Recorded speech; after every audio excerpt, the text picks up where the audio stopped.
With my speech.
Very good morning, Kapoor sir.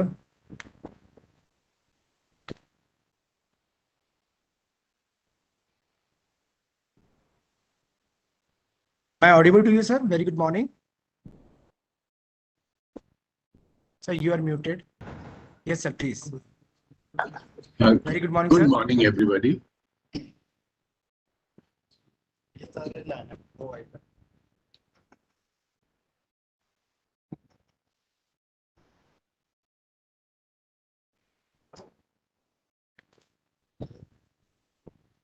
हाँ sir, एक minute sir, wait करता हूँ.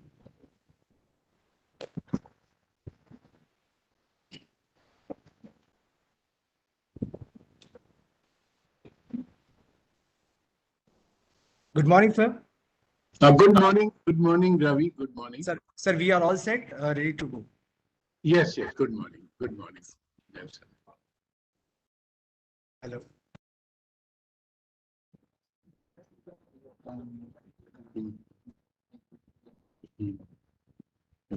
So, no, just 5 minutes. You just wait to get this, the name of the person. Because you see, it's one last minute changes there. Just introduce.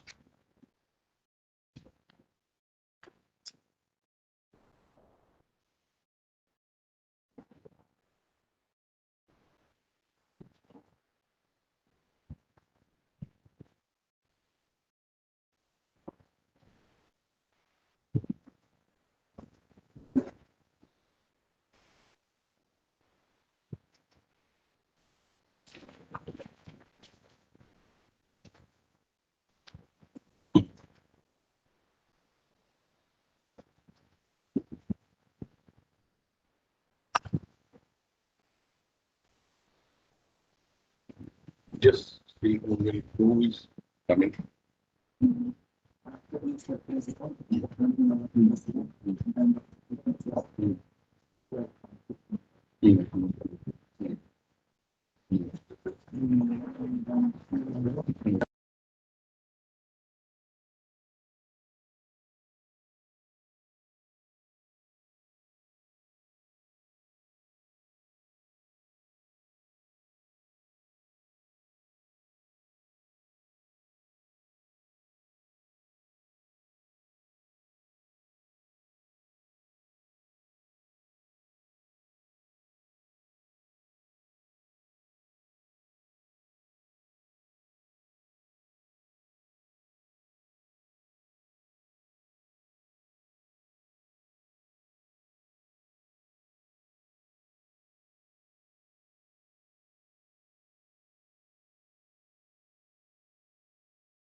Should I start? Friends,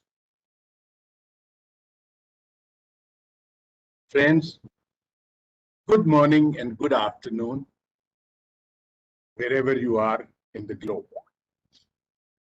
It's a very pleasant morning in India, and I trust the weather is equally beneficial across the globe, wherever our members have logged in.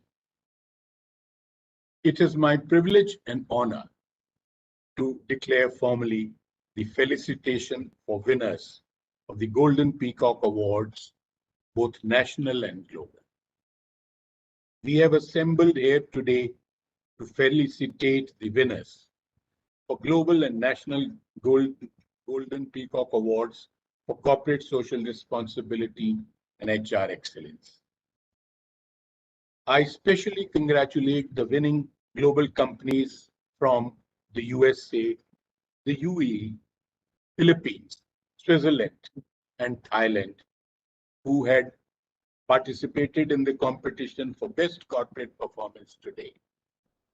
I also welcome the winners from some of the leading companies of India, both from the public and the private sectors, who are similarly present, along with their global counterparts.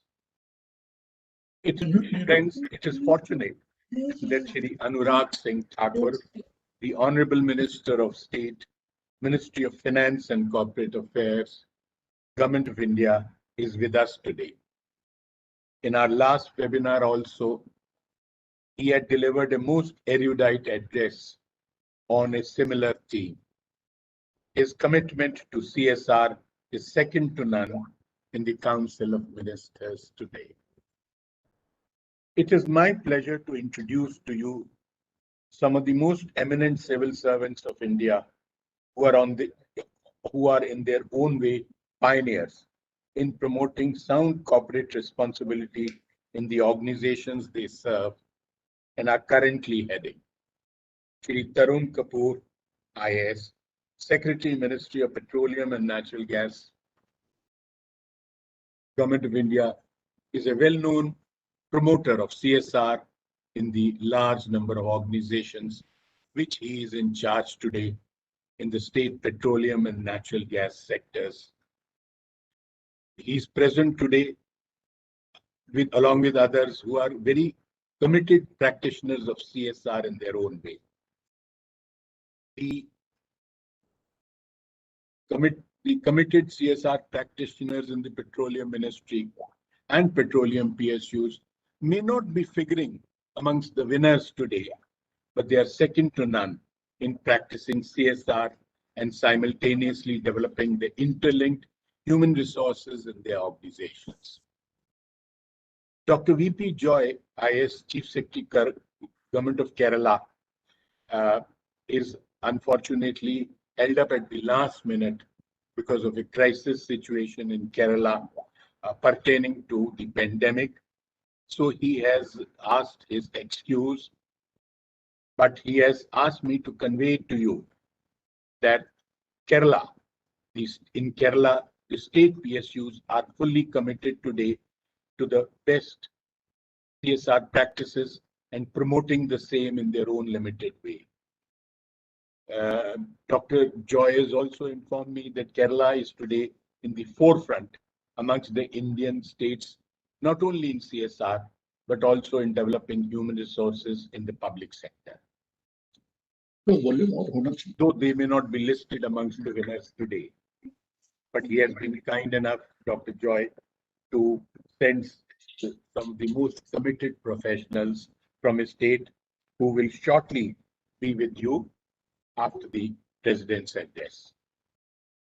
The vision of CSR embodied in Indian laws is now finding its way in the thinking of governments around the world. In the latest meeting of the world's richest nations, known as G7, is now thinking of mandating CSR for those well-performing top companies of the world which are not performing their social responsibility in the form of paying proper tax.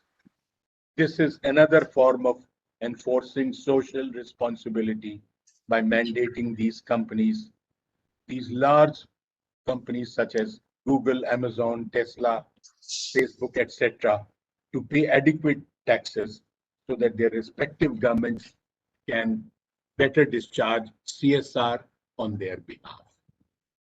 This is a testament to the vision of CSR exhibited by the Indian Parliament almost a decade back.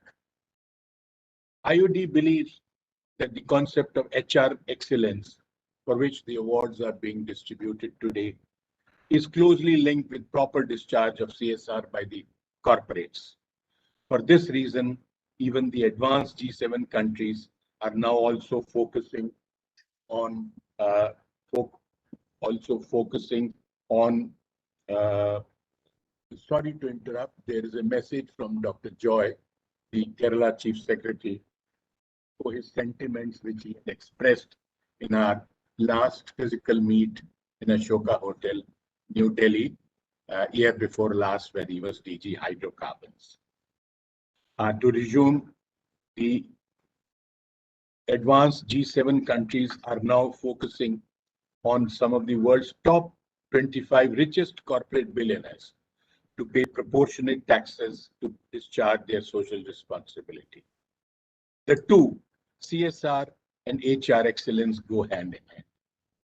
We at IOD have always believed that the successful companies that discharge their social responsibility in a meaningful manner also develop their human resources in the best possible manner. The discharge of CSR simultaneously produces and the, automatically has the best human resources in their respective organizations. It was Victor Hugo, the great French philosopher, who said that more powerful than the strongest army in the world is an idea whose time has come. The IOD is of the considered view that CSR is one such idea. For this reason, the Indian Parliament, in its wisdom, incorporated the concept of CSR for the first time in 2013 in the Indian Companies Act. As most of you may be knowing, India was the first country in the world to mandate CSR more as a moral duty than a penal legal obligation. And IOD is one of the pioneers in promoting the concept of CSR, Golden Peacock Awards. The moral duty is cast on profit-making corporates without discrimination, whether in the public or private sectors, so that they can discharge their social obligations to the society at large. It is basically an embodiment of the vision of Mahatma Gandhi, the father of modern India, that all corporates are trustees of the wealth they create. This wealth in the form of profits must not only serve the owners and promoters of these companies, but also the people who are less fortunate. I once again commend not only the winners, but also the numerous applicants, almost 1,000 of whom apply every year for the coveted GP award. It is an annual award, and may these other applicants win the next time. I hereby extend my heartfelt thanks to the chairman of the jury, Honorable Justice M.N. Venkatchalaya, the former Chief Justice of India, and other distinguished members of the jury who are all working during the pandemic along with us and discharging their responsibilities. I also commend the several hundred participants who have logged in today, as always, from all over India and abroad. They encourage the IOD in carrying on its mission even during the pandemic.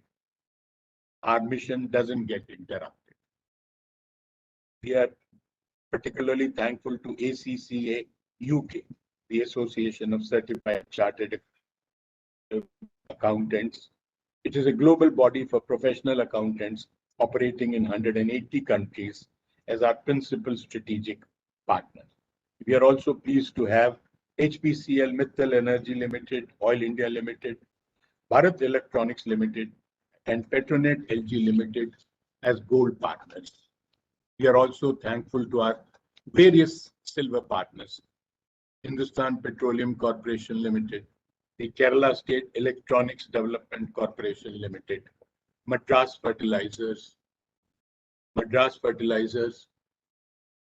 Limited, the Gardenry Shipbuilders and Engineers, Mangalore Refinery and Petrochemicals Limited, Rashtriya Chemicals and Fertilizers Limited, the Indraprastha Gas Limited, Brahmaputra Cracker and Polymer Limited, along with our various associate partners: Bharat Petroleum, Chennai Petroleum, Bamal Lorry, Kerala Industrial Infrastructure Development Corporation, and Goa Shipyard Limited. Thank you, friends, once again for being with us today. And I now request Lieutenant General J.S. Ahluwalia, retired PVSM, the President, Institute of Directors, to please deliver his welcome address. Over to Lieutenant General.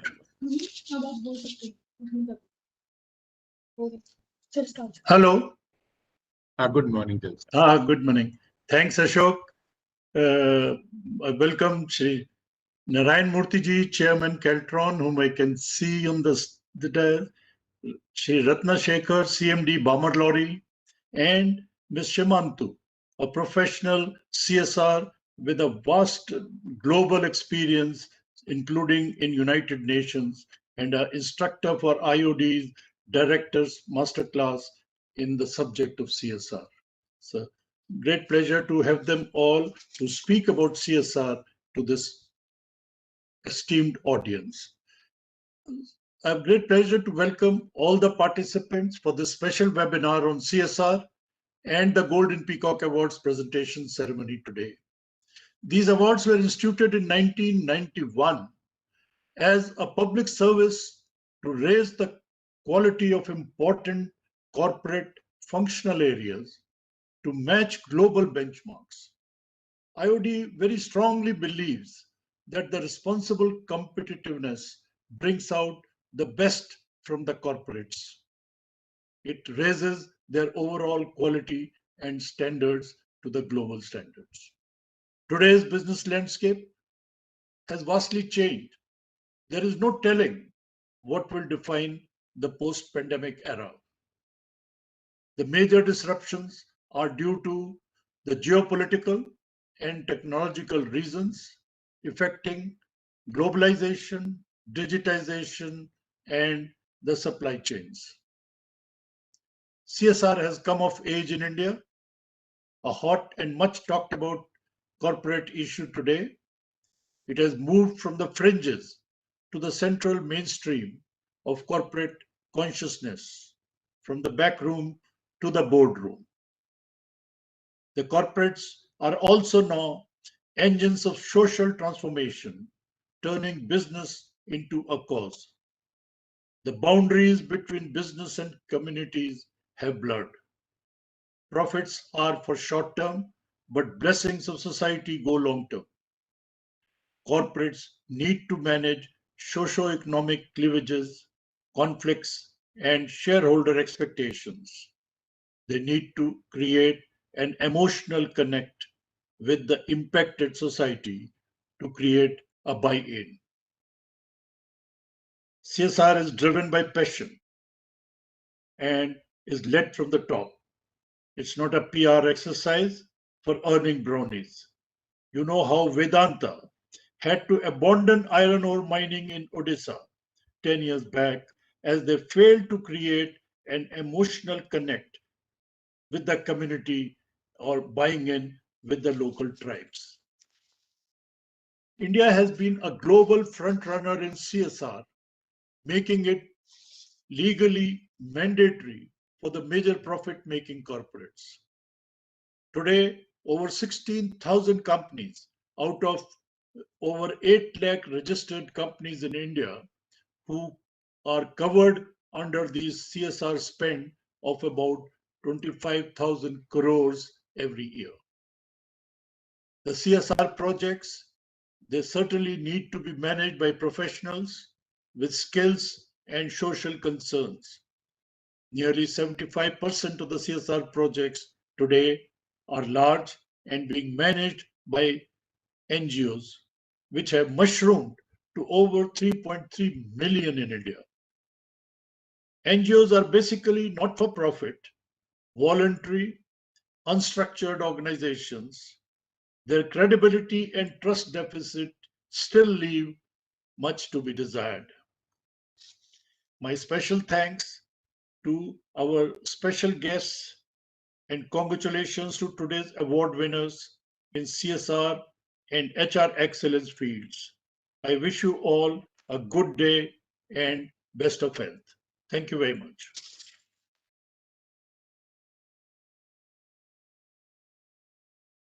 Thank you, Jalsa. Hello.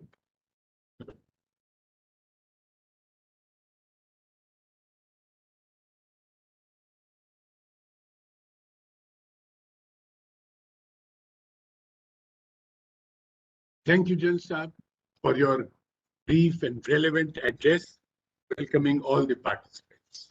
Friends, it is now my privilege to invite Shri A. Ratna Shekhar, Chairman and Managing Director, Bamal Lorry and Company Limited, who is with us today. Friends, Mr. Ratna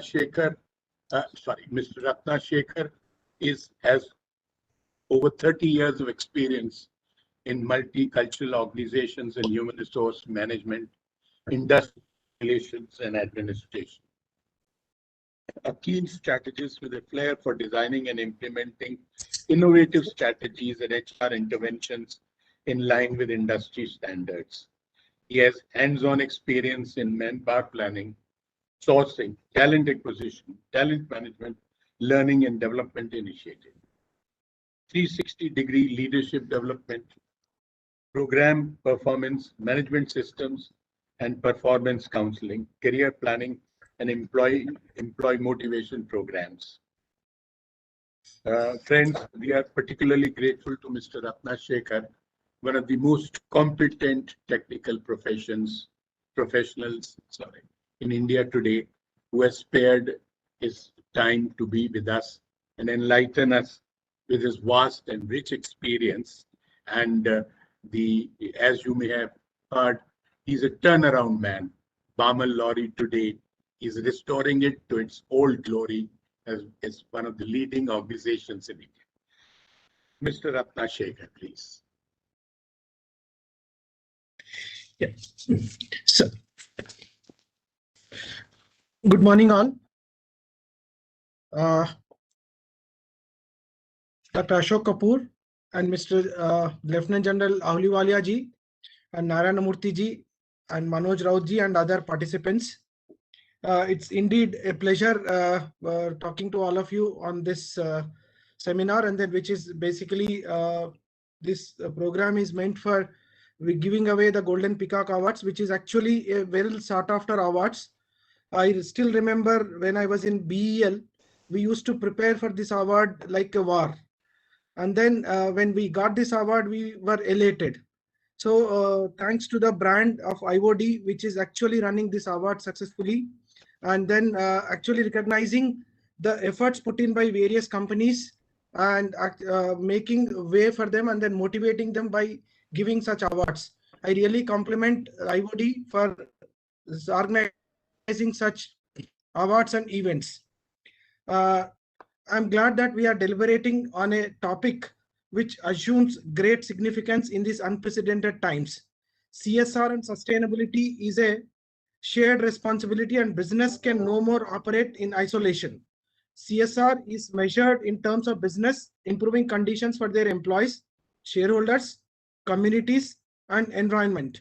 But I believed moral responsibility goes further, reflecting the need for corporations to address fundamental ethical issues such as inclusion, dignity, and equity.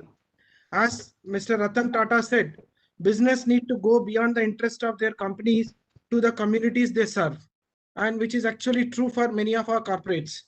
Companies with their eye on their triple bottom line outperform their less fastidious peers on the stock market. This is by Economist. In these unprecedented times, corporates and communities have worked together to fight COVID-19. And I believe the public sector has done exemplary work, especially companies under MOPNG. Under the guidance of our Honorable Minister PNG and Steel, Sri Dharmendra Pradhanji, oil marketing companies and steel makers added 10,500 oxygenated COVID beds. These two sectors together have been supplying major part of liquid medical oxygen for the national requirement on daily basis. In view of the extraordinary crisis situation arising or the havoc created by the COVID-19 second wave, the shortage and availability of oxygen across India, it was decided by each of the oil PSU under the administrative control of MOPNG would set up pressure swing absorption oxygen plants. That is what PSA plants, adequate capacity at identified hospitals in different states. As per the directive of the Health Ministry, each of the oil PSUs is responsible for commissioning of PSA plant. Bamalari has been entrusted with the responsibility to install plants in 5 locations in the state of Karnataka. In the current year CSR activities, PSCs are more focused on oxygen plant installation, supply of oxygen cylinders, and supply of oxygen concentrators and their distribution, vaccination drives, and distribution of masks and sanitizers to communities wherever they are working, wherever their operational areas are there. Meanwhile, the affordable housing rental scheme projects and development in aspirational districts as per directives of Niti Aayog, also a key component for the CSR activities of the organizations. And this affordable rental housing is an idea which has come across because of COVID-19 has created unprecedented exodus of migrant workers. If you are able to provide them proper housing, then they will not go for their own native places and exodus will not be there. So this was the idea behind of formulating this affordable rental housing scheme. MOPNG scheme, companies have done significant work in the area of environment protection, skill development, and Swachh Bharat as well. CSR projects in line with celebration of Amrit Mahotsav 75 years of India's independence, Bamalari has taken up mass tree plantation drives, distribution of sanitary kits to underprivileged kids across their operational areas. Then we did some COVID preventive activities also. Our company has contributed close to 1 crore 28 lakhs to the Prime Minister's Citizens Assistance and Relief Emergency Situations to help the fight COVID pandemic in the country. Bamalari allocated 1 crore corporate CSR fund for the voluntary contribution of 1 day's salary apart from the contribution of salary from employees.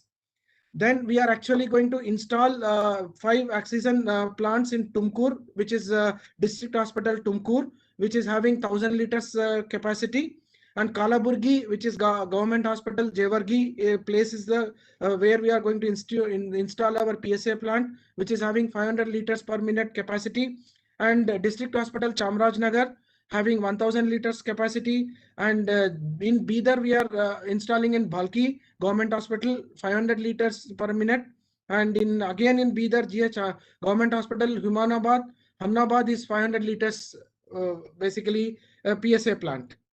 As part of CSR activities undertaken during the COVID-19 lockdown, IP plant at Chittur distributed food items to the migrant laborers, underprivileged families in the villages nearby the plant. From 1st to 15th of July 2020, as part of COVID Jan Andolan campaign, company distributed 19,450 masks, 4,350 sanitizers 100 ml and 1,600 gloves among 4,450 beneficiaries in communities residing in and around the units establishments across the country. PPE distribution at ICP Raxol along with demonstration how to wear the same was also undertaken. Currently, similar distribution programs are undertaken on pan-India level. And vaccination programs are also being conducted for our employees, their dependents, and related people. As we all know, the practice of CSR is a kind of established the Indian public sector undertakings as they have been practicing CSR both morally and statutorily. Under guidelines on corporate governance and central public enterprises 2010 issued by Department of Public Enterprise with reference to section 135 of Companies Act 2013, every company having net worth of rupees 500 crore or more or turnover rupees of 1000 crore or more or a net profit of rupees 5 crore or more during the immediately 3 preceding financial years a corporate social responsibility committee to be constituted, which will be assisting the board for carrying out the CSR programs, and 3 or more directors, out of which at least 1 independent director should be on the board. This brings credibility to the function and funds allocation to the prudent work in CSR. However, I feel there immense scope for improvement for CSR initiatives of PSUs to be successful. There is a need for dynamic collaboration, and interest of multiple stakeholders and beneficiaries need to be addressed. Additionally, the CSR initiatives of PSUs are aligned with various initiatives of the government influence, and hence companies have to be proactive, enhancing transparency and credibility of the processes involved in the projects. We also need to have strict SLAs related to the role of external agencies in assisting the corporates with planning and implementing the CSR initiatives. We need to draw a line of demarcation of such aid and stress more on capacity building rather than complete dependence. Auditing and assessment are the key for the success of sustainability of the projects. Member companies have to find out ways and means assist each other in realizing the success of the various projects that are common.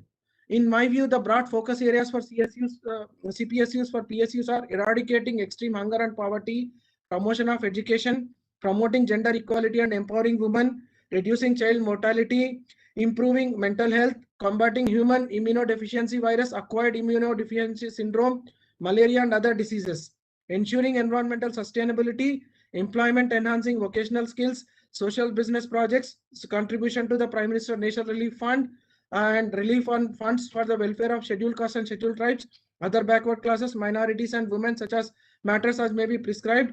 Though the new gazette notification, the government has added PM CARES fund as an eligible beneficiary CSR fund. The collaborative power PSU is immense. With the group commitment, we can surely do a lot more for the interests of all stakeholders. I thank Institute of Directors and especially Mr. Ashok Kapoor for giving me an opportunity to express myself in this great gathering. And before concluding, I remember one of the Ghalib's quote. I would like to quote and conclude. जिंदगी भर धूल साफ करता रहा गालिब, जिंदगी भर धूल साफ करता रहा गालिब, धूल चेहरे पे था पर आईना साफ कर रहा था. So what I mean to say here, basically the dust was on the face, but I started cleaning the mirror. So our efforts of CSR funds, whatever we are utilizing, it should be put in right direction. Our effort should be in right direction to make use of best use of the funds which we are utilizing for CSR and get the results.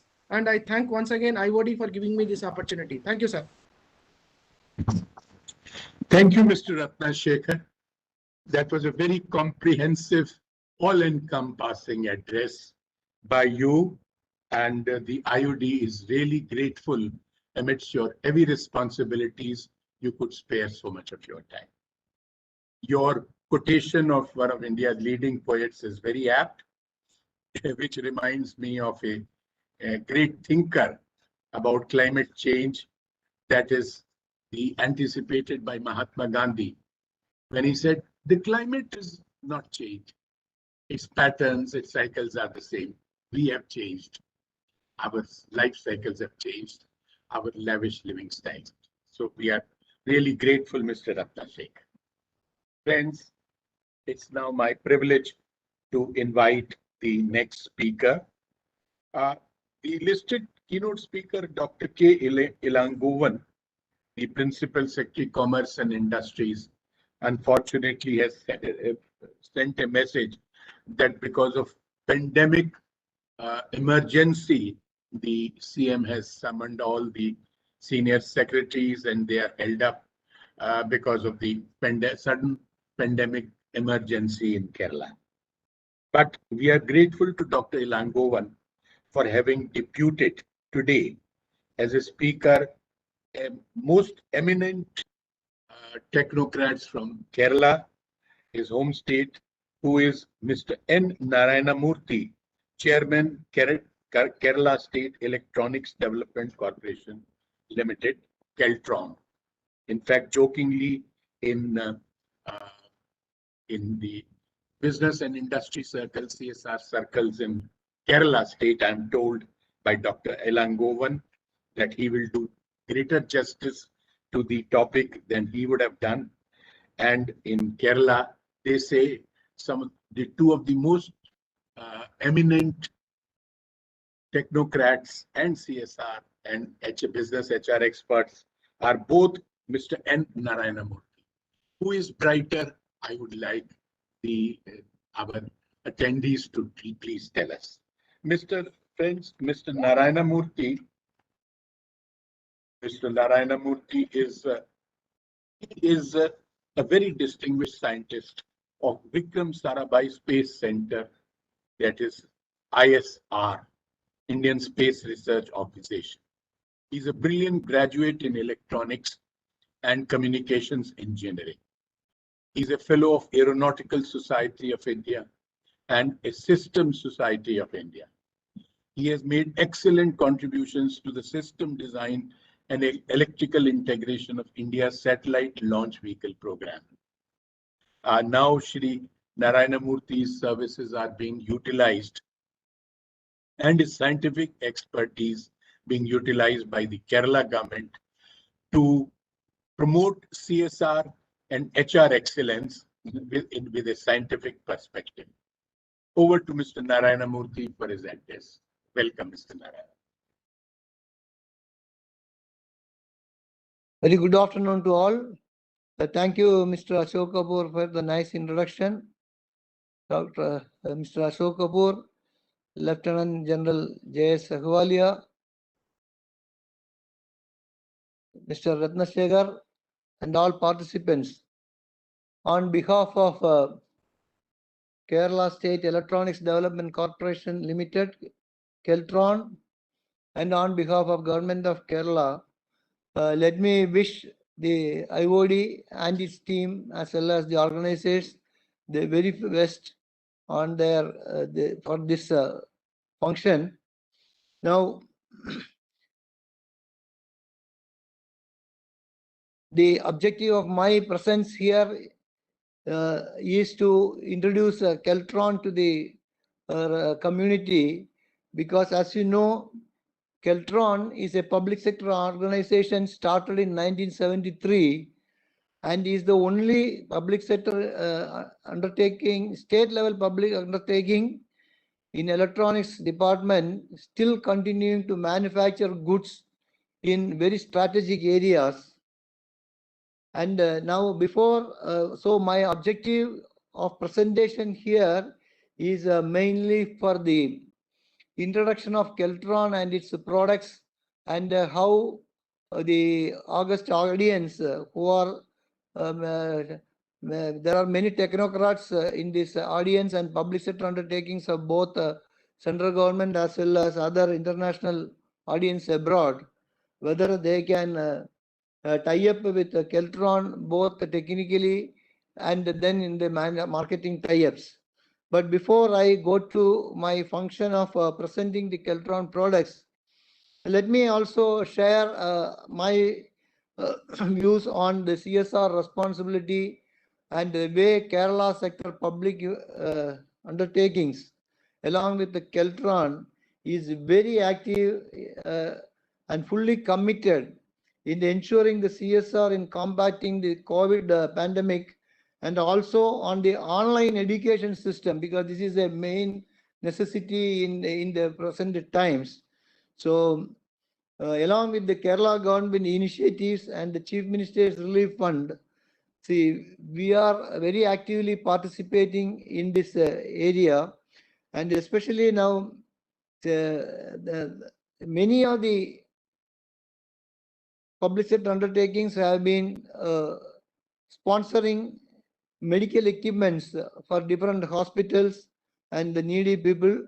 And here the main point I have to mention is the KMML, which is a Kerala sector undertaking, public sector. They have a massive industrial oxygen plant.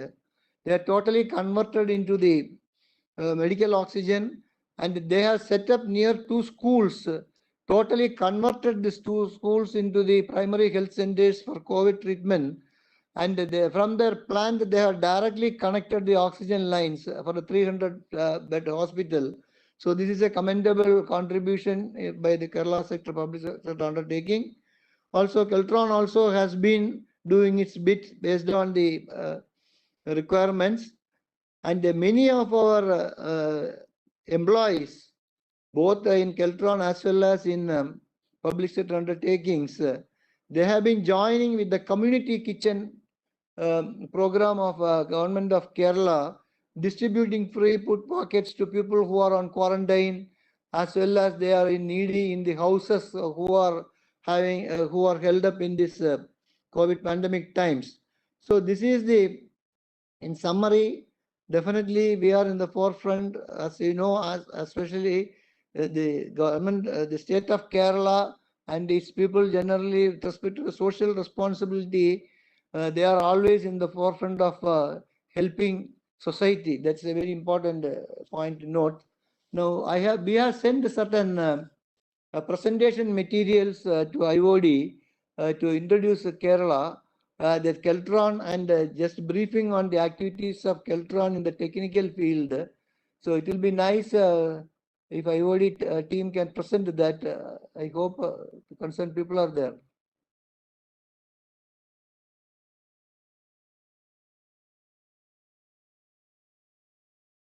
Dr. Kapoor, you are able to listen?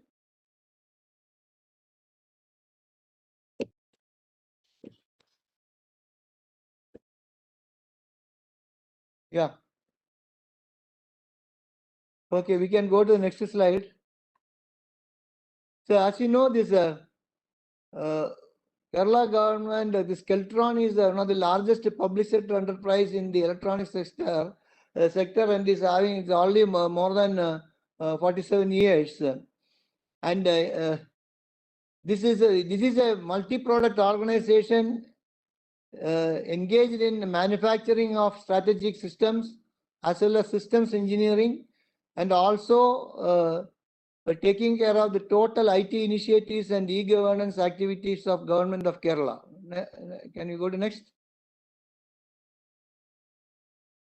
Now this Keltron has got its corporate office in Trivandrum, but it has got 6 manufacturing centers spread across the state of Kerala, and also 2 subsidiary companies called Keltron Component Complex in Kannur and Keltron Electro-Ceramics Limited in Malappuram. And then of course our services basically, see now we are a system integrator with respect to many IT and other solar projects, then design and development based on the technology from defense institutions as well as other development institutions of central government. We take up production for strategic space and defense activities, and also technical services, and we are the accredited total solution provider to Government of Kerala IT initiatives and IT related activities, especially all the e-schools and e-governance activities, and then smart classrooms, and also the service projects in many sectors including election commission activities and others. Next. So now I will just summarize the main contributions of Keltron in the manufacturing and service sector, so that the honorable audience can take note of it and definitely partner with us in future. Now, Keltron is an accredited and well-known power electronics group mainly for critical applications. If you look at all the nuclear power stations and thermal power plants in India, you can see high power UPS battery chargers and inverters of Keltron, because we are one of the few certified agencies with respect to seismic and then reliability analysis, and this because this particular UPS systems, they work flawlessly even for almost continuously for 20-25 years. Next. Similarly, we are a system builder for all across Kerala, mainly for solar power projects. We can have our own design and installation teams. Next.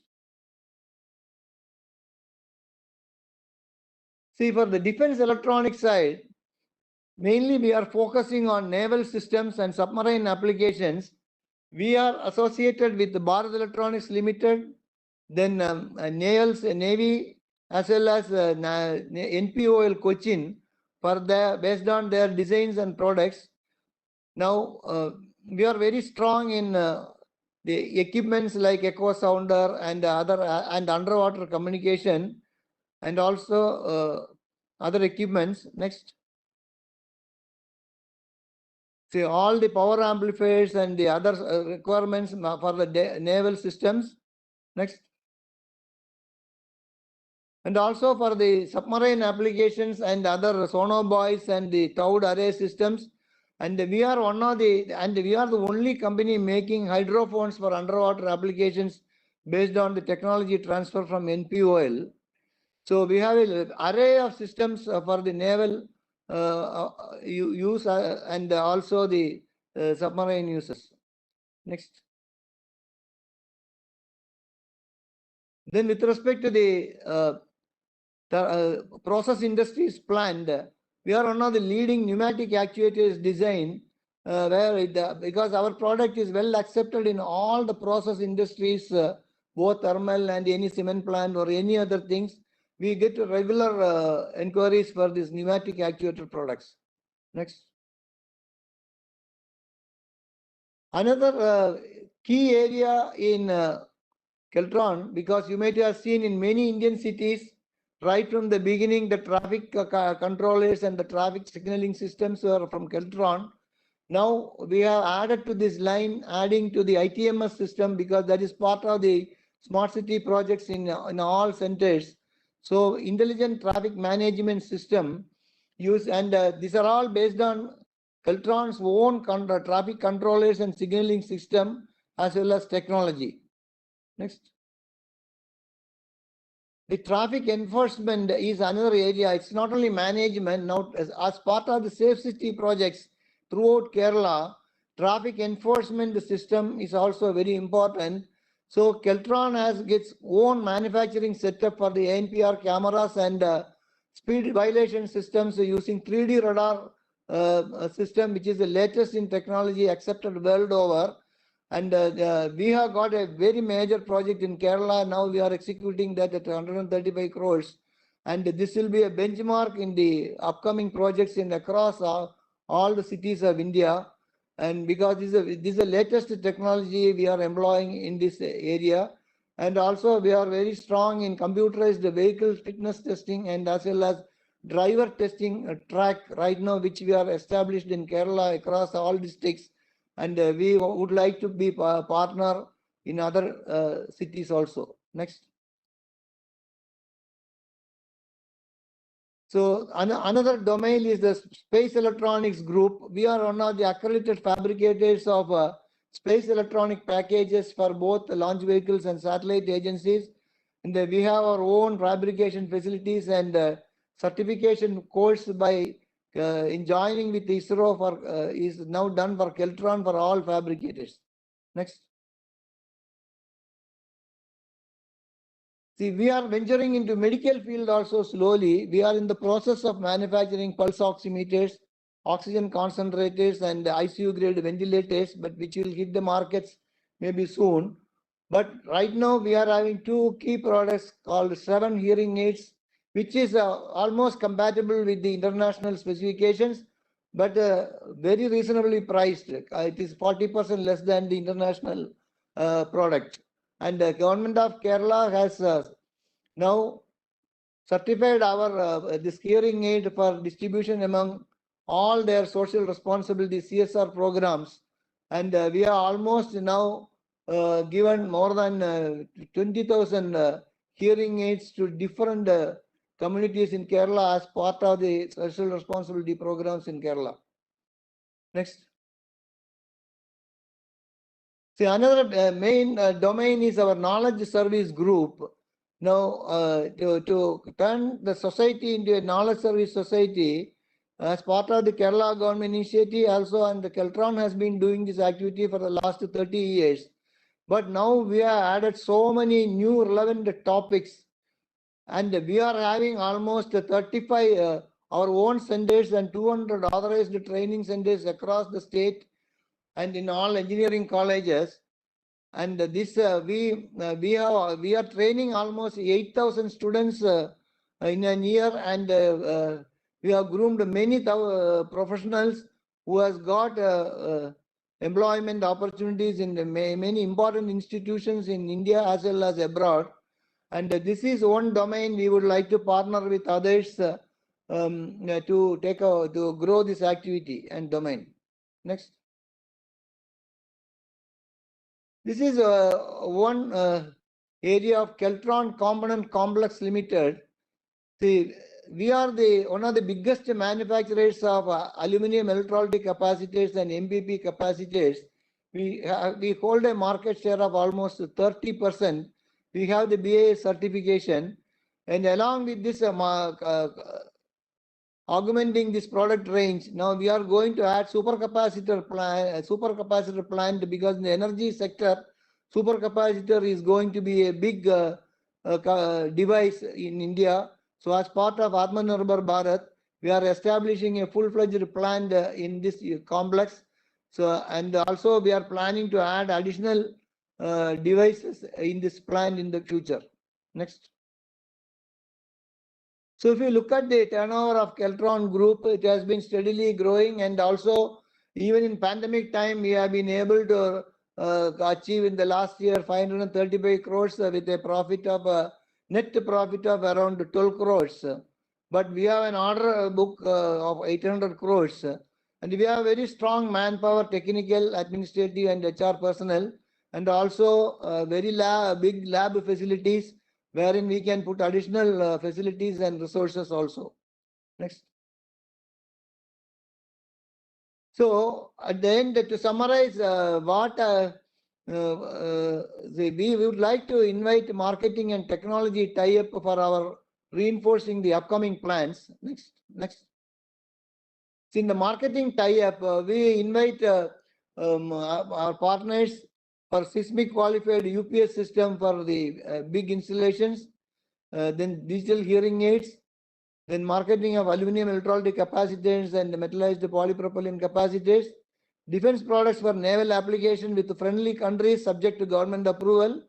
But as part of the ITMS systems, we can cooperate with other system builders for supply of critical devices like ANPR cameras and speed enforcement radar devices, and also associating with the Keltron Knowledge Service Group with other partners for many online courses which are up to date, and we have a very strong presence in this area.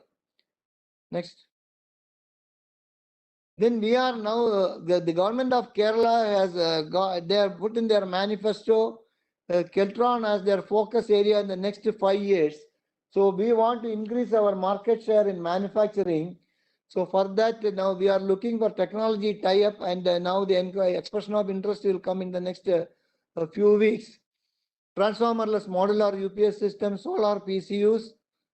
Then in the manufacturing system, IGBT and power MOSFETs, IoT sensor systems, and ceramic chip capacitors, and security surveillance system. These areas we need partners for technology tie-up from both the central government PSUs and other private companies. So to summarize this, we want both marketing tie-up and technology tie-up, and definitely Keltron as a public sector unit in India will definitely grow big in the electronic sector manufacturing in alliance with the objectives of both Government of Kerala and Government of India. So thank you very much. Next.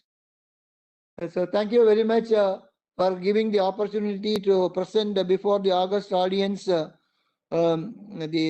Keltron brand, and also thank especially Dr. Ashok Kapoor for taking this initiative. Thank you very much. Thank you, Mr. Narayana Murthy, for a very comprehensive and learned address. We are thankful to you for sparing so much of your time, and through you to the Kerala government for having deputed one of the most competent technocrats heading a flagship state public sector undertaking. No wonder the joke in Kerala is amongst government circles, who is a better well-qualified technocrats, Mr. N. Narayanamurthy of Infosys or Mr. N. Narayanamurthy of Keltron. I leave this judgment to the distinguished. Thank you, Mr. Thank you very much. Thank you. Friends, now we have with us a very distinguished speaker whom we had specially requested to be with us today. And I have great pleasure in introducing to you Miss.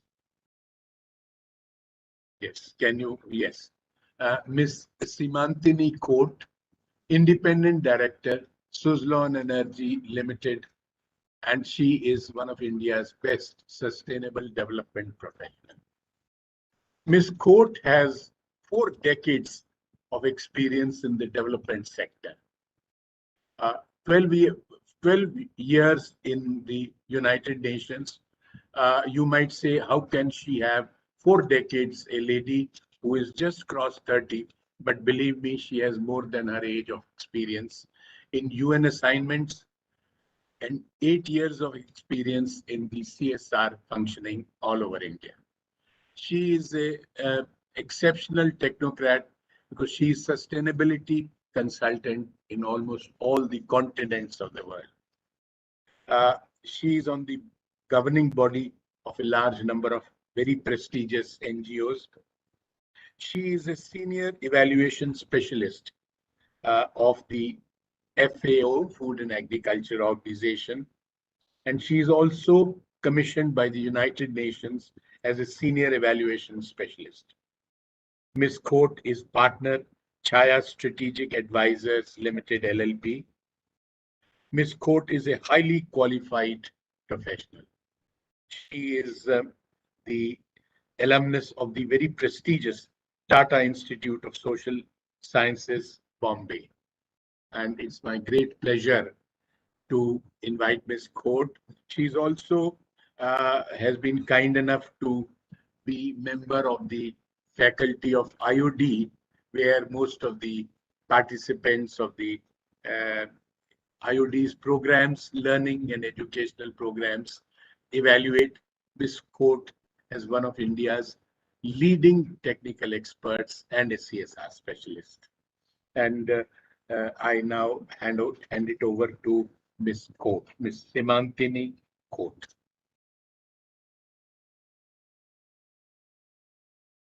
Ms. Court, there is another request. We have, before the lunch session, a large number of several hundred participants who have logged in.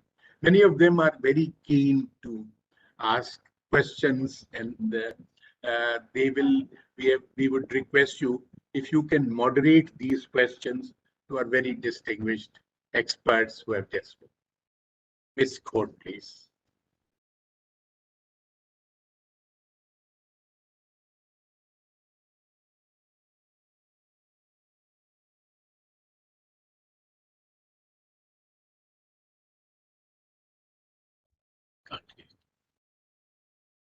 Good afternoon, ma'am. Your voice is not audible.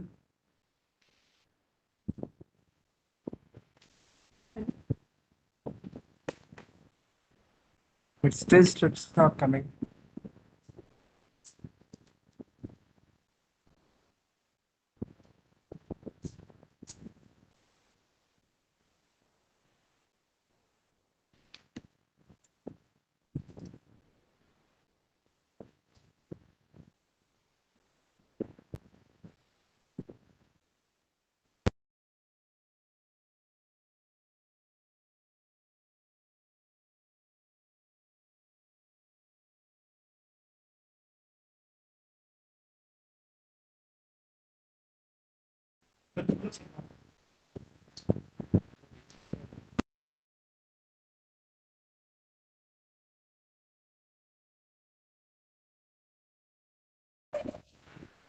Ma'am, your voice is not audible.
Friends, kindly bear with us. There is a technical glitch, and there's some problem of this code coming over. In fact, we have learnt our lesson today. The next time we have a technical glitch in our programs, we will take the assistance of Mr. Narayana Murthy, who will be able to solve all our technical problems, which he has solved for electronics industry in Kerala. So my first question would be, meanwhile, to Mr. Narayana Murthy, if you will be able to help us in all our future, on behalf of Keltron, in all our future programs. And friends, you must have noticed from the CV that I read on behalf of Ms. Simantini Court that she is one of India's leading lady experts in the matters of sustainability and HR excellence and environmental issues, and most qualified, having worked as specialist in UN body in almost all countries in the world. So kindly bear with us, and we will shortly be able to test this. Friends, as you know, the Golden Peacock Award, which the post-lunch session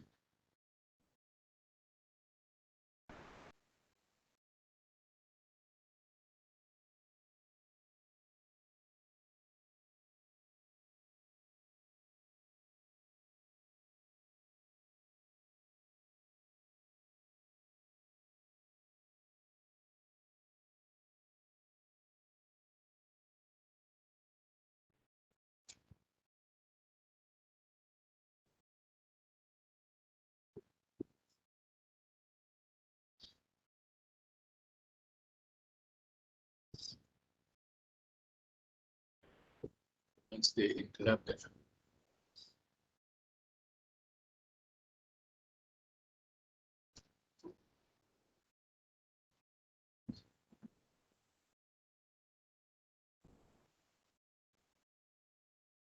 Should I start speaking?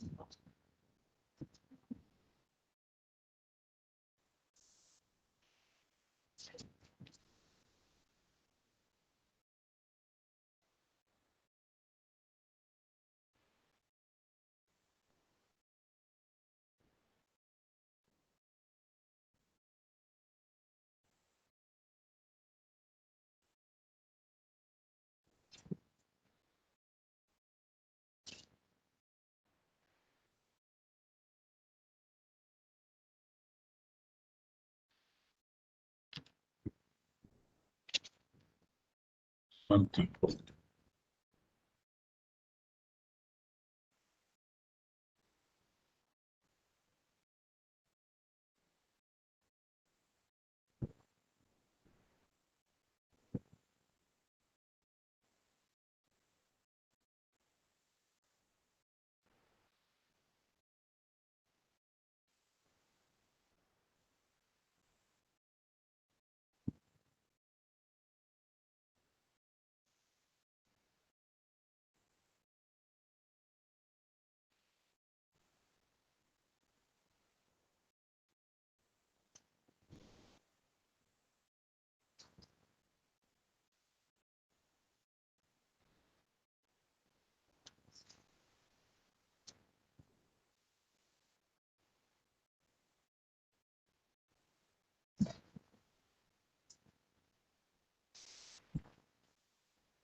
What is the TV of Keltron? Okay.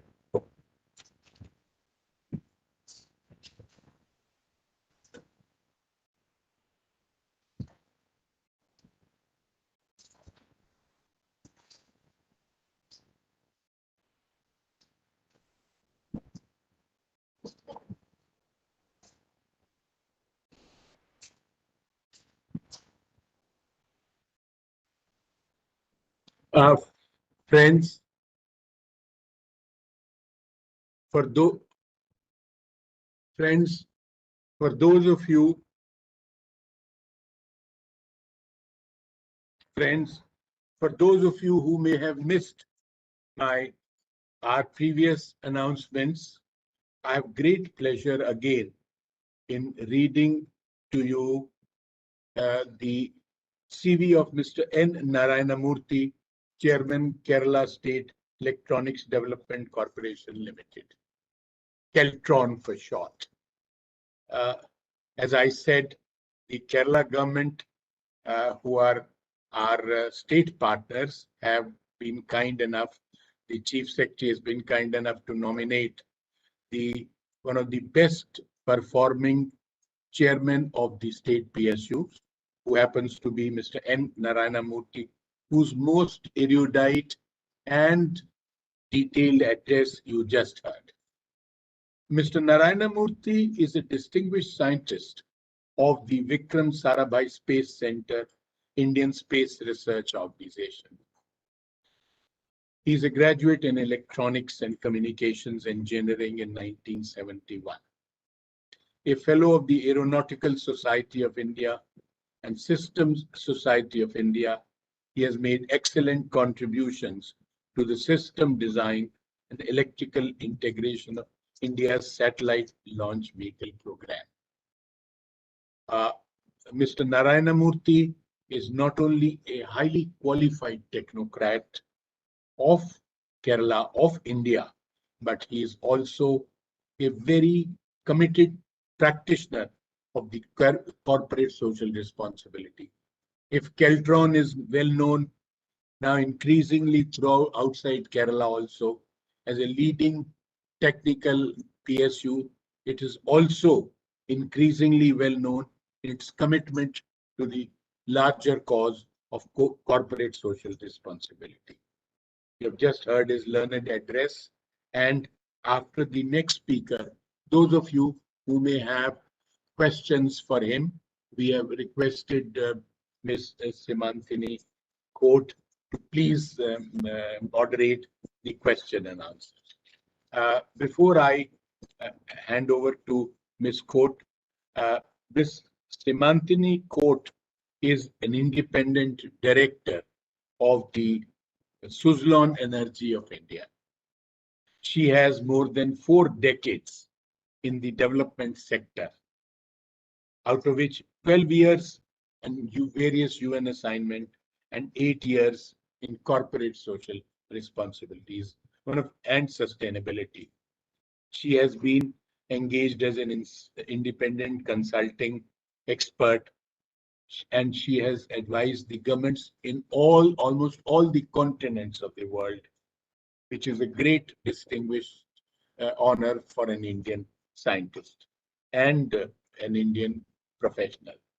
She is on the governing body of a large number of NGOs. She is a senior evaluation specialist of the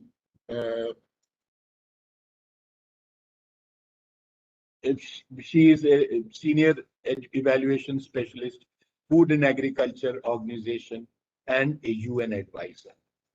She is a partner in the Chaya Strategic Advisor, LLP. She is an alumnus of the prestigious Tata Institute of Social Sciences, Bombay. Friends, the technical glitch is being sorted out, and in the meantime, I would request you to kindly stay tuned in, because after Ms. Court's session, we will be having we are receiving large number of questions and answers from our members and others who have logged in, not only from all across India, but he is Ms. Court is not able to join from her laptop, so she is joining from her telephone. So in the meantime, I would So request the luckily, participants to please stay tuned in. And to a brief summary of the post-lunch after Ms. Court's address and after the question and answers, we'll be having a short break for lunch. But let me tell you that after lunch, we have a very rich session. We will be having after lunch. It will be moderated by Dr. Graham Wilson. You know, Dr. Wilson is the UK and the European Union's expert in leadership and organization development of the University of Oxford in UK. Dr. Wilson is we are fortunate in the IOD that he has been associated with the IOD for the last several years, almost since its inception, and we've had the benefit of his rich experience for more than a decade now. So we are grateful that he'll be joining us post-lunch from UK. Then we'll be having with us Dr. Vivek Agnihotri, who will be welcoming the attendees from post-lunch. Dr. Agnihotri, a senior civil servant, who is the Director General of the Golden Peacock Awards today. We have the address of the Chief Guest, Shri Anurag Singh Thakur, who is the Honorable Union Minister of State for Finance and Corporate Affairs. Ms. Orla Collins, she is the Deputy President of the ACC, Association of Certified Chartered Accountants UK, one of the most prestigious organizations in the world today. And ACCA, as you may have heard, that they are kind enough to partner with us. They are present in almost 180 countries across the world. That is, they are our principal strategic partner for today's session. And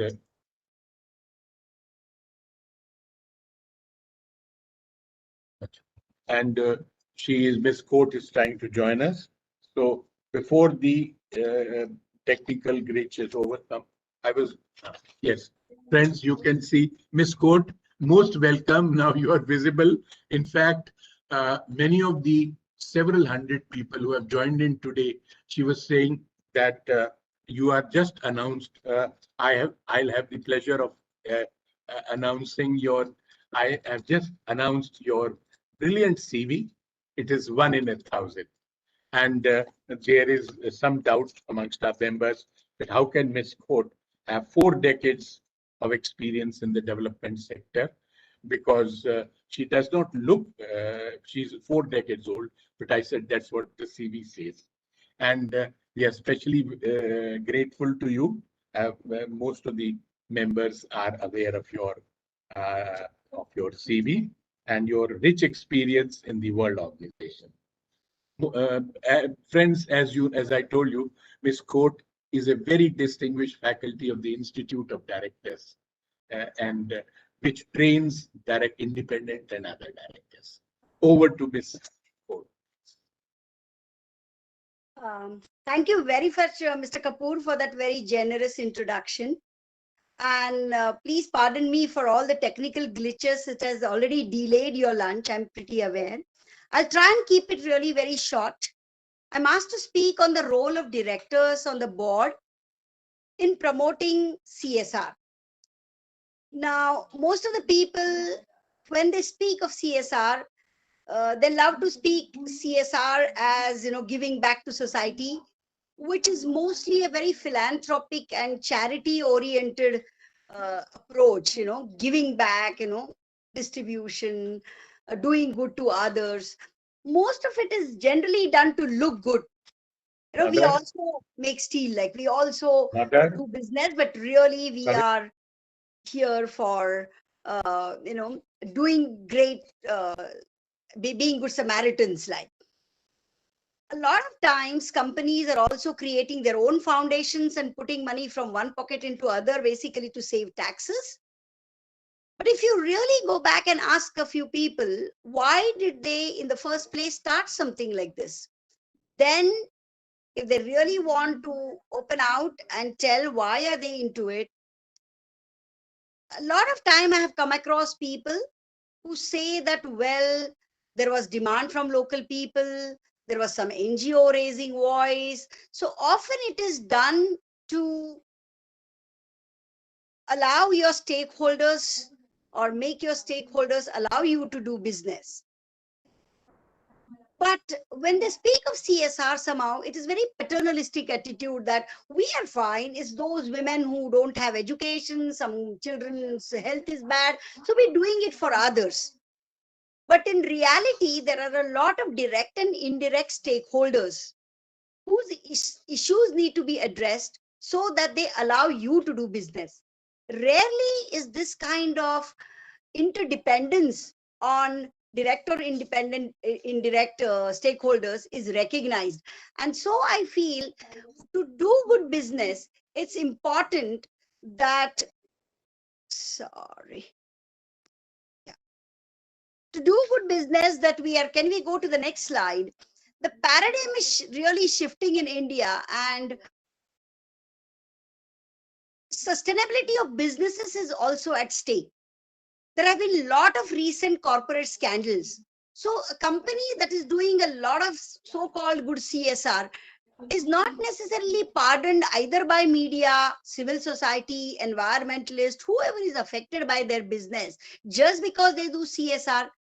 In the first place, people expect you to do good business and not be charitable, because your dharma is to get return on investment, not just for today, tomorrow and day after. So think about how will you sustain return on your investment before you start talking about someone else who doesn't have something to satisfy them. Because you are here as a business sector to create a good model of how to do good business. And educated civil society today expects you to do it without trampling on other people's lives, their interests, their sustainability. Moreover, today, a lot of global players are coming in Indian companies and expect that regulatory controls are followed to the last word. And so CSR, the way it is seen that business as usual and CSR just to either tick mark or look good is not going to sustain for too long. It's something like I always say, it's like a Virappan model. Virappan, whose business was to smuggle and export sandalwood. But just by doing some good to local people in a 1 square kilometer area, even 1,000 police would never find him. And that's because he was just doling out. And some local people really favored him. But when it came to really looking at him for how good is his business, or is his business good to society today, tomorrow, day after, or even for environment, then he was not pardoned. So in the short run, it might help you if you were just to dole out and keep some people happy for some time. But as they say, you can fool some of the people some of the time, but not all of the people all of the time.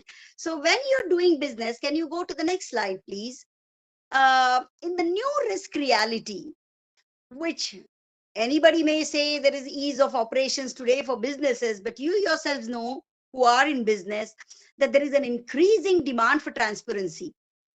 SEBI is imposing a whole lot of new regulations, and to satisfy that, you need good personnel with you. But there is very high attrition. Employees with good skills, good capacities have aspirations. The infrastructure and amenities to run your business are not guaranteed. So you may start a business, but is electricity, water, transportation, good roads assured to you?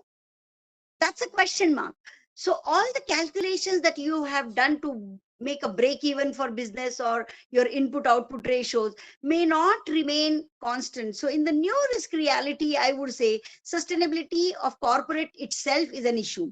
Can you go to the next slide? So in this new risk reality, really, what is important? Can you go to the next slide? Yeah. In the new risk reality, what has become very important is not just balance sheet, but your reputation. Are you a good, reliable, trustworthy company? Not just loss of money, but loss of face costs you a lot more. It's very difficult to come back and keep your name such that people would want to invest in you if you have done some crimes. And over there, a lot of CSR somehow invested, but that doesn't return. Not just legal, but social sanctions are important, and not just tangible, but intangible asset, which is your trustworthiness, which is your reliability, which society expects you to be good neighbor. So in this new risk reality, it is important that you are seen as a good stakeholder. So can you go to the next slide? So in this new risk reality, to be transparent is more important than secretive. To be sensitive and not indifferent. To be ethical and not just being compliant. To be inclusive and not internally focused. To be responsive and not rigid. So, my friends, what I would say, for corporate social responsibility for you to be all this. Be transparent, sensitive, ethical, inclusive, responsive. And that should be your CSR. Not distributing medicines, not distributing blanket when it's cold, not distributing umbrellas when it's raining, or not distributing medicines because somebody's sick. While doing your business, do your business in such a way that you will not trample on other people's right. You will not create relative poverty and then go back and cover it up. So sustainability of your own business would then demand that you are doing business in a way that does not harm anybody or anything. I would go to the next slide and say, what is sustainability of business? You put in some money, but unless there is good natural capital, social capital, human capital, and physical capital, if you take out any one of this excessively, your money will stop circulating with the speed that you expect.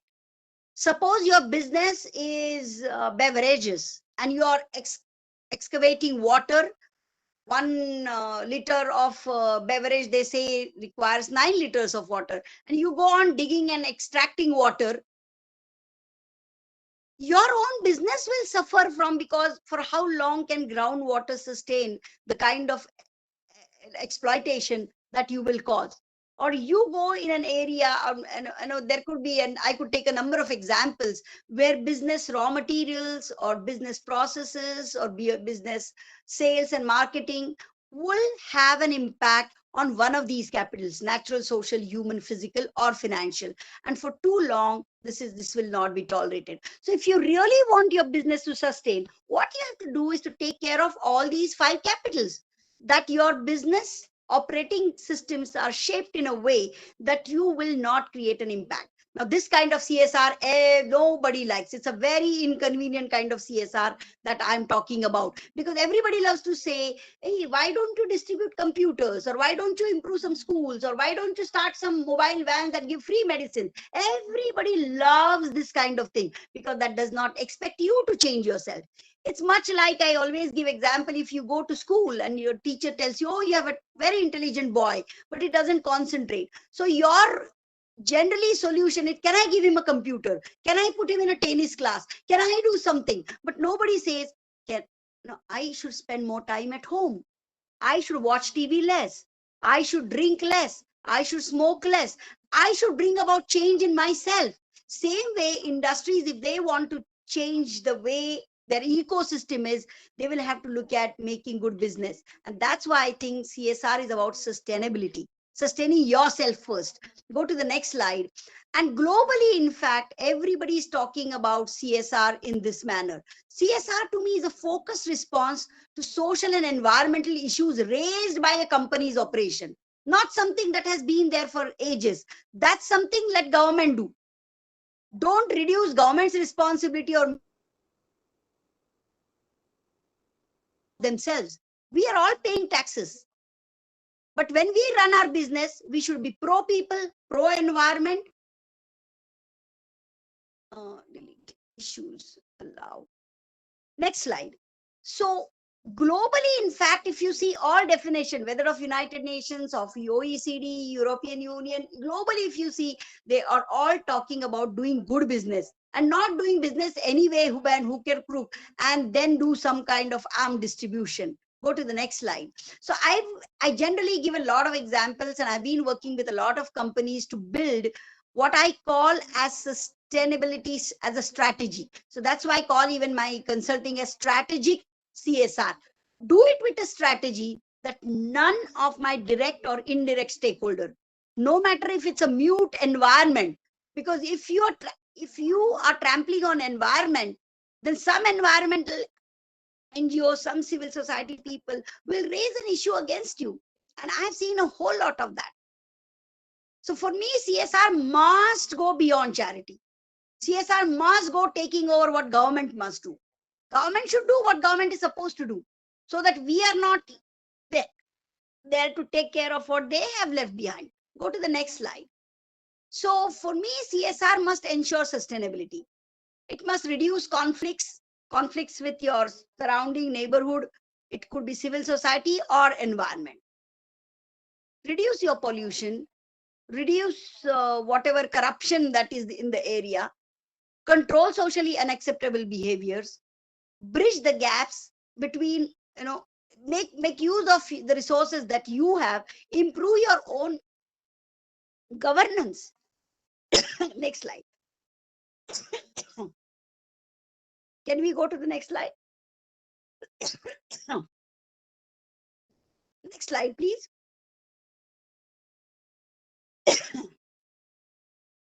Yeah. So there are a number of business linked issues. Insist on environment impact assessment, insist on social impact assessment, and you will come to know that not by design, but inadvertently, you may be affecting somebody. Identify your potential positive impacts also, and how you can increase those through business, maybe through outsourcing, maybe through local sourcing, maybe being fair price giver. So there are a number of ways, and in coming days, go to the next one. There are going to be a number of challenges. Corona has given us a good test. There's some things, many businesses which may not see any apparent link between a pandemic and their business. But today, when they have suffered and they see their balance sheets affected in last 1 year, everybody is thinking about how in my ecosystem, what I do can make a difference. Now, all the IT companies who've been treating their employees well, with the work from home or the kind of, in the number of ways, their loyalties have increased. In fact, the way women employees in companies are getting recognized, because today they can balance their different roles. Can you go to the next slide, please?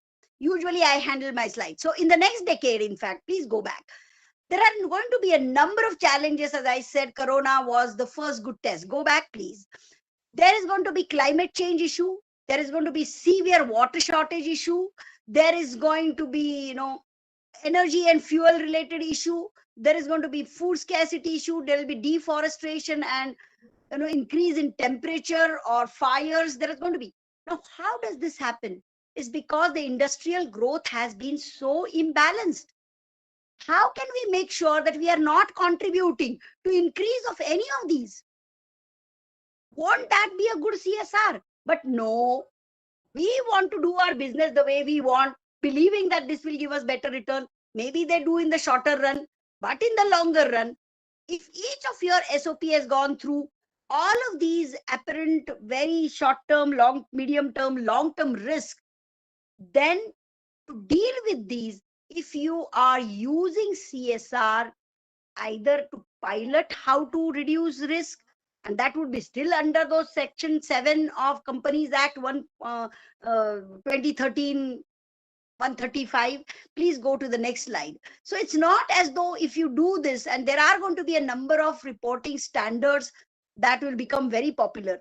ESG in India is now coming in a big way, because when you see that the industrial growth is impacting farmers' lives, then when farmers come on the road and protest for 3 weeks, 4 weeks, business suffers, because for a long time, farmers have suffered from business.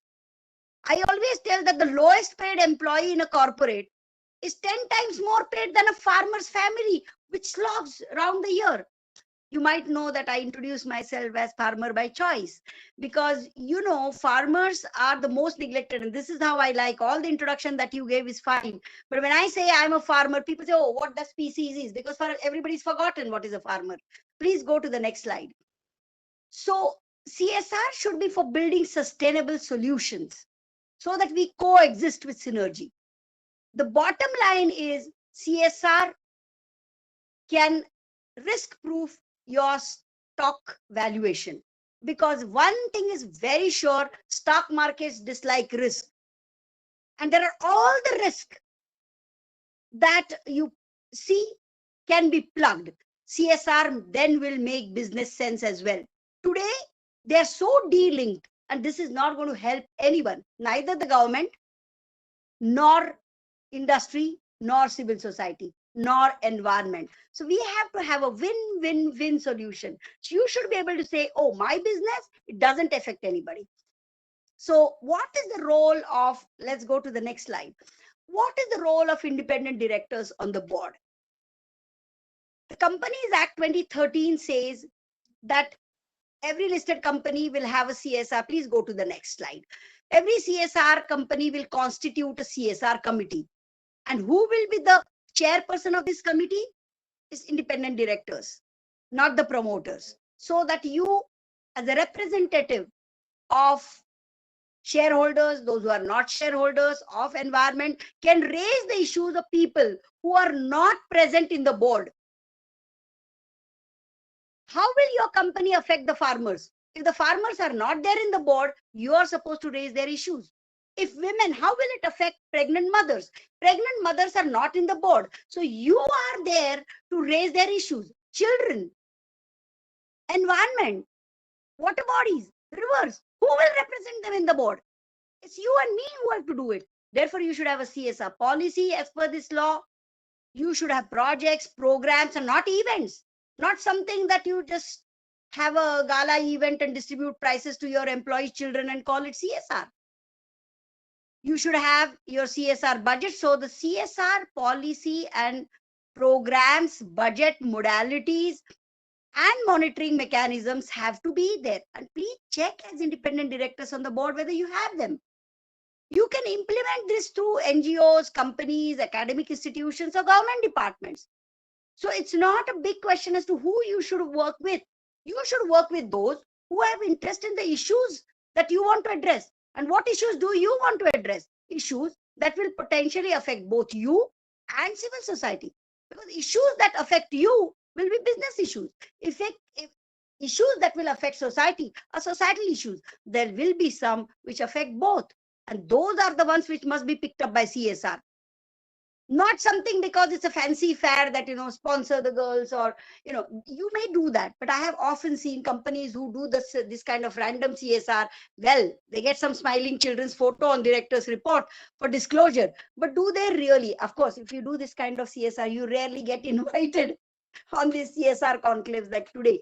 So I don't know how accidentally I have come. Usually people who speak on these boards will be the people who do these large CSR and not someone like me who's raising an issue about the way CSR should be handled, because everybody loves PPP, public-private people partnership, but not whose issues. Why should we do it? How, if we do that, everybody will be benefited? Please go to the next slide. I think I'm towards the end of it. Everybody knows Companies Act. So I have given you a few things that, as independent directors on the board may be of use to you, or directors on the board of even PSUs, that you can in fact collaborate. Consider your CSR only within India, not profits that you make outside pulled in, or profits made in India used for extending it to Africa or Asia or whatever, use it within India. Only those activities which are not exclusively for the benefit of employees and companies or their family members shall be considered as CSR. A small percentage can be spent on that because they are also stakeholders, but not solely. Up to 25% is allowed, but not more than that. Ensure that surplus arising of CSR is pulled back into CSR. A lot of time, CSR is the hospital, but MRI scan ambulances is a private company that is doling out. So a lot of money put into that pocket doesn't come back. Or an educational institute, the fees are waived off because it's CSR, but the hostel is very much a related trust. And then hostel fees are more than actually fees of the college. So do remember that anything that you do must be pulled back into CSR. Go to the next one, please. So there are companies who can now claim tax benefits also, but there are some gray areas still. Some other time in the masterclass, I usually speak about this at length, but do consult your CS and CA both on this kind of expenditure, because IT rules and the SEBI rules, they have to be seen together. But one great thing in the recent, can we go to the next one? One great thing that has happened is a few CSR amendments that have come very recently, just 6 months ago, not even 6 months. Yeah, just about 6 months. That post-COVID, many people think, can we spend more? Of course, yeah, Neki or Pooch Pooch, you can always spend more, but now it is even written there. Strict monitoring penalty is going to be there for flouting CSR regulation. Now, if you go, like I just now explained a few regulations that you may put up a hospital, but anything else that you charge cannot go to some other trust. It will have to come back.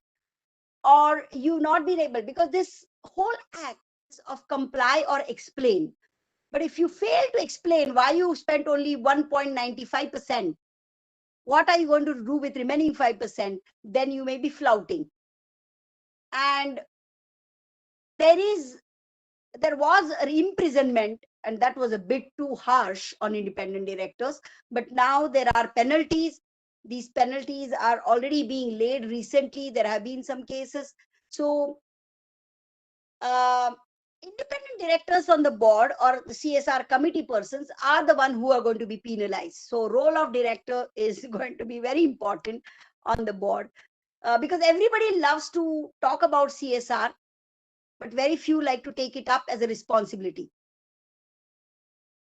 Allocate so far you could not spend more than 5% on CSR related overheads. Now on that there is some relaxation, that for monitoring and evaluation, and a third party monitoring and evaluation is mandatory now above a certain level. So these few recent amendments are going to make a big difference in the practice, provided of course, like any other law, they're taken up seriously by those who are supposed to regulate those. Can we go to the next, and I believe almost the last slide now, that the purpose of CSR should be our business must not leave any negative impacts on community or environment. At least do that first. If we're very sure about that, then start doing other things. And our businesses will sustain and grow only if our surrounding and stakeholders sustain and grow.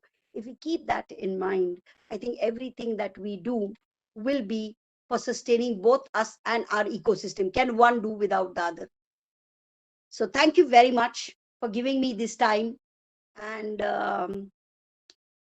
voicing out my thoughts about how CSR and business sustainability can coexist. So thank you very much, Mr. Kapoor, for letting me speak my mind on this. Thank you, Ms. Court, for a very comprehensive address and listing out all the ramifications of the recent amendments to the Act and all the implications of a sound CSR policy. Friends, I'm sorry we are running short of time. So the question answer session, we will have to skip. What we are going to request the various participants from India and abroad to please type their questions, send it to us by email and all, and mark the specialist or the speaker to whom it is addressed. We will forward it to them, and then after obtaining their replies, we will send it to the thing. So my request once again to all the various applicants, people who have registered, to please email the questions to us. Thank you once again, Ms. Court, and I take this opportunity to thank all the So much. learned speakers for the opening session. Now, friends, we come to the close of the opening session, and I have an announcement that we will break for lunch for about 1 hour, and we will reassemble after lunch at 14:45 hours. So please take a break. And I would request all the people who have logged in, especially from abroad, outside India, to please log in exactly at 14:45 hours, for the reason that the next session, post lunch, will be the Golden Peacock Award ceremony. And as you know, you may have seen from the program, we'll have the address. It's a very rich session. Post lunch, we will be having the Honorable Shri Anurag Singh Thakur, the Union Minister, Honorable Union Minister for Finance and Corporate Affairs, Government of India. We'll have Ms. Orla Collins, Deputy President, ACCA. We'll have Mr. Tarun Kapoor, Secretary, Ministry of Petroleum and Natural Gas, Government of India. We'll have Mr. A.K. Jana, Managing Director, Indraprastha again. And friends, I'm happy to announce that Mrs. Rajashri Birla, the chairperson of the Aditya Birla Center for Community Initiatives and Rural Development, she's on the board of directors of Aditya Birla Group of Companies, has also kindly conveyed her consent to be the guest of honor and deliver the special address during the award ceremony. And as I just announced, the award ceremony will be moderated and opened by Dr. Graham Wilson, UK's and European Union's leading expert on the subject. He is the Leadership and Organization Development University of Oxford, UK. So, friends, please log in at please do log in at 14:45 hours. Thank you so much, all of you.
ये सब clear है।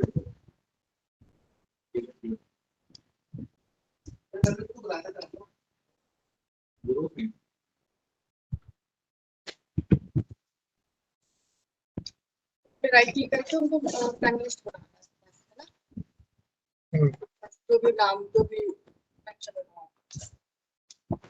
Net के चल रहा है।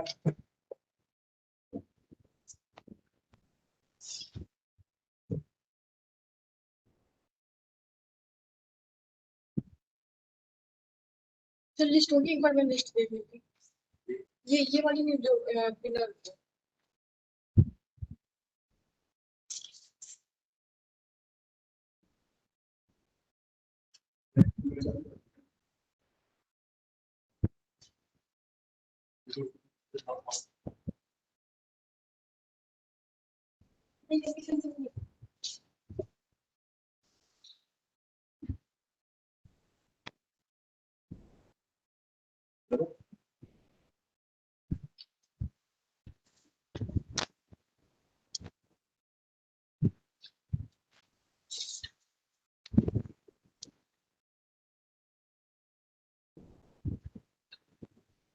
तो दिखाई नहीं रहा ना यहाँ पे।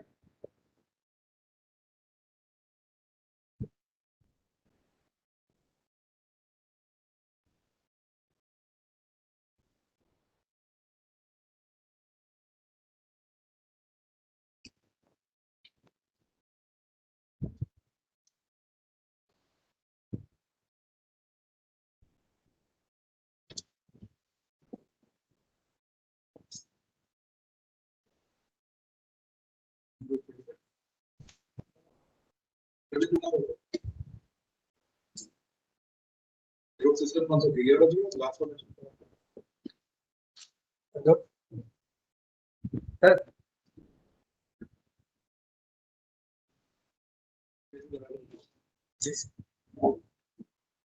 सर हाँ सर, कर लेते चेक देखिए। एक मिनट सर, कर लेते हैं।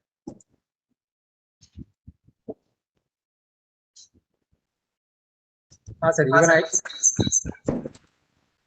Yes yes sir.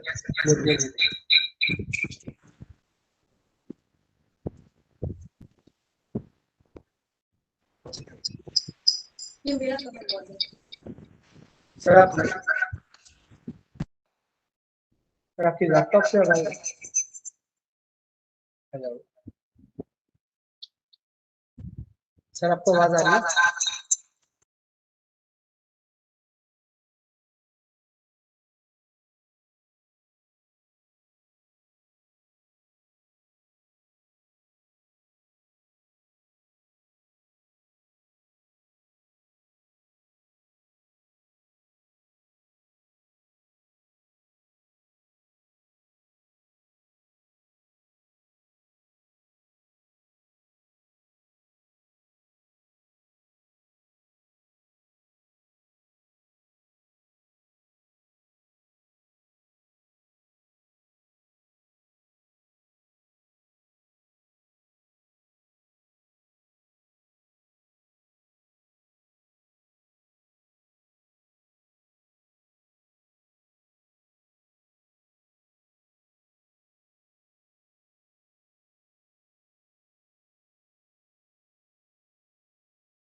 Below my fit.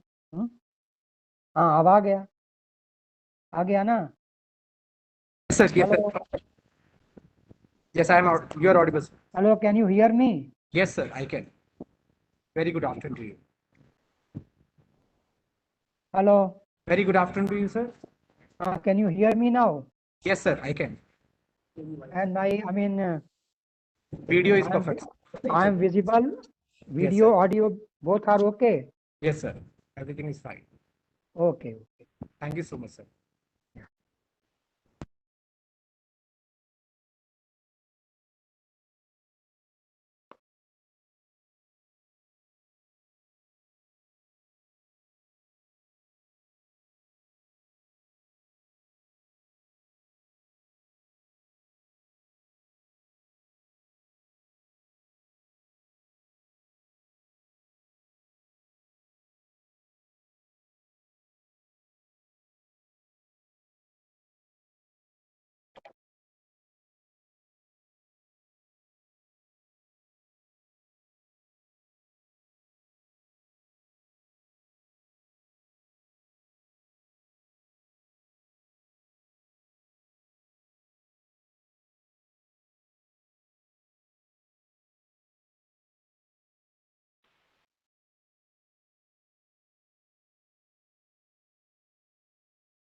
Morning, good afternoon, good evening, everybody. I'm assuming that we're all back from lunch. Can I just check if we're okay to move ahead with the proceedings?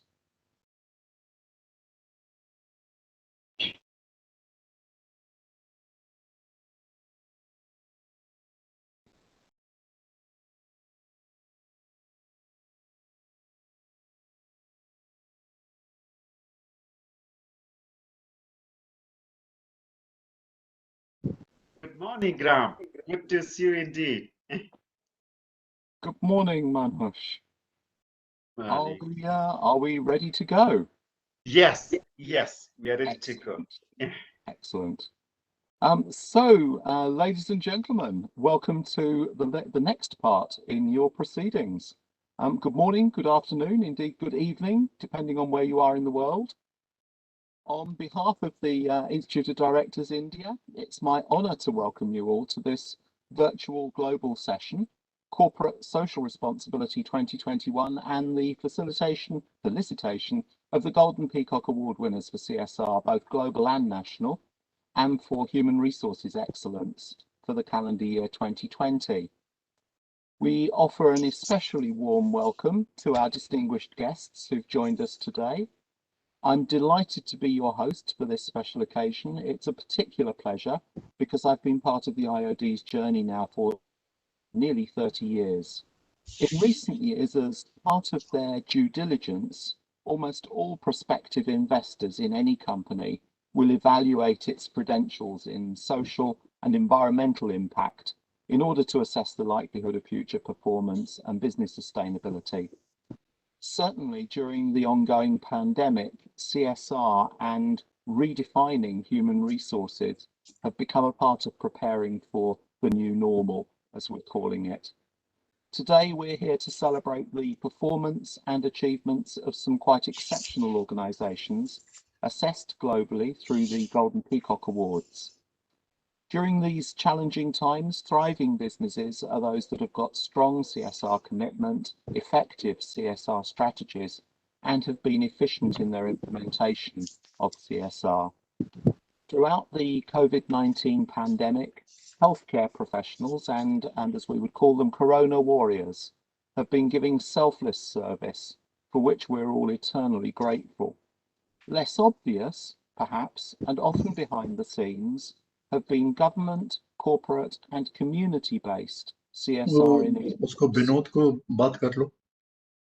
So we'd like to pay tribute so that at warriors 3 sharp too. कोई भी problem है तो उसमें पहले ही पता लगे.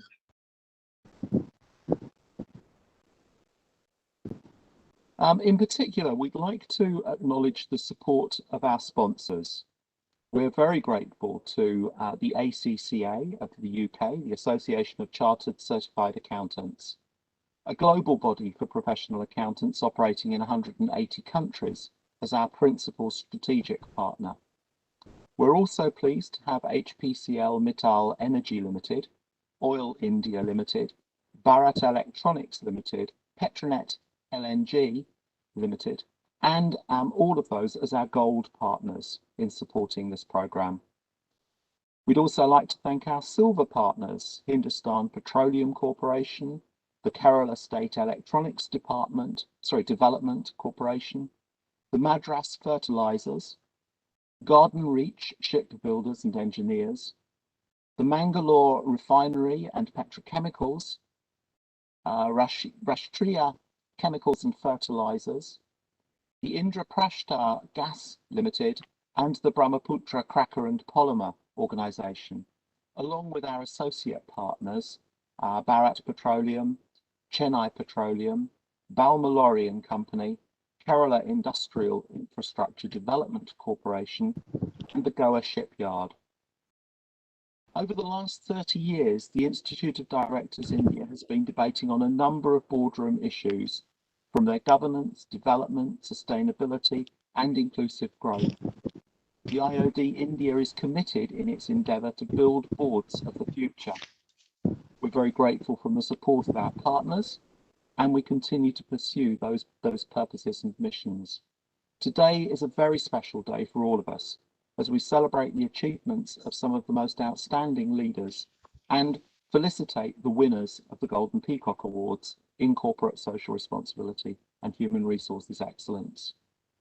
Without any further ado, I'm going to now request Dr. Vivek Agnihotri, the Director General of the Golden Peacock Awards Secretariat and former Secretary General of the Rajya Sabha from the Parliament of India, to deliver the welcome address.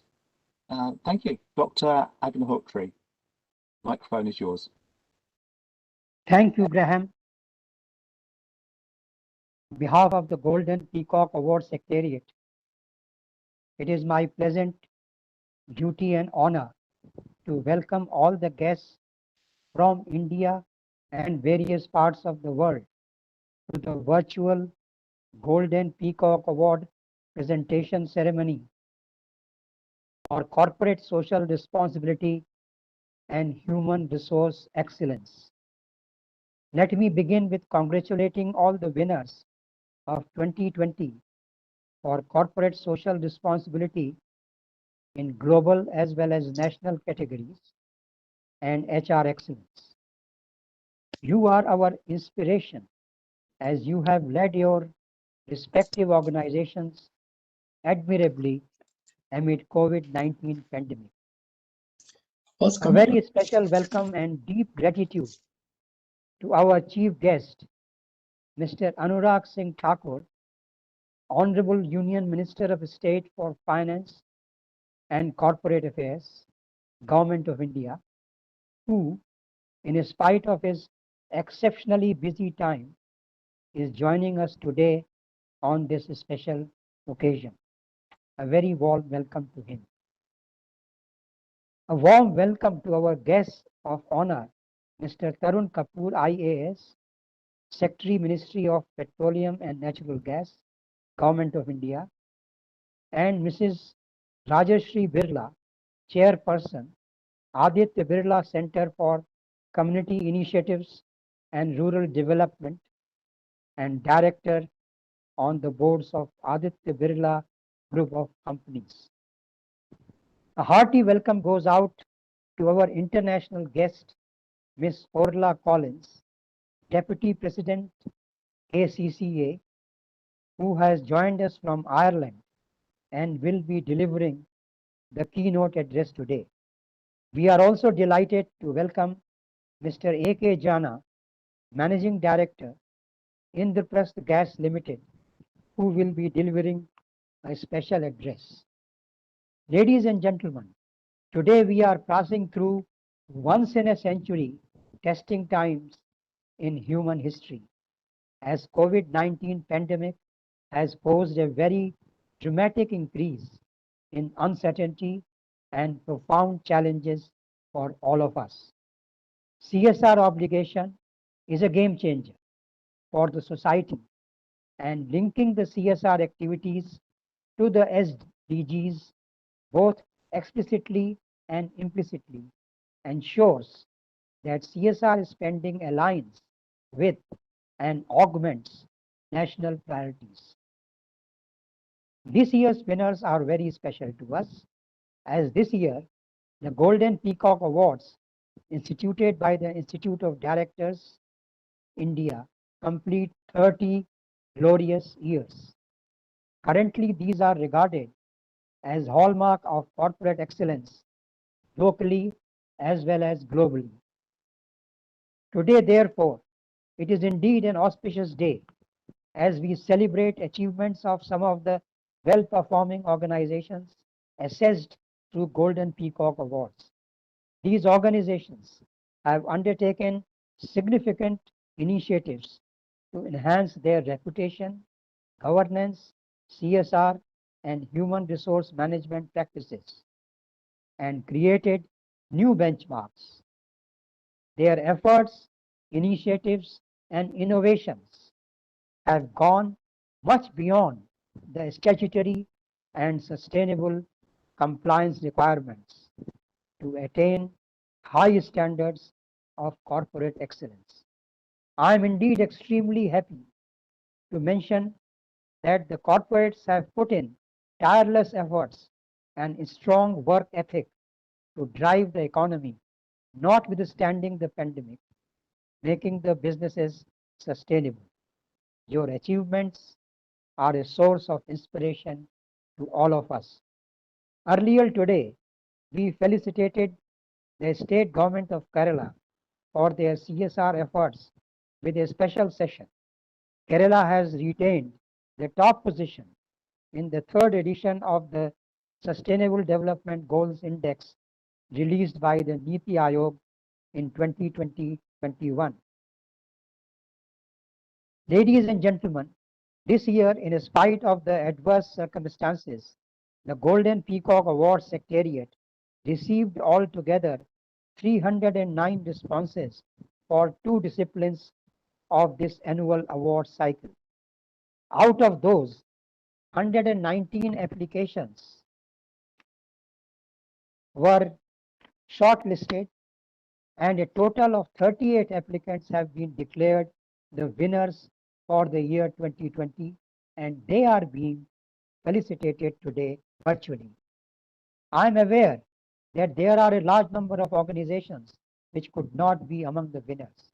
However, they are equally among the champions, as in my opinion, all the shortlisted applicants have shown extraordinary commitment to strive for excellence and exhibited a keen desire to maintain high level of enterprise to achieve world-class status. I'm sure they will be among the winners in the times to come. In a keen competition, the grand jury could select only the best in the sector. My congratulations once again to all the winners of the Golden Peacock Awards of 2020 in the disciplines of corporate social responsibility, global and local, and HR excellence. Thank you.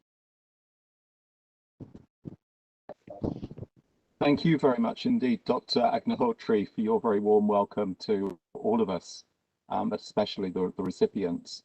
I believe that the Minister is in the process of logging in, but at the moment I'm going to hand over to General Agnihotri, who, if he would like to take the microphone, has been responsible for spearheading the vision and mission of the IOD.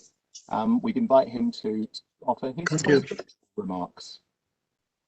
General Ahluwalia. Hello. Thanks, Graham. I was just waiting for the chief guest to come so that I can then start with him, really. So I was just waiting. So meanwhile, I would just like to say a few words to others. And let me welcome Mr. Tarun Kapoor, IAS, Secretary, Ministry of Petroleum and Natural Gas, Government of India. Mrs. Rajshri Birla, Chairperson, Aditya Birla Center for Community Initiatives and Rural Development, Director on the boards of Aditya Birla Group of Companies. Ms. Orla Collins, Deputy President, ACCA, UK. Of course, yourself, Dr. Graham Wilson, Professor Leadership and Organizational Development, University of Oxford, UK. Mr. Paresh Rughani, International Motivational Speaker, UK. And corporate heads of Golden Peacock Global and National Award winners of 2020, both in CSR and HR excellence fields. Members of IOD, ladies and gentlemen, it's a great honor and pleasure for me to welcome you all, and especially welcome and thank Honorable Shri Anurag Thakurji, who joined. Namaskar. Welcome to the Honorable Minister Shri Anurag Thakurji. It's a great honor and pleasure to welcome him, and especially welcome Shri Anurag Thakurji, who has spared his valuable time to be with us today as the chief guest to inaugurate this global webinar on CSR and the Golden Peacock Awards presentation ceremony. The Institute of Directors is really grateful to him for his august presence. IOD, as you all know, is a not-for-profit sole association of corporate directors in India. Its purpose is to continually raise the quality and stature of corporate directors as professionals through training, updating, and networking of directors, including global conventions, which include annual conventions organized by IOD in London, Dubai, and Singapore. The professional members include all directors, executive, nominee, independent, women directors, all types of directors, they are members. The training includes all areas concerning directors, including board processes, leadership, corporate governance, finance, risk management, CSR, corporate laws, and all those connected elements. IOD also produces a vast array of IOD publications, including ready reference guides for directors on all concerned subjects and a monthly journal called Director Today. Our chief guest, Shri Anurag Thakurji, needs no introduction for this corporate audience. To say a few words, he is one of the youngest and most well-known minister in the Prime Minister Modi's present team, son of illustrious Professor Prem Kumar Dhumalji, who raised the stature of beautiful Himachal Pradesh as its chief minister for 2 terms, 98 to 2003 and 2008 to 2013. He's also been a great well-wisher of IOD, talking of Shri Prem Kumar Dhumalji. During his period as chief minister, IOD organized 8 international conferences on environment management in Himachal Pradesh. Anurag ji, of course, represents the Hamirpur constituency of Himachal as member of the parliament since 2008, that is in the 14th, 15th, 16th, and the current 17th Lok Sabha. He has served as chairman and member of a large number of parliamentary committees as an MP during the last 16th Lok Sabha. He was appointed as the youngest chief whip in Lok Sabha. He has been president of Bharatiya Janata Yuva Morcha of BJP from 2010 to 2016 and led various socio-economic and political initiatives. He is honored with regular commission as captain in India's Territorial Army in 2016. A cricketer and an avid sports lover and administrator, he has been president and general secretary of a number of sports associations, Olympics, hockey, cricket, rifles, at the both state and national levels. And the most beautiful and the highest cricket stadium at Dharamsala has come up because of his patronage. He was also president of the prestigious Cricket Board of India, BCCI, from May 15, 2015 to 2017, when he handed over to Mr. Manohar. He was awarded the prestigious Sansad Ratna Award in 2019. He has also been associated with a number of NGOs to help the needy through CSR projects. His recorded address at the IOD's earlier webinar this year was also very well received by the large global audience of IOD. I have great pleasure now to request our chief guest, Honorable Shri Anurag Thakurji, to kindly address us and inaugurate this global webinar on CSR. Shri Anurag Thakurji. Thank you, General Saab. President, Institute of Directors, Lieutenant General J.S. Ahluwalia ji, distinguished guests, ladies and gentlemen, Namaskar. It gives me pleasure to be delivering the chief guest address at the Institute of Directors virtual global session on corporate social responsibility 2021. At the outset, I would like to take a moment to offer my deepest and sincerest condolences to everyone who have lost a loved one in this pandemic. We are fighting a collective battle against an invisible enemy. As the recoveries continue to increase and the active cases keep going down, we can hope that the worst is beyond us. More than 230 million doses, more than 230 million doses have been administered in our vaccination program till now in India. And I'm sure that we can and we will come out of this stronger, because by the year end, we will be able to provide close to 216 crore vaccines, which is 2.16 billion vaccines in India. So last year, we carried out reforms in multiple sectors under the Atmanirbhar package, which range from short-term measures to long-term steps. And we took these steps, brought these reforms during the pandemic time, when most of the country was under lockdown. Our Prime Minister was working day and night, and his team, to bring out these reforms, which will take India to the next level and make a self-reliant India and Atmanirbhar Bharat. We introduced schemes like Emergency Credit Line Guarantee Scheme, under which credit was extended to existing borrowers without any fresh collateral or guarantee fees. Under this scheme, we have sanctioned close to 2.65 lakh crore rupees to over 92 lakh accounts, and this has helped lakhs of businesses stay afloat during this crisis.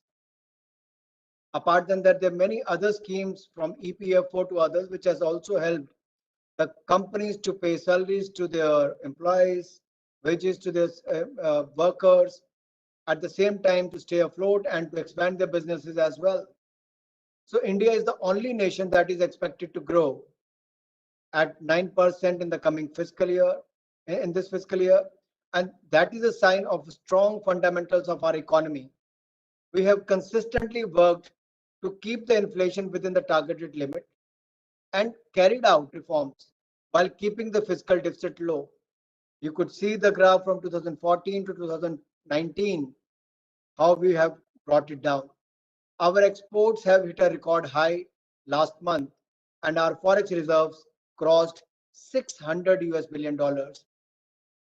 India aims to be a global manufacturing powerhouse, and these reforms are the catalyst for that ambition. India has a rich tradition for everyday giving and citizen engagement. In 2017, everyday givers contributed 34,000 crores to community, religion, disaster relief, and charitable causes. In our scriptures and ancient texts, we will find multiple instances affirming and encouraging the practice of giving back. I still remember, my younger days, I was born in Himachal, was brought up in the state of Punjab. My father was a professor who also did his schooling in Himachal, but came to Jalandhar to study for his higher education and worked there as a professor also. So we have seen how Jalandhar in Punjab had become a hub by the social movement, by the DAV schools, colleges, and all that. So what I'm trying to say is, it's not today that we have started with the CSR thing. It is with the generations for years and years, centuries, that in India, people have been contributing. And even during the pandemic, I've seen poorest of the poor who may have only food grains for a month, but when they see anyone who is needy, hungry, and needs some help, they have come forward. That is the strength of our society. And way back in 2013, the concept of corporates giving back to the society predates the provision of CSR, which got enacted with the Companies Act in 2013. In fact, one of the America's biggest industrialists and philanthropist, John D. Rockefeller, made his first large donation for public welfare after meeting Swami Vivekananda. The first Indian endowment was set up in the year 1892 by Jamsetji Tata, who is considered to be the pioneer of philanthropy in India. The provision of corporate social responsibility is extremely important in the present era with the rising levels of income inequality. The contribution of the corporate sector to the basic social requirements such as health and education is very pertinent and must happen simultaneously with the government spending. During the last 2 decades, corporate social responsibility as a concept has evolved from a simple philanthropic activity to integrating business interests with the community in which it operates, exhibiting social, environmental, and ethically responsible behavior in governance of business, generating values and long-term sustainability. And sustainability, either for a country, for a state, for a company, it's very important. And I think that is why this concept of CSR works very well to engage and help others to also grow with you. Our understanding of CSR has undergone a paradigm shift, moving it beyond its philanthropic and community roots. Being profit oriented and being socially responsible are not in conflict. CSR today is a way of life, not a PR exercise for the corporates. But though I've seen many corporates who attend many meetings, do a lot of events, will receive awards, but I don't know how much they do on the ground. So I think that raises a question mark. So CSR is enlightened self-interest, a new game changer. We need to make CSR an actionable agenda. CSR is dynamic, scalable, and sustainable. And we should also look at the impact of our CSR in that region. And there should be a report on that, what impact we have actually created. So India issued CSR guidelines for PSUs in 2010, followed by nationally voluntary guide based on ISO 26000 in 2011. India became the first country in the world to mandate the discharge of CSR by companies satisfying prescribed criteria. India has nearly 8 lakh registered companies, of which nearly 15,000 comes under CSR clause 135 of the Companies Act 2013. 2% of the profit is likely to be around 20,000 crore of the CSR spends. Much needed changes in laws governing CSR had to be made by us earlier this year.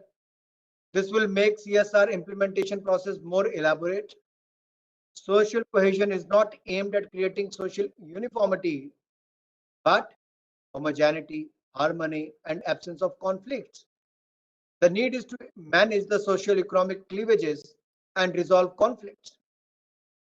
Company boards are required to formulate their CSR policy, to guide its strategic planning, and provide a roadmap for its CSR initiatives. CSR projects must have measurable targets and impacts. The disclosures and sustainability are hallmakers for companies' compliance and resilience. CSR strategy must drive social purpose and transformation with imperial justification and a quantified social impact. Social media has enhanced its reach and social presence. Corporates today are engines of social transformation. They need to create an emotional connect with the impacted society to create a buy-in. During this pandemic, the corporates have amply contributed to the PM Cares Fund as part of their CSR obligations. I'm glad to see companies are also channelizing their CSR spendings better to achieve India's sustainability development goals. The potential is huge. I've noted with particular interest how CSR programs of companies have delivered good results for Divyang, especially able people in the relevant sports, creation of sports infrastructure, training of sports personnel in those sports which otherwise attract lesser attention. I'm happy to note that the CSR has moved from a simple philanthropic activity to integrating business interest in the community in which it operates. I understand these competitive corporate awards instituted by the IOD 30 years back for 15 different corporate functional verticals have motivated and raised the corporate quality standards in these areas.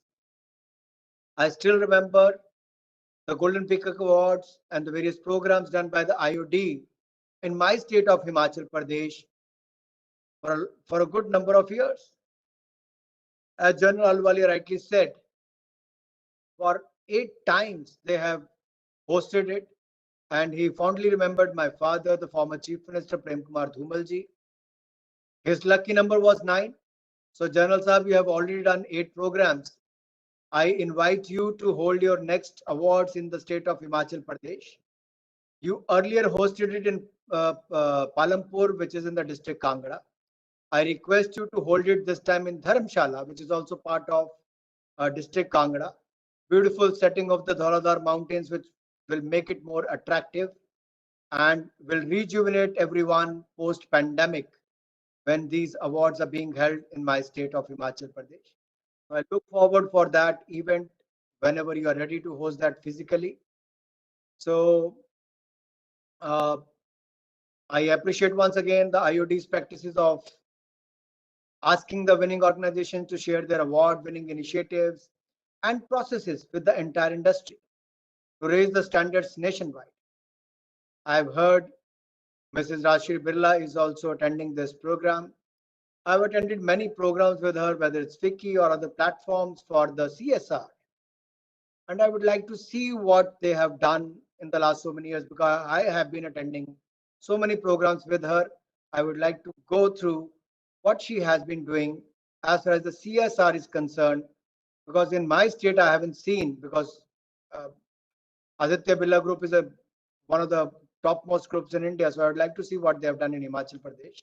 They have presence, their industries have their presence there. So I would also like to see what they have done as far as the Himachal Pradesh is concerned. So I won't take more time because we have a lot of speakers today. So the HR excellence and the CSR are major defining characteristics of an organization for its long-term sustainability. So let me congratulate to today's Golden Peak Awards winners, and I wish them good luck, and I wish good luck to Institute of Directors, their entire team, General Ahluwalia and rest of the team. Thank you once again for inviting me. Thank you. Jai Bharat, Jai Hind. Thank you very much, Honourable Minister, for your particularly relevant address, and also sparing your valuable time to join us. I think you've helped us all see quite how the efforts of companies and communities fit into the enormous strategic picture, not only for dealing with the current challenges, but also into the future of India. And I think that's been a very insightful and very helpful presentation to give some focus to people. Thank you so much indeed for that. I'm going to move on. We have a lot of people to speak to and hear from, so I hope that you will be able to continue to join us for a little while and listen to some of the other presentations. I'm delighted to invite Orla Collins, who is the Deputy President of the ACCA, to deliver the keynote address on unleashing the power of CSR and inclusive growth. A fellow of the ACCA, the global body for professional accountants, she currently is also the Deputy Managing Director of Aberdeen Standard Investments from Ireland, having previously been their Head of Compliance. Prior to that, she's held a number of senior roles within the financial services sector, most recently as Chief Risk Officer with Standard Life International. Her expertise includes risk management, compliance, branch banking, financial control, internal audit, and asset management. Today, the ACCA doesn't need any kind of introduction. Currently, it operates in 180 countries. It serves a community of nearly 250,000 fully qualified members and over 500,000 future members and students worldwide. The ACCA is an integral part of the IOD's India global family, and we're delighted to have Orla Collins come and speak to us today from Ireland, sorry. So over to Orla for her keynote address. Thank you. And thank you so much for the invitation, and hopefully you can all hear me okay. And yes, unfortunately, the pandemic has scuppered all international travel that anybody can have. So I'm just sorry I can't be there in person with you this afternoon. But I guess, first of all, can I say it's such an honor to speak at this wonderful event this afternoon, which I know was a really special occasion for the Institute of Directors in India. And it gives me a golden chance to pay tribute to the work that the IOD does, which I know makes an amazing contribution to businesses in India. And I also know the important role it plays in Indian society as a champion of sustainable, socially responsible business. And in so many ways, I think the values of ACCA and the values of IOD India coincide. And they are reflected in our themes tonight: corporate social responsibility and inclusion. And I guess at ACCA, we prize enormously our strategic partnership with IOD, and we remain committed to working closely with you, and will continue to share our insights and best practice on issues such as those that we're discussing tonight. And thank you so much to all of you, and especially to your distinguished President, Lieutenant Ahluwalia, for this invitation to speak. I believe that business leaders have actually come a long way in a short time on the question of corporate social responsibility means. And I believe that businesses will look at their role in society in a different way now than was ever the case in earlier times. Now, by that I mean, I don't really mean that to say that business leaders never cared about the place in society before, actually far from it. But it's true to say that more than ever before, that sense that they have a duty to care for the communities where they trade, they work and operate is now central to the strategic thinking of every successful business. Now, I mean that businesses are motivated by the desire that extends far beyond profit and loss and goes further than generating dividends for shareholders. Of course, creating returns on investment is an important function of a healthy business. But now the best business's strategy demands more. The best business strategy demands growth with a green element, because the long-term health and even survival of our planet is the greatest issue of our time, greater even than the threat of the pandemic. Now, I think the pandemic has made this issue even more pressing, because it's raised questions about how we recover from the battering the world economy has suffered in the last year. And COVID-19 has reminded us that we're all in this together. Neither countries nor businesses across the world can inoculate themselves against the threats which are global in nature by acting in isolation. Now, the pandemic has challenged us to build a recovery which answers the long-term threats to our common survival. So, our regard for corporate social responsibility also demands respect for social inclusion, because widening inequalities within communities poses a danger to society everywhere, and widening inequalities between nations poses a threat to the world. Now, corporate social responsibility is all about how we tackle those twin threats and achieve a sustainable recovery in the wake of the deadly pandemic. As business leaders, we must choose how we respond to these challenges of looming climate catastrophe and how we tackle the urgent need to ensure that all people are included in the long-term economic stability. Now, these are big themes, and it's not possible for everyone to do everything, but everyone can do something. And I would like to spend a little time talking about what it means for us at ACCA. Now, it begins with championing a new way of measuring what success means in a business. It's about a new way of keeping score in businesses. And after all, we're accountants, and keeping score is what we do. So how we do it, though, has changed and is changing. I guess when I first joined the profession, a big part of an accountant's job was to produce reports that provided an accurate view of businesses' financial performance at any one time. It reflected business's reality. Now, that is still part of it, but we do more. Accountants and finance teams increasingly are required to provide a broader perspective of a business's activities as strategic leaders who are perfectly placed to assess an organization's long-term health and sustainability. Our role is more strategic, shaped by a concern for the future rather than fixed on what's happened in the last quarter or year. So we're now more likely to play a role in shaping a business's future rather than recording what it has already done. I believe that more businesses are placing a commitment to corporate social responsibility at the heart of their purpose for two reasons. The first is moral. Business leaders, like everybody, and they're wanting to be part of the solution, not the problem.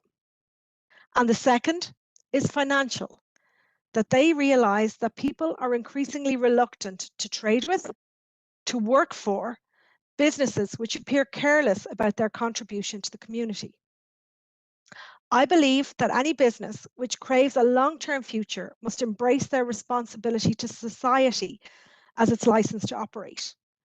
And I guess, put simply, if they don't, people won't like them and they won't spend their money with them or work for them. And this goes to the heart of why I say that we have to keep the score in a different way. So, at the risk of throwing some more jargon at you, this is about seizing on a dedication to non-financial disclosure in business reporting. Now, I can make that a lot simpler by saying it's about fairness, and fairness is a concept that everybody understands. It forms a big part of one of our latest reports, which was Mainstreaming Impact, Scaling a Sustainable Recovery. Now, non-financial disclosure is about fairness because it's about making sure that everyone has equal access to the business information they need. This means that everyone with a stake in a corporate decision which affects their life or livelihood, investors, customers, workers, regulators, the general public, can see a full picture of a business's performance, including the whole array of non-financial data, such as its impact on the environment, its contribution to society, and its commitment to long-term sustainability. Now, the only true foundation for wise decisions on the ethical and sustainable allocation of capital is honest and total and transparent non-financial disclosure. And ACCA has always believed this. Initiatives like integrated reporting, which is designed to account for value creation across the company's business model, have been predominantly market-led rather than government-generated. And some of the well-known and most respected global companies have adopted integrated reporting, names like GE, Tata Steel, and Unilever. Although corporate take-up and support of the influential organizations like the IOD and the International Federation of Accountants, 1,600 organizations across 64 countries now use integrated reporting frameworks as their model for annual reports. Now, we have made a strong step forward to a world where companies routinely consider and report on value creation in its widest sense, including the value they create for society. As I said at the start, playing a part in reversing climate change must be the main element in any business's strategy on corporate social responsibility. Now, I don't have to tell this to the enlightened audience on how urgent this is. In many ways, India is acting as an early warning system for the rest of the world in revealing the real cost of rocketing temperatures, rising tides, and extreme weather events. Now, everyone in this audience knows that higher sea levels spell a disaster for a nation where so many people live in coastal regions and depend on the ocean for their livelihood.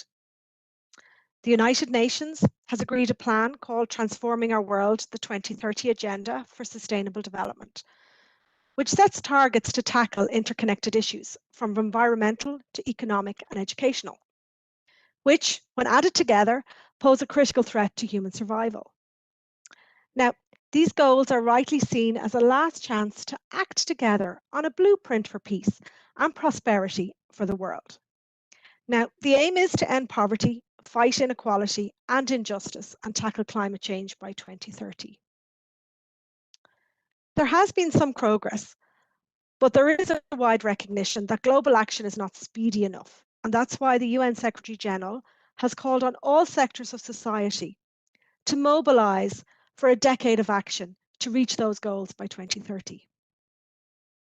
Now, you will know your businesses can make its best contribution, but I want to share what we at ACCA are doing in this common effort. Now, we have identified 9 of the Sustainable Development Goals, which are most relevant to our work, and against each of these, we've made commitments to reach them by 2030, and we've actually built them into our corporate strategy.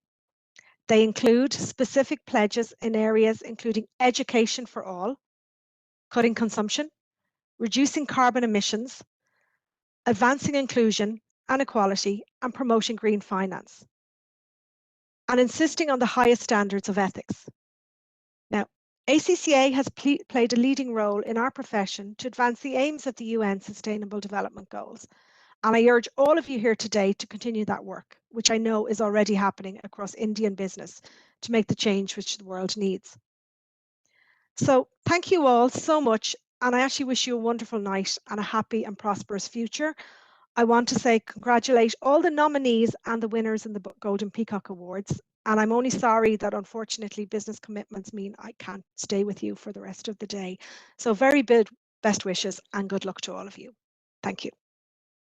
Thank you very much, Orla, for your keynote address. I think your vision for the engagement of leaders of organisations in the communities in which they operate is one that will very strongly resonate with so many Indian businesses.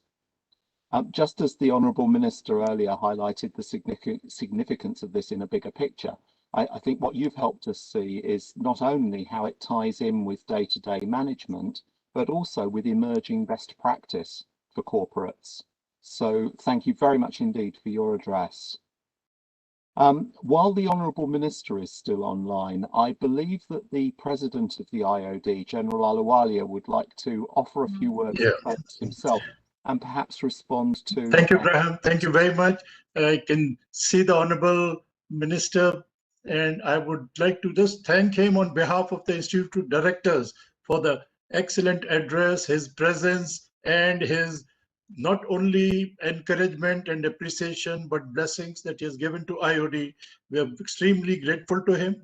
His desire and our really we will be very, very happy to organize the next International Environment Award Conference at the place that he wants. We'll be very, very happy to have it. It's a beautiful place. We have been so many times and really enjoyed that place.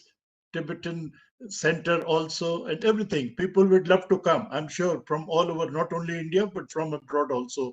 And we promise him it will be done. We will also try to see if we can organize a masterclass for corporate directors, so that directors from Himachal and around, and even from outside the state, come there and do this program. We shall look forward to it, and it is within next 1 year, it will be organized properly the moment the pandemic is slightly better and we are in a position to do so. We shall be looking forward to do that, sir. Thank you. Thank you, General Ahluwalia. Thank you, Mr. Wilson. And it was good listening to Ms. Collins as well. I won't be able to stay long for this. I have another VC to catch up. Right, but sir. Stay safe, stay healthy. See you soon in person. Thank you. Thank you, sir. Thank you very much. Thank you very much, both to the Honourable Minister and to Orla Collins.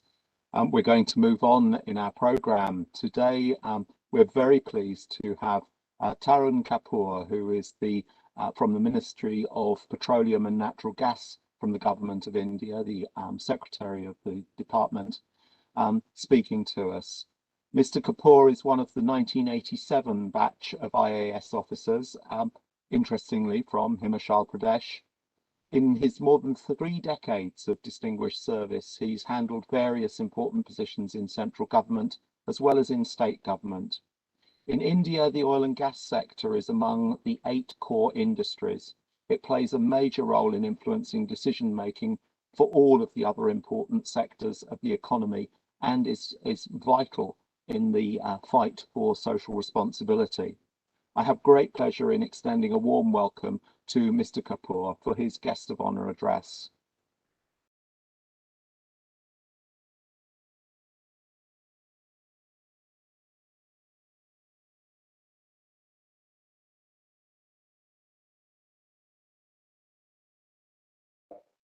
We may have lost Mr. Kapoor.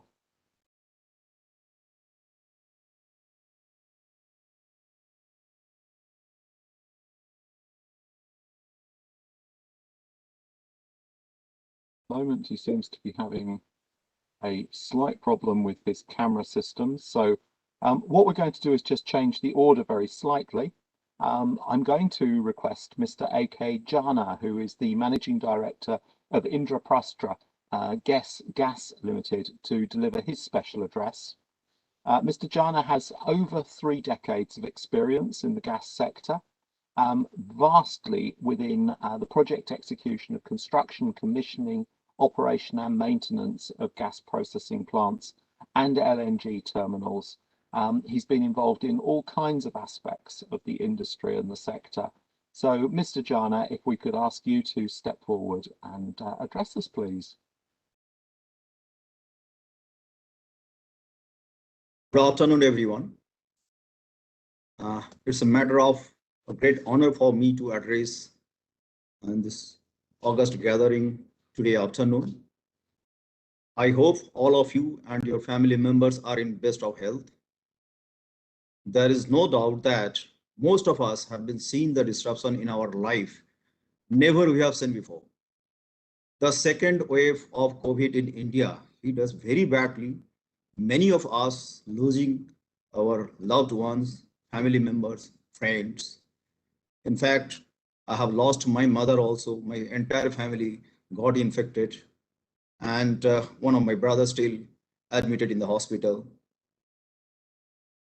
It's a big challenge for us, and it has changed the way we think, the way we work, even the way we communicate. The time have indeed been tough for last 2 months.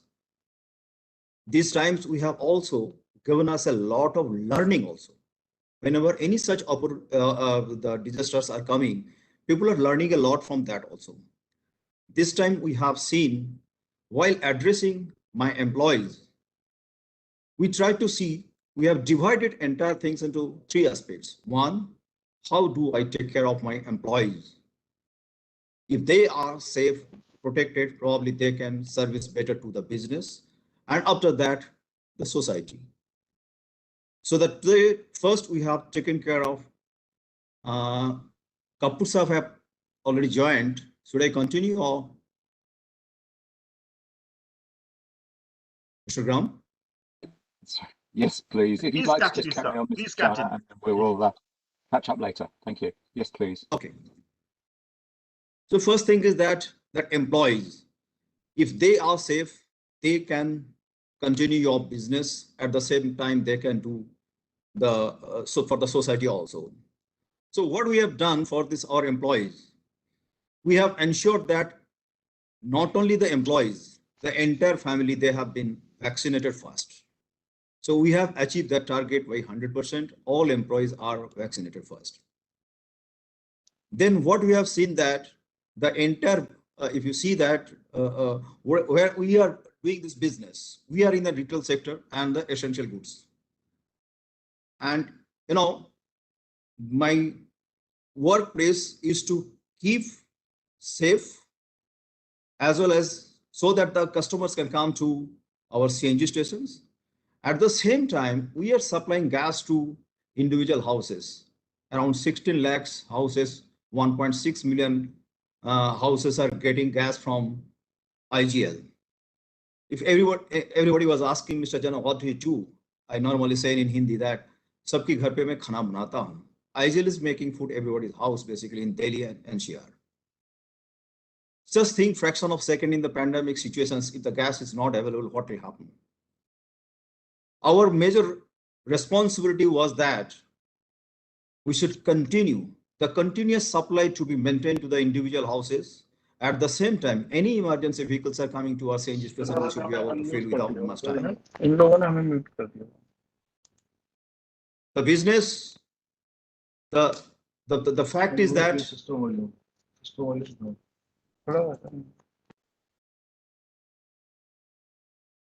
Mr. Jana, I've got a feeling that we're just getting a bit of connection, IT help being given to. Yeah, I'm okay. Okay. Please carry on. For the society, of course, if we have a certain great responsibility towards the society. As everybody talked about the CSR, what is CSR? I need not to tell anything about that. But the fact is that we had an internal meeting with my employees. How do we address because the total today, what you see, the growth of IGL, right from its formations from 1985, 1988 until today, whatever the entire balance, it is because of the residents of and the populations of Delhi and NCR. Their contributions we cannot forget, and today we are the #1 city gas distribution in India. It is just because of the contributions was what we have got from the delegates. So this was the time to give back them. What we can do, what we can think of, whatever we can do, we try to do in these pandemic situations. It as a part of our CSR. Before going to that, I must tell you two things. In the pandemic situations, what had happened, we have experienced a lot. While meeting this business requirement as well as the customer requirement, we have segregated. We have gone for the 4 W's. The first one is the work. We have segregated the work which can be done from the home and for which we are required to go to the site. For laying the line, connecting the individual houses or the customers, we have to lay the line. Those work cannot be done from the home. So we have segregated what job can be done from work from home and what cannot be. So we have, for which we have to develop the workplace for which, and we have to create the work culture also. And 100% employees, they are not conversant with the today's IT system. They were required to be trained also. Those who are basically, you can say 50 plus, 55 plus, they are required to be trained also to use the IT sector so that you can work from home also. So we were required to create the workplace. And the third one is the work culture. And the fourth one is the workforce. Now, what we have seen, the migrant labor, during this pandemic situations, there was a great trouble for us to retain them and to protect them from the infection also. It was a big challenge for us. We worked with our contractor, consultant, and suppliers, how we can protect those migrant labor from the infection, as well as how the facilitation can be done so that they can be there in the site. When the situation improves, then we can start work once again. It was a great challenge for us, but the fact is that as a part of our CSR program, we have 2 types. This particular year, we have segregated one COVID-related CSR, another is the normal CSR. As a part of our normal CSR program, I must tell you that we have a good system. Last 3-4 years, we are building this, but building the bond through the gender sensitizations. Training, we are having a training program for all drivers, for the autos, buses, and the taxis, to teach them irrespective of gender equality and safety, making the public transport safe for women. There are certain instances, very hard-burning instances were there. Because of that, we have adopted this particular program. Every year we are conducting around 6 lakhs drivers so far we have sensitized. We are organizing. I'm really sorry to interrupt you. I'm finding what you're offering really interesting and very helpful, and I think it's got direct relevance to the audience. And I'm concerned that I don't want to compress your time, but to give you the scope to be able to actually give us more of the detail of what you've been doing. We've unfortunately got the special guest, Mr. Kapoor, is on the line with us, and unfortunately he's got another appointment. So do you mind if I just interrupt you and give him the platform for a few minutes, and then we'll come back to you for a few afterwards? It's okay, it's pleasure. Okay. Thank you very much indeed. Thank you. So, ladies and gentlemen, we're very pleased to have Mr. Tarun Kapoor, who is the Secretary of the Ministry of the Petroleum and Natural Gas for the Government of India, with us. As I said earlier on, he's a member of the 1987 batch of the Himachal Pradesh cadre. He's had more than 3 decades of distinguished service within governments, both state and at the central government level. The oil and gas sector is incredibly important, as we've been hearing from Mr. Jana, and it plays a significant role in influencing decision making for all parts of the economy. So we're delighted to have Mr. Kapoor give us his guest of honour address, and then we will return to Mr. Jana afterwards. Mr. Kapoor, you have the platform. Good afternoon to all the participants. And my congratulations and good wishes to IOD for organizing this award ceremony and this discussion on corporate social responsibility. Corporate social responsibility is a government mandate or a government requirement, and all companies are supposed to spend a particular percentage of their profits. But then I think all corporate organizations have to think beyond that and not take it just as an obligation which is flowing from the law, but take it as something which they would willingly do and something which they want to do for the society. In the case of public sector undertakings, generally one has seen that public sector undertakings do come forward to take up projects under CSR, and several times some of the companies even go beyond the mandatory 2% requirement.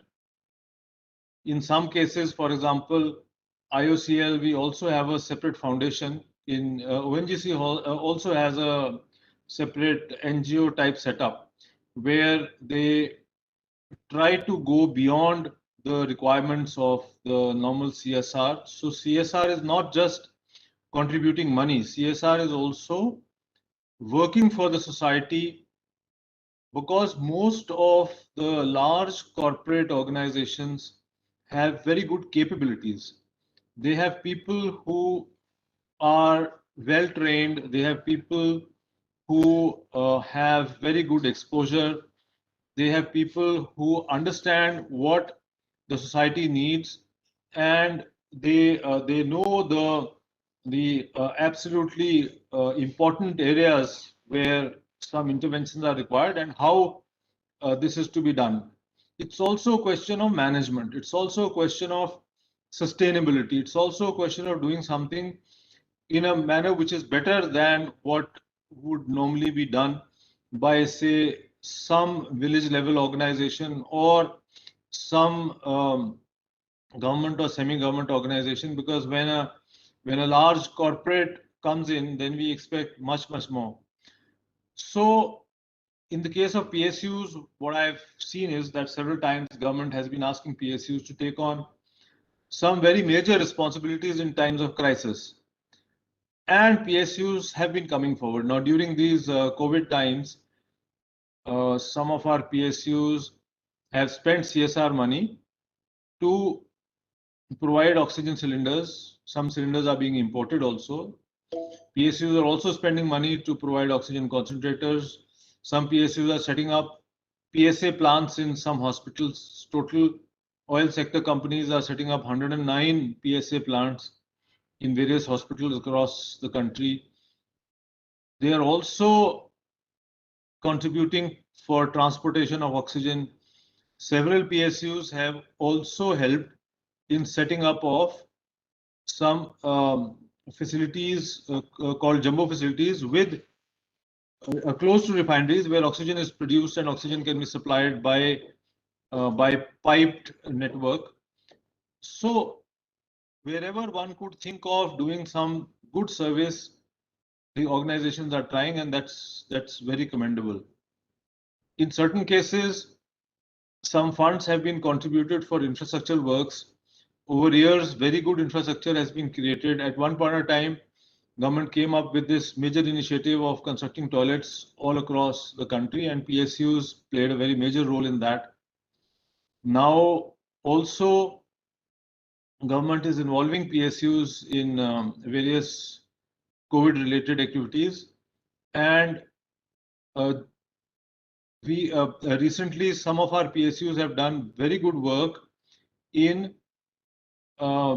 beautification and in maintenance of certain environment related. For example, some work has been done in in Ganga riverfront in certain places, which is not only environment friendly but also for tourism. Similarly, some work has also been done in Badrinath, Kedarnath, and all related to environment, all related to conservation and getting a little better facilities for tourists. And then a lot of organizations work or they have their factories or establishments in slightly remote areas. And there are people around those areas who are poor and who lack certain facilities. It can also happen that a particular organization has a very good colony, they have a good hospital, they have good facilities, but around that area, the villagers don't have those kinds of facilities. So it makes a lot of sense to open up those facilities, spend some money out of CSR, and then provide those facilities for people who are living around that area. It also makes good sense and sometimes it generates a lot of goodwill if the organizations which are located, say for example, some of our organizations are working in the Northeast. So do something for construction of basic infrastructure in villages like paths, some school rooms, maybe certain other common facilities, some workspaces, some common work areas, some facilities for self-employment, and at times it may also help if some organizations have good connect between the rural setting and urban areas, and these organizations can help in marketing. So which would mean that a little money coming from CSR, some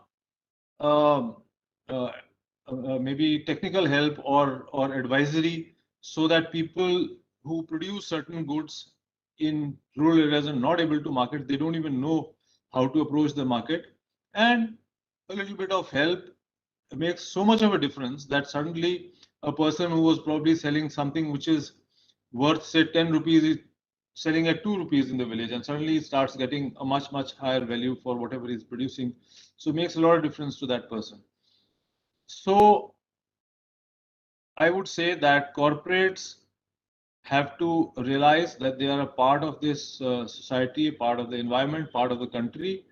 And while they have their main motive of increasing their profits or their turnover, they also have some responsibility towards the society, towards the country, and towards people who they live with and work with. And if they contribute something to that, not only in terms of money, but also in terms of some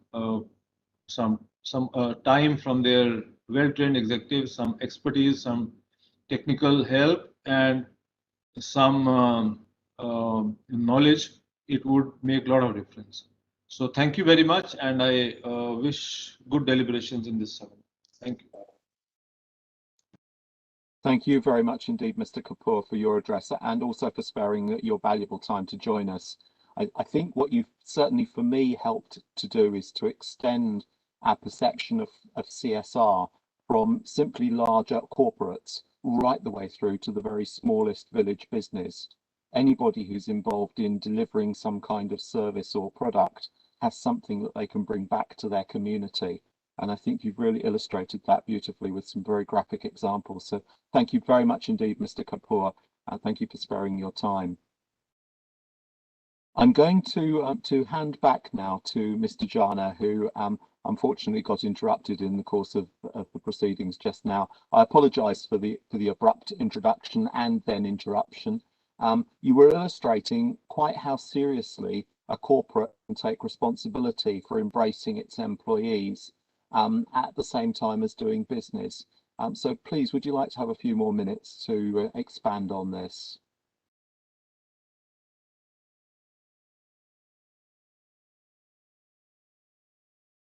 Thank you, Mr. Gram. As our secretary, Mr. Kapoor, was saying, and he was reviewing also, he has given us the task to set up the oxygen plants. And we are basically providing 7 oxygen plants, 7 hospitals. while setting up that few hospitals, they are not having internal piping. One of the hospitals, they have requested, sir, we are supplying the oxygen to the patients with the cylinder. The PSA plant should have both the things together, which can directly supply to the network, which has been there already in the hospital, or at the same time, it should have a high pressure compressor, which can compress and store in the small cylinder of 150 kg pressure. So we have set up one plant, which we are going to commission on next Sunday by our Honorable Minister for Petroleum and Natural Gas and Steel.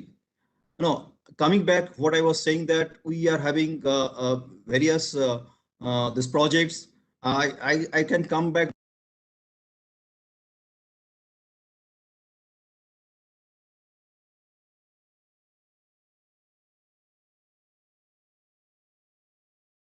Mr. Jana, I think you've been you've muted somehow. There we go. Yeah, okay. Would you like to go back for a moment? There you go. And one thing I would like to share, my bad experience with this audience and August gathering. I have lost my mother. I stayed in a village, basically, village of West Bengal. You can't believe, as a major project in Delhi being MD IGL, I'm sanctioning in crores for setting up crematorium, be it a electric one, be it a CNG plant, CNG boiler. So we are setting up all these things. We're spending crores of rupees. What I have seen, I have basically cremated my mother. You can't believe, on a barren land, only nothing is available on those areas. And one of my brother is admitted in that village hospital, government driven. He was having oxygen level less than 90, so he was required to be admitted and oxygen has been given. Today the condition is better, and with oxygen cylinder, he is having 96% saturations.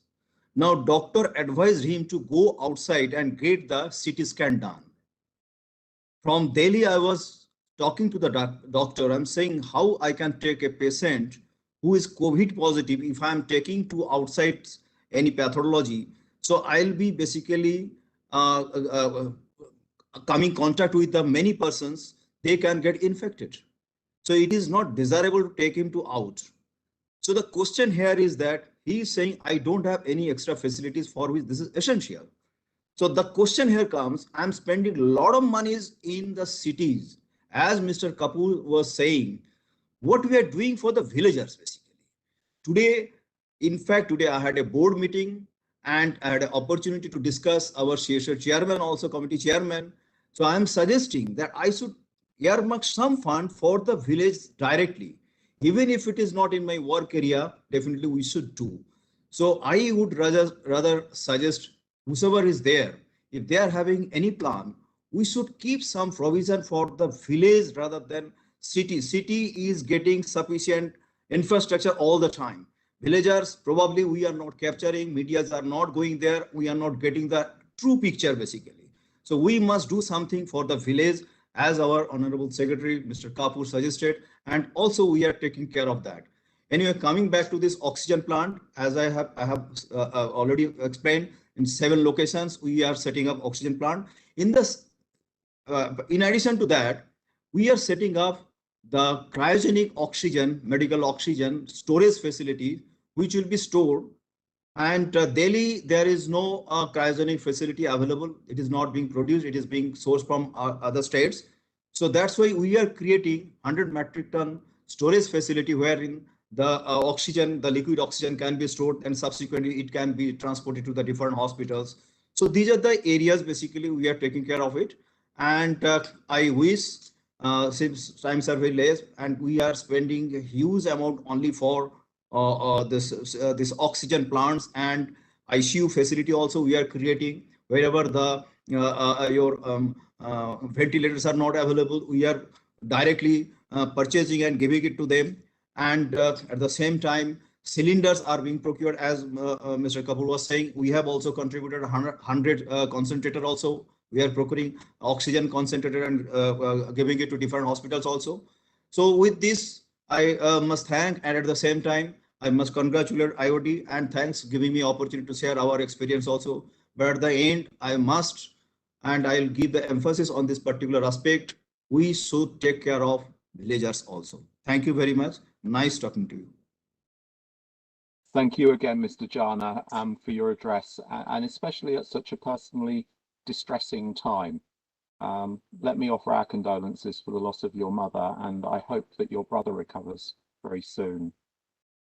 Taking responsibility, full stop, is what corporates do, and I think what you've shown is how seriously you've taken this in your organisation and how much more scope there is for all of us to embrace our responsibilities. So thank you. It's role models like yours that are setting a new standard for this new normal that we're talking about emerging. Thank you again for accommodating the interruptions. We could only interrupt a family member.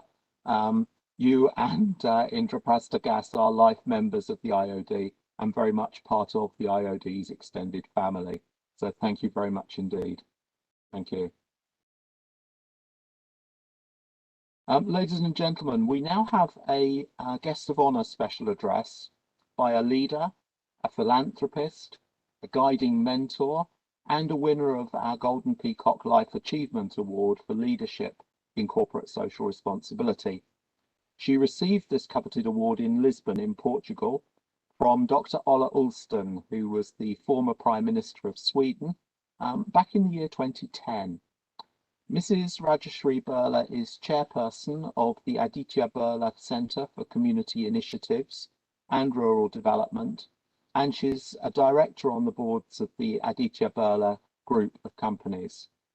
Her association with the IOD goes back over a decade now, and she ensures that she attends all of our annual global CSR conferences in India and abroad, and we've been greatly honoured and privileged to have her with us. Mrs. Birla spearheads all of the community initiatives, CSR and development projects at the Aditya Birla Group, which is one of India's largest conglomerates. Today, she's been unable to join us live. However, she was very kind enough to share a recorded speech. So I'm going to hand over to the people behind the scenes in IT and ask them to play the recording for us.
Thank you very much, Mrs. Burler. I'm sorry it had to be sort of asynchronous, if you like, but I think your address has really highlighted the scale of contribution already being made to CSR, but also the enormous scope that exists if we all engage with it.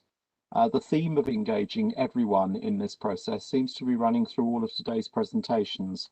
As Orla Collins highlighted, there's a huge threat to communities as a consequence of climate change, and adaptation to this and the solution to other UN social development goals has to come from our communities, albeit facilitated by corporate, civil and social leadership. So I think there is definitely a thread running through this conference, which I hope we will all hear more of in future presentations and later in this sequence. Before we come to the Golden Peacock Awards presentation ceremony, we would like to pause for a moment. We've lost many of our family members and fellow citizens due to the COVID-19 pandemic. Almost everybody in society has somehow been touched by this process. So what we're going to do is to observe 2 minutes silence for those who we have lost and departed. Let's have a 2-minute pause.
So, ladies and gentlemen, we are here today to celebrate the achievements of some of the very well performing assessed organisations for the Golden Peacocks. I would like to welcome you all again to the event. Competition brings out the best amongst both business and society, and we've seen some of the contributions that organisations are able to make to their communities in the current pandemic in particular. One of the prime initiatives of the IOD has been the institution of the Golden Peacock Awards for corporate leadership and institutional excellence, which over time have become a hallmark both locally and now increasingly globally. This year's winners are very special to us because the Golden Peacock Awards are completing 30 years of celebration.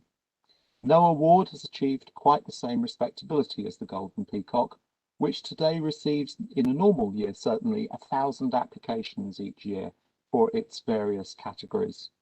This is largely due to its very robust and transparent evaluation process and the very clear criteria on which the awards are determined. These were developed over time by looking at internationally recognized criteria from other awards and from other standards around the world.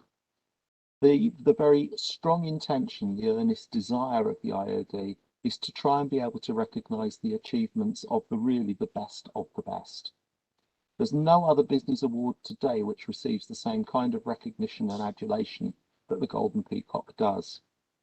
The jury itself is chaired by the Honourable Justice Venkatacharya, Chairman of the IOD's National Advisory Council and a former Chief Justice of India and Chairman of the National Human Rights Commission of India, as well as the National Commission for the Constitution of Indian Reforms. So this afternoon, this evening, wherever you are, we are going to be unrolling the red carpet for our winners. There will be 3 blocks of these awards.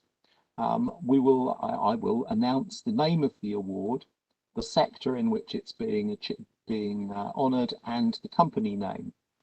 We'll then show a brief video for a few seconds from the IT team before the citation will be read out.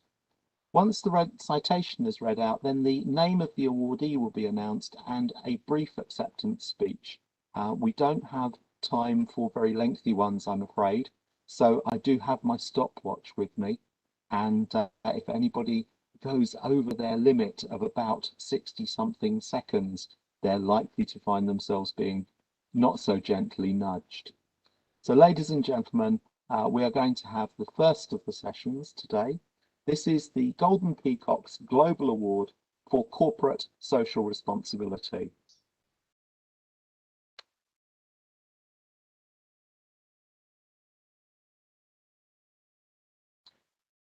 I was kind of hoping for some real sort of drum roll or something at that point, but we didn't quite get it, but we will do soon, I'm sure.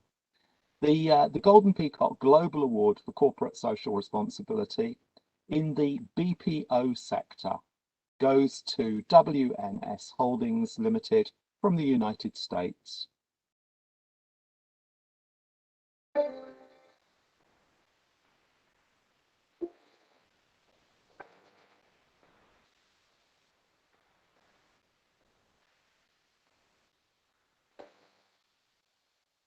WNS Holdings Limited, collecting the award on their behalf, is Mr. Keshav Murugesh, who's their Group Chief Executive Officer. WNS is a leading global provider of BPM services. It offers comprehensive data, voice, analytics, and business transformation services. It has a social project, CyberSmart, plugging the cyber safety gap to build a safer, trusted online environment. And this has been in place to address the urgent need to nurture a robust cyber-safe environment. So far, more than 180,000 learners have been empowered to be cyber-safe through this project. Ladies and gentlemen, collecting their award, Mr. Keshav Murugesh, the Group Chief Executive Officer. Thank you very much. And I accept this award very humbly on behalf of WNS Cares Foundation, all our passionate employees and volunteers, as well as our partners, and thank you for this global recognition. You know, Martin Luther King had once said, life's most persistent and urgent question is, what are you doing for others? WNS Cares Foundation is doing many things, but we are particularly proud of CyberSmart and the impact we are now creating to the world. And at this point in time, 400,000 children across India alone. Thank you very much. Thank you very much indeed, Mr. Murugesh, and thank you for setting the timetabling pace. Very much appreciated. Thank you. The second winning sector for the Global Award for Corporate Social Responsibility is in the IT sector, and the winner of the award in that sector is IBM, the International Business Machines Corporation, also from the United States.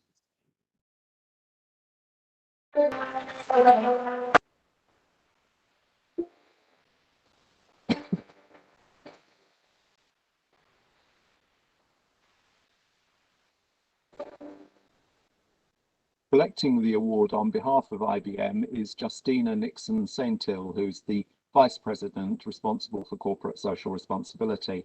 IBM probably shouldn't have any introduction necessary. It provides data, IT solutions to create value by enabling new capabilities and IT implementation services of digital and cognitive enterprise systems. A social project, STEM for Girls Across India, was launched as a 3-year program to help high school girls throughout India by promoting digital literacy. It has been highly successful, and during the year, IBMers in 92 countries have provided 1.25 million hours of sophisticated voluntary assistance. Ladies and gentlemen, IBM collecting the award, Justina Nixon-Sentil.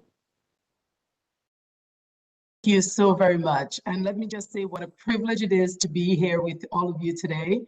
On behalf of all of my colleagues at IBM, I am so pleased to accept this prestigious award. Your recognition tells us that our CSR efforts in India and around the world are making a real difference.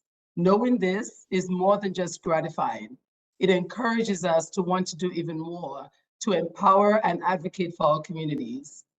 India has always been a place of innovation for IBM, and our CSR programs are no exception. For example, the success of our efforts here to encourage women to explore STEM careers has encouraged us to replicate the program globally. Today's recognition reminds us that we are in good company, all doing our best to make our communities successful. We have learned a lot about ourselves as a society during the last year. Today's event reminds us, in the end, it is people that make the world a better place.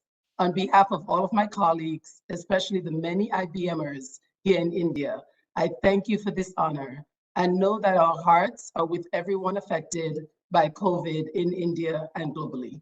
Thank you. Thank you very much indeed, Justina, as well. Moving on to the third winner in the Golden Peacocks Global Awards for CSR.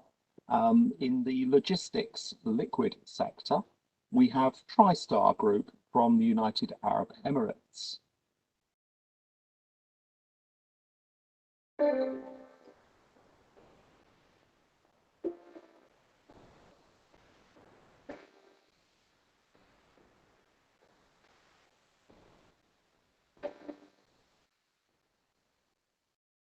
TriStar is a fully integrated logistics business serving the downstream oil and gas sector. TriStar's board has established environmental, social and governance committees to oversee and lead projects, including the implementation of CSR projects, the establishment of a budget and annual plan. Their social project, extending support to communities during the pandemic, was put in place with the objective of ensuring timely support to communities. Ladies and gentlemen, collecting the award on behalf of TriStar Group is Mr. Eugene Main, the founder and Group Chief Executive Officer. I believe he's unable to join us live, but his video is going to be played here.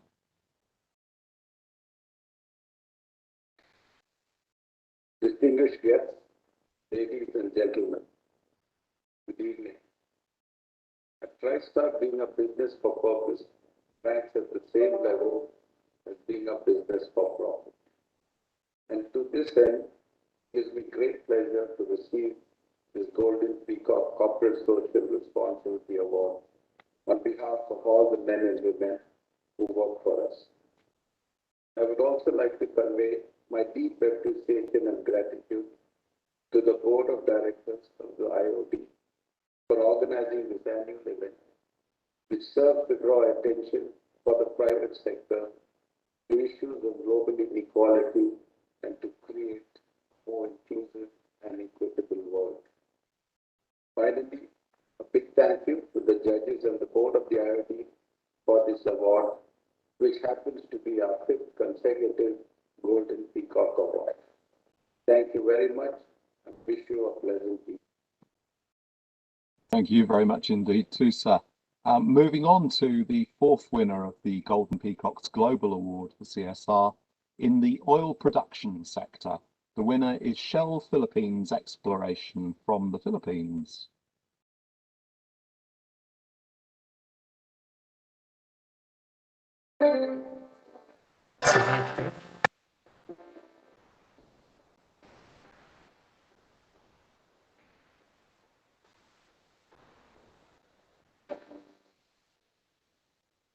Shell Philippines explores and supplies natural gas as a safe, reliable and efficiently provided, cleaner, sustainable and affordable form of energy. Its social project, Kilusan Ligtas Malaria, aka Movement Against Malaria, was initiated by the Filipinas Shell Foundation with the objective of protecting communities from threatening illness and other health-related concerns. Out of 81 provinces in the Philippines, 60 have been recognized as malaria-free and 18 have now reached zero, in other words, the elimination phase, and they are waiting simply to be declared malaria-free. Ladies and gentlemen, collecting the award on behalf of Shell Philippines Exploration is Tisha Sugi, who is their social performance advisor.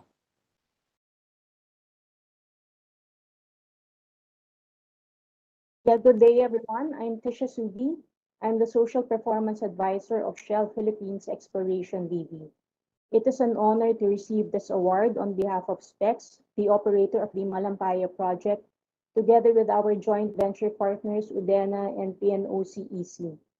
I share this recognition with our three social arms, namely Filipina Shell Foundation, Malampaya Foundation, and the Mindoro Biodiversity Conservation Foundation. This award is a testament to our commitment to power our country's progress together while transforming the lives of our countrymen. Rest assured that we will continue to contribute to our global sustainable development aspiration of meeting the world's growing energy needs responsibly with respect to people and the environment. Thank you very much at mabuhay ang Pilipinas. Thank you very much indeed, and thank you for a very brief but very well delivered acceptance. Thank you so much indeed. We move on to the fifth winner in the Global Awards. This is in the oil production sector, and the winner in this area is PTT Exploration and Production Public Company Limited from Thailand.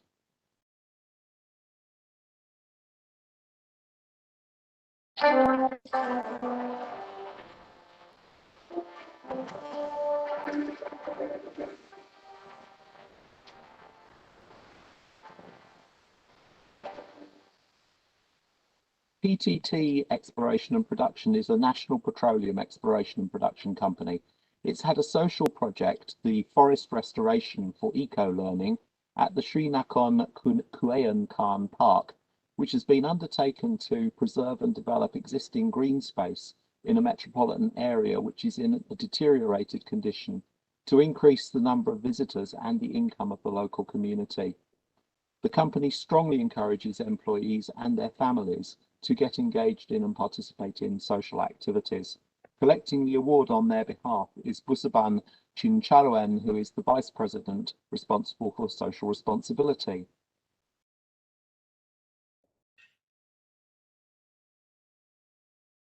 On behalf of PTT, It's okay, go ahead, Busaban, thank you. On behalf of PTT Exploration and Production Public Company Limited, or PTTEP, I'm honored to receive this prestigious award. Winning this award affirms our commitment to create long-term value to all stakeholders, which reflects our vision to be an energy partner of choice. I would also like to thank all our stakeholders and our team for their continuous support and vital collaborative efforts. It is such a great encouragement for PTTEP to continue creating value for society and deliver better outcome in the future. Lastly, thank you for the award committee for organizing this event during this hard time. I hope everyone is staying healthy and safe during the COVID-19 pandemic. Thank you very much. Thank you very much indeed. And it's great to have people from right the way across the world. I think Philippines, you've extended the furthest into time. So I hope that we're not too much into your evening, but thank you so much for receiving the award. The last award, number 6, the sixth sector in the Global Golden Peacock Awards, is in Research and Analytics. The winner of the award is eValueServe Holdings from Switzerland.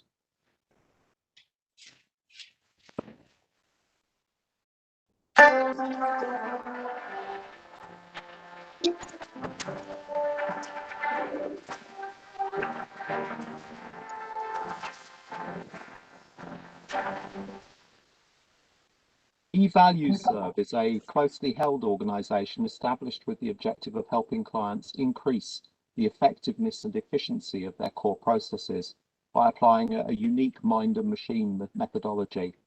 Their social project, which is titled Sponsoring Education through eValueServe's Education Foundation, a Project Pechan and remedial education programme, has been in place with the objective of providing educational support to underprivileged children. The company involves its stakeholders at a very early stage to try and make them part of its decision-making and planning process.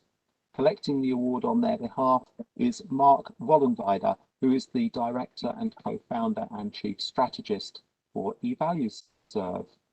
Mark, the platform to you. Thank you very much for the recognition of our team's effort. We are very convinced that we have to give back to community, and this in combination with our ESG efforts, which are part of the CSR effort, but also of our global business. We have several hundred people working in ESG, and social is one part of it. So thank you very much for the recognition. I think it is critical that the long-term contributions are recognized, but we also believe in the short-term activities that we perform under COVID, especially in India. So, I would like to thank everyone for helping on that front. Thank you. Thank you very much indeed, Mark. That completes our Golden Peacock Global Awards for corporate social responsibility. We're now going to move into the second part or second tranche of awards this evening. These are the Golden Peacock Awards for Corporate Social Responsibility, national category.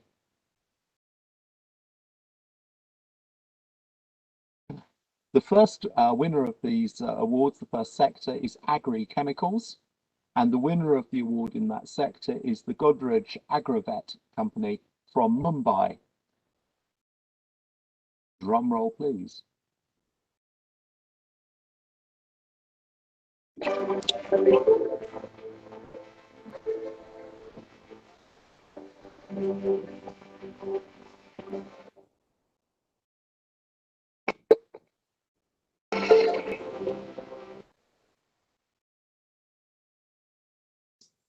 I'm afraid we got a little bit interrupted there, but let's proceed. Godrej Agrovet manufactures and markets animal feed, dairy and dairy products, foods and agrochemicals. Its CSR project was on the Integrated Rural Livelihoods Programme, which has improved livelihoods through farm and off-farm interventions, and average household income improved by 38%. Collecting the award on their behalf is Mr. Salil Chinchor, who is the Head of Human Resources and CSR at Godrej Agrovet. Mr. Chinchor. Thank you. Good evening, everyone. On behalf of all Godrejites and Godrej Agrovet, we humbly receive this recognition. At Godrej Agrovet, our mission is to help feed the nation and really help the farmers double their income. So our corporate social responsibility agenda, it really intricately intertwines with the business purpose for which we exist. I think this recognition goes a long way in motivating our teams, connecting with farmers, and helping them withstand the stress that COVID has created. So thank you very much once again. Stay safe. Thank you. Thank you very much indeed, Mr. Chinchor.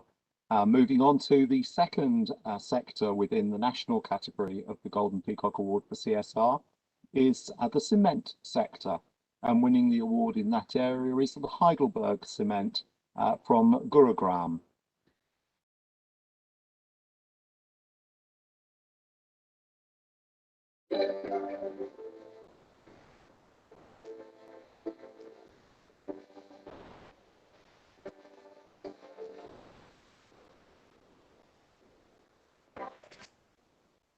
Heidelberg Cement from India manufactures and markets, not surprisingly, cement.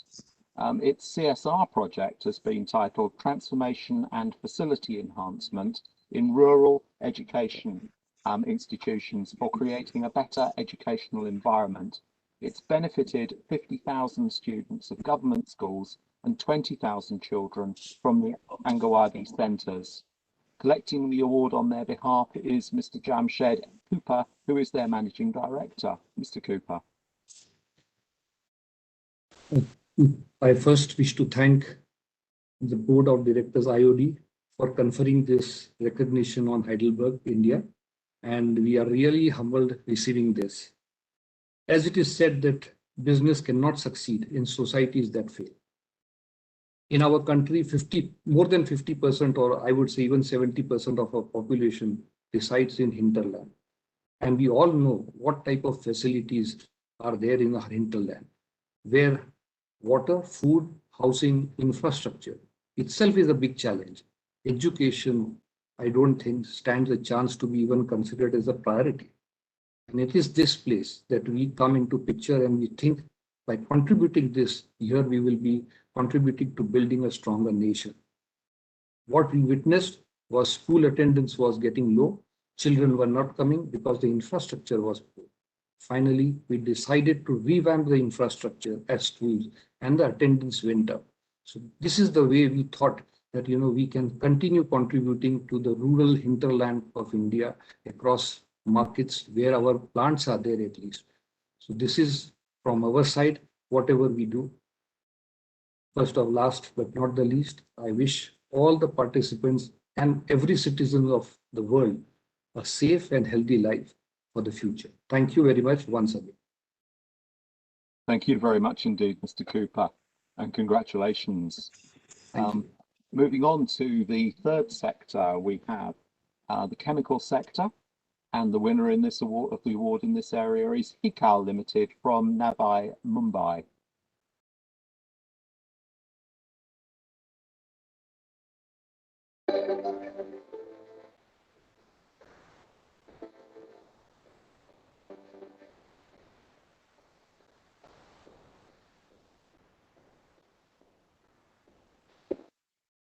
Hikal offers solutions across the life sciences value chain by providing world-class pharmaceuticals. Its APIs, generics, intermediates, crop protection and specialty chemicals as well.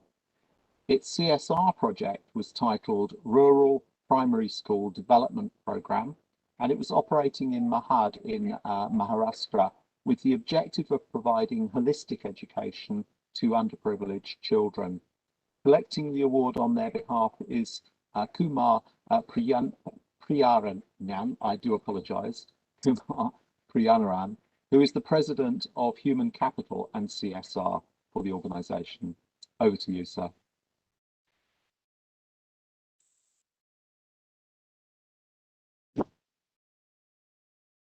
Good evening, everyone.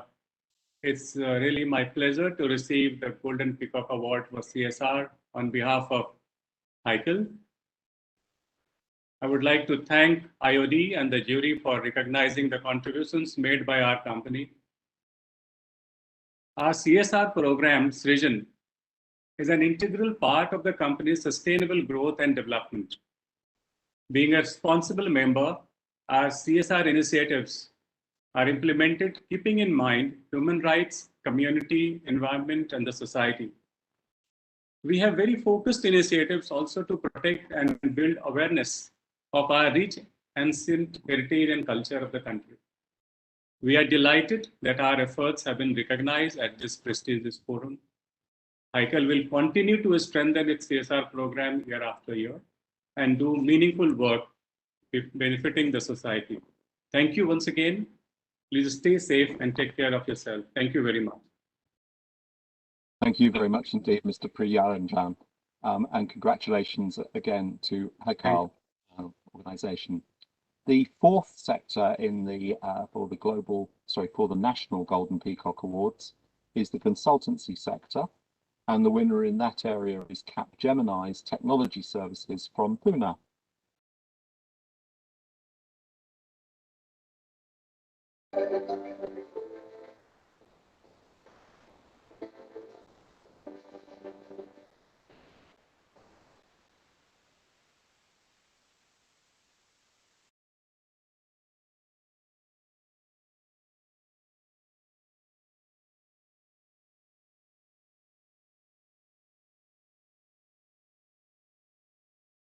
Gemini Technology Services probably needs little introduction. It offers a service portfolio of integrated technology and operation-based solutions. Its CSR project was titled Supporting NSRCEL Incubated Social Ventures in partnership with NSRCEL, which is a startup hub of IIM Bangalore. It was formed with the objective of developing a business-orientated mindset, the skills and the competencies necessary for participants to run their ventures. So far, it's reached out to 120,000, sorry, I think that may actually be 1.2 million beneficiaries. Hopefully, the recipient of the award, who I think is Kumar Anurag Pratap, will be able to correct the number for me on that one. He is Vice President of Digital Inclusion, Sustainability and CSR, collecting the award on their behalf. Mr. Pratap. Thank you. It's my honor and privilege to receive the award on behalf of Capgemini. Thank you, IOD and jury, for recognizing the project, which aims at acknowledging the potential that the startup community has in changing and transforming the lives of people. For us, it has been a very, very interesting experience to work in the area of digital inclusion, because we firmly believe that the tech has the potential, tech has the strength, and tech has the skills to change the issues or change the challenges that people are facing, communities are facing. For us, through various projects that we are doing, we aim to harness the power of people and use technology to drive the transformation that we are seeking. Create opportunities, address social challenges to build a sustainable and inclusive society. Thank you once again, IOD. Thank you for recognizing us and appreciating the project that we are doing. Thank you very much indeed, Mr. Pratap, and also to Capgemini. Congratulations. The fifth sector for the National Golden Peacock Awards is the electrical equipment sector, and the winner in this area is Signify Innovations Limited from Gurugram.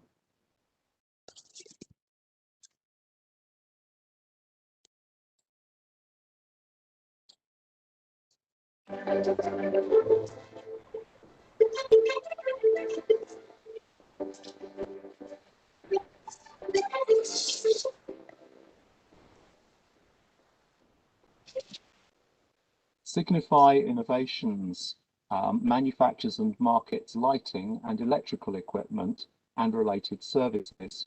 Its CSR project was titled Sports for Development, and it's been set up in partnership with the District Education Department of Haryana with the objective of strengthening local sports culture and creating opportunities for the students of government schools in villages. Collecting the award on their behalf is the Head of CSR and Corporate Communication, Natasha Tandon.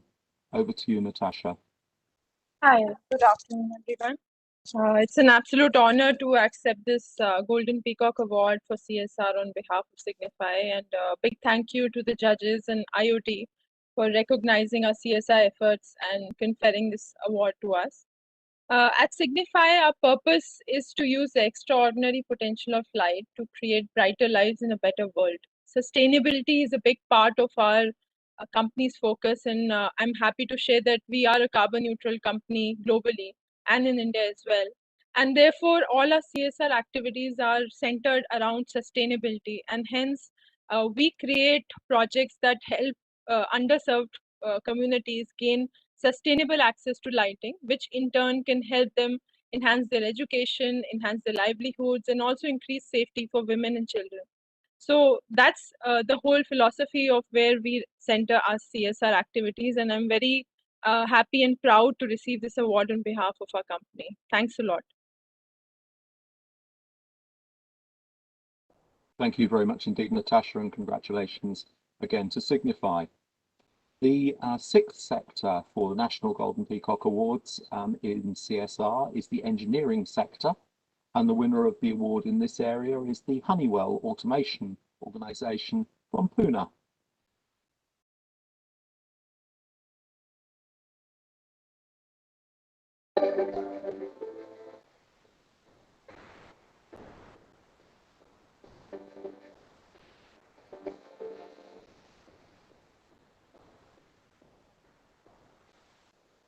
Honeywell Automation provides integrated automation and software solutions. Its CSR project was titled the Honeywell Center for Advancing Girls in Science. It was launched with the objective of providing deep, transformative science education to underprivileged girls of exceptional promise. The program has so far benefited 12,000 students from low-income and government schools in Pune. Collecting the award on their behalf is Ashish Gaikwad, who is the Managing Director of the organisation. Mr. Gaikwad. Thank you, Graham, and good evening to everybody. On behalf of my company, Honeywell Automation India Limited, I'm very pleased and honored to accept it, and thank you to the jury as well as IOD. This is our second time that we are winning this award, so it really gives us a lot of motivation to keep doing one and more. The areas that we work in education, especially we want to bring in more and more inclusiveness. 2019, we had to pivot ourselves in our activities for the more urgent needs, which required providing PPE kits and simple things like food and medicines, etc. So really encouraged to see that our efforts have been recognized by IOD, and my congratulations to every winner in this forum. And I wish everybody safe and healthy. So. Thank you very much indeed, Ashish. I'm afraid we have a little bandwidth problem there and it got a bit interrupted, but thank you very much indeed and congratulations to Honeywell for its award. Moving into the seventh sector within the National Golden Peacock Awards for CSR, that's the financial services sector. The winner in this area is the SIDBI, the Small Industries Development Bank of India, based in Lucknow.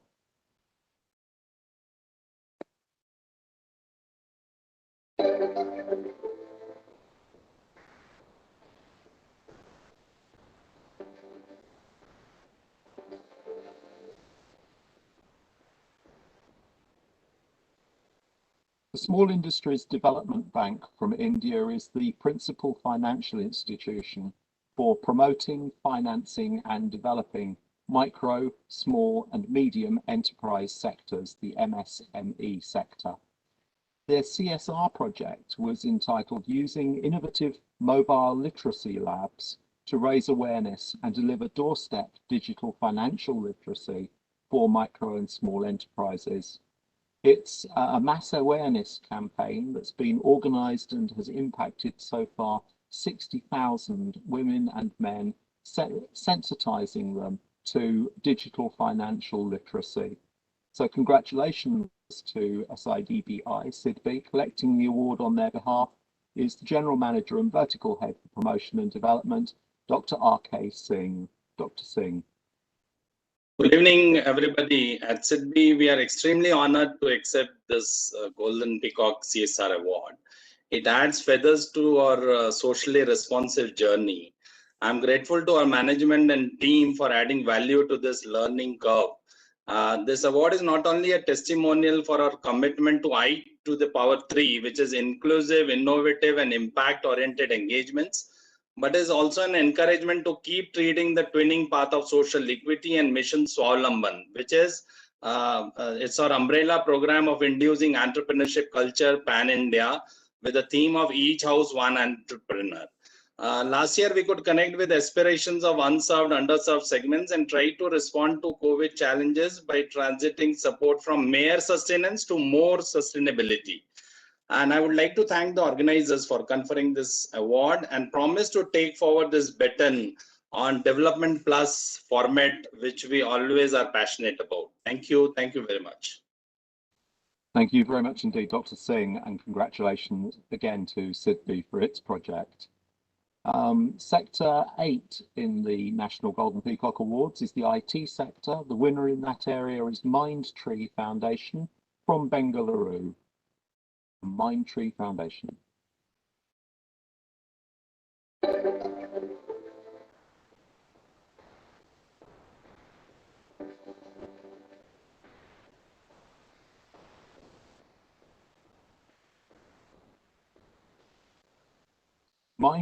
is an NGO. It works for the benefit of people with disabilities to promote education and to create sustainable livelihood opportunities. Its project, titled Preventing and Protecting Citizens from COVID-19, was in place in partnership with the government with the objective of ensuring that the most immediate and essential needs of citizens were being met. Collecting the award on behalf of Mindtree is Mr. Panish Rao, who is the Chief People Officer. Mr. Rao. Thank you, Graham. Good evening, ladies and gentlemen. Thank you, IOD and its board of directors and the jury members for this honor. All that we did was gently throw one more starfish into the sea and the next and the next. We know there is a long way to go and we are good for more. We did like to dedicate this award to thousands of COVID-19 warriors, doctors, and many others who, with their selfless work, gave lifetime inspiration to pick the next starfish and make a difference.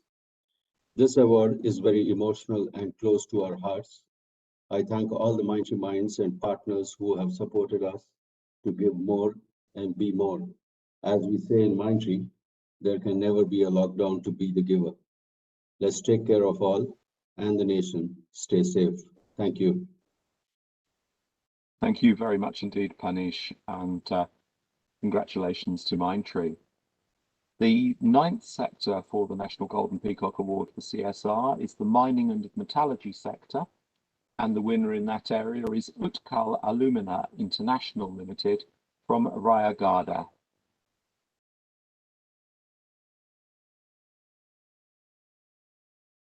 Thank you.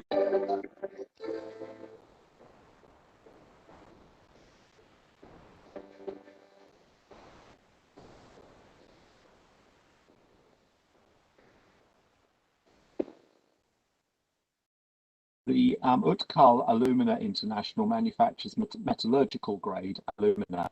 Its project, entitled Wadi, was implemented by Utkal Alumina Jana Siwa Trust and is in place with the objective of enhancing the income of tribal families. Collecting the award on their behalf is Mr. Mazar Beg, who's the unit head for Utkal. Mr. Beg, to you.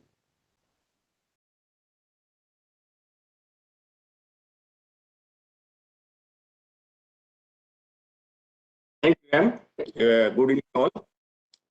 I at Utkal Alumina Limited, part of Hindalco and part of Aditya Birla Group, are extremely delighted and feel honored to receive the prestigious Golden Peacock Award for our corporate social responsibility. I extend my heartiest gratitude to the jury, chairmanship of Honorable Justice Venkatachalaya. As a responsible corporate, UIL is committed towards transforming the lives of community and executing initiatives in areas of education, healthcare, sustainable livelihood, and rural infrastructure. Overall, we are engaged in 57 villages and serving more than 30,000 population in this region. In this difficult time of COVID-19, UIL had been at forefront of helping and taking care of community around us, working hand in hand with district administration.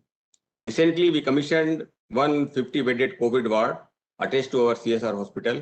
This ward bed could be piped oxygen, BiPAP machines, ventilators, ECG monitors, and lab support. We have treated hundreds of COVID patients and continuing to do so. Impacting the life of community through improving SDG indicators is our prime motto. Bringing sustainable development in society, convergence and partnership with government, private partners, civil society organizations, community institutions is one of our prime agenda of social development. So far, our team is successful in making many CSR footprints in this region. Project Saksham, Sugandha, Swamlambi, Sambhav, these are some of our CSR footprints. Our initiative Wadi is one of the successful initiatives in tribal hinterland, which is focusing on impacting livelihood of our 500 tribal households through sustainable approach of orchid development and livestock development. In the partnership with NABARD, our team is putting their best effort and successful so far in ensuring wadi plantation in 424 acres of land and also promoting livelihood with 76 landless families. In days to come, we will be focusing more and more on strengthening community institutions, convergence, partnership with government programs to bring sustainable change in the lives of society surrounding us. We have to go a long way, and so new milestones in our path of community development. I must not forget our CSR team. Congratulations to them for putting their relentless efforts in bringing change in the society. I also extend my gratitude to the community, opinion leaders, thought makers who have guided us and cooperate with us in taking our development agenda. At last but not the least, I express my sincere thanks to the entire team of Golden Peacock Award. The recognition would certainly boost our energy and passion towards the holistic development of the society. Thank you once again. Thank you very much indeed, Mr. Beg, and congratulations to UAI for its award. Moving on to the 10th sector in the National Golden Peacock Awards for CSR, we have oil refining, and the winner in that award, of the award in that area, is the Nayara Energy Limited from Vadinar.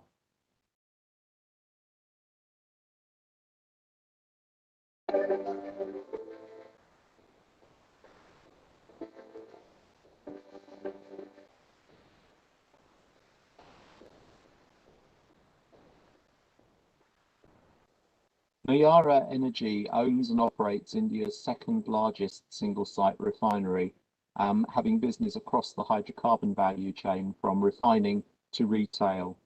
Its project, Gram Samruddhi Development Beyond Economics, is in place for the inclusive development of communities around its refinery and depots.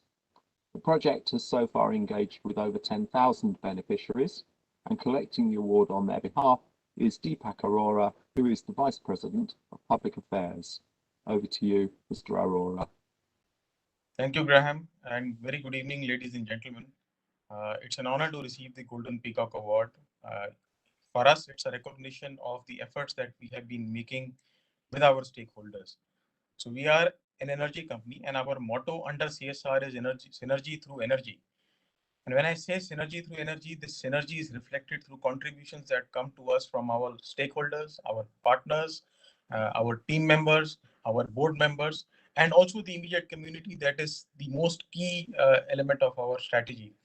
The cornerstone of what we do is centered around technology, innovation, and scale, because what we believe that if you really have to be successful and produce a deep impact in a country of the size of India, unless there is sufficient scale, the success will surely not be there.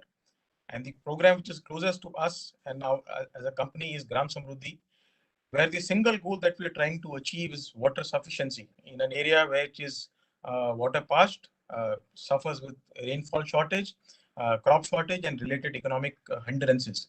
So that's what we've been trying to achieve. We hope with this encouragement, with every passing year, we will do better than what we've done in the past. Thank you once again, and my gratitude to the jury of IOD and the board members of IOD. Thank you very much. Thank you very much indeed, Mr. Arora, and congratulations again to Nayara Energy Limited. Moving on to the 11th sector in the National Golden Peacock Awards for CSR, we have the paper sector, and the winner in this area is Tamil Nadu Newsprint and Papers Limited from Karur.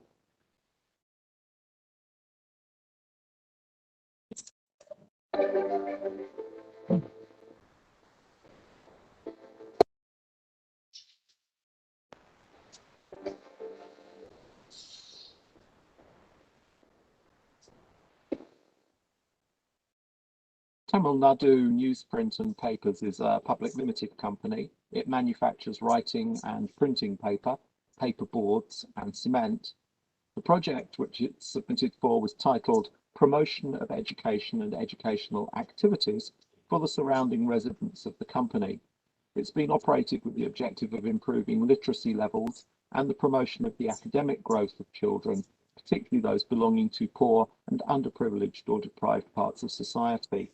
Collecting the award on their behalf is Dr. Rajiv Ranjan, who is the Chairman and Managing Director. Dr. Ranjan. Thank you, Graham. We are very pleased and honored on being conferred the Golden Peacock Award for Corporate Social Responsibility. TNPL has been implementing a very comprehensive CSR policy over many years, and it undertakes many CSR projects for the downtrodden public and the underprivileged students, and in and around the location where the plants are located in backward areas of the country. All the CSR activities are intended to empower the community to have a healthy and better livelihood. And we are setting up a new school for 1,000 students in our unit in Trichy district of Tamil Nadu. And we have also arrangements with over 40,000 farmers covering over 1,20,000 acres for development of plantations to help nurture this ecology and the environment. Recently, TNPL has established a COVID care center in its community hall, having 200 beds with oxygen facilities. And also, this was inaugurated by the Chief Minister last week. We are providing oxygen, electricity, and potable water. And we are also establishing an oxygen bottling facility for supply of oxygen in cylinders to the neighboring districts. The Golden Peacock Award will motivate us, all of us at TNPL, to further intensify our efforts to achieve our objectives and achieve greater heights. Thank you all.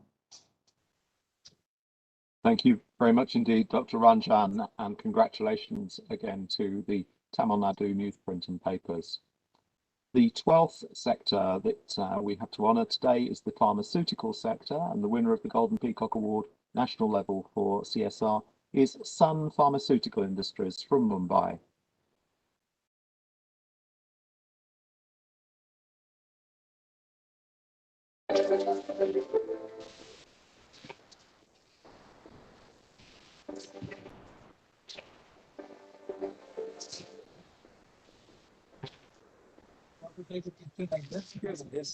Sun Pharmaceutical Industries is the fourth largest specialty or generic pharmaceutical company in the world.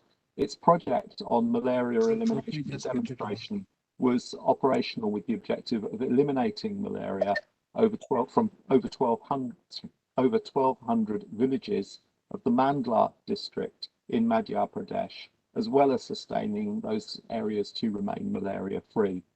Collecting the award on their behalf is Dr. Azadar Khan, who is the Senior Vice President of Corporate Relations and CSR. Dr. Khan, over to you. Hello.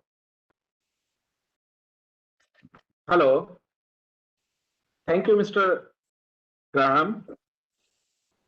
At the outset, I would like to express my sincere gratitude for IOD and its jury members for considering Sun Pharma's initiative worthy for the Golden Peacock Award.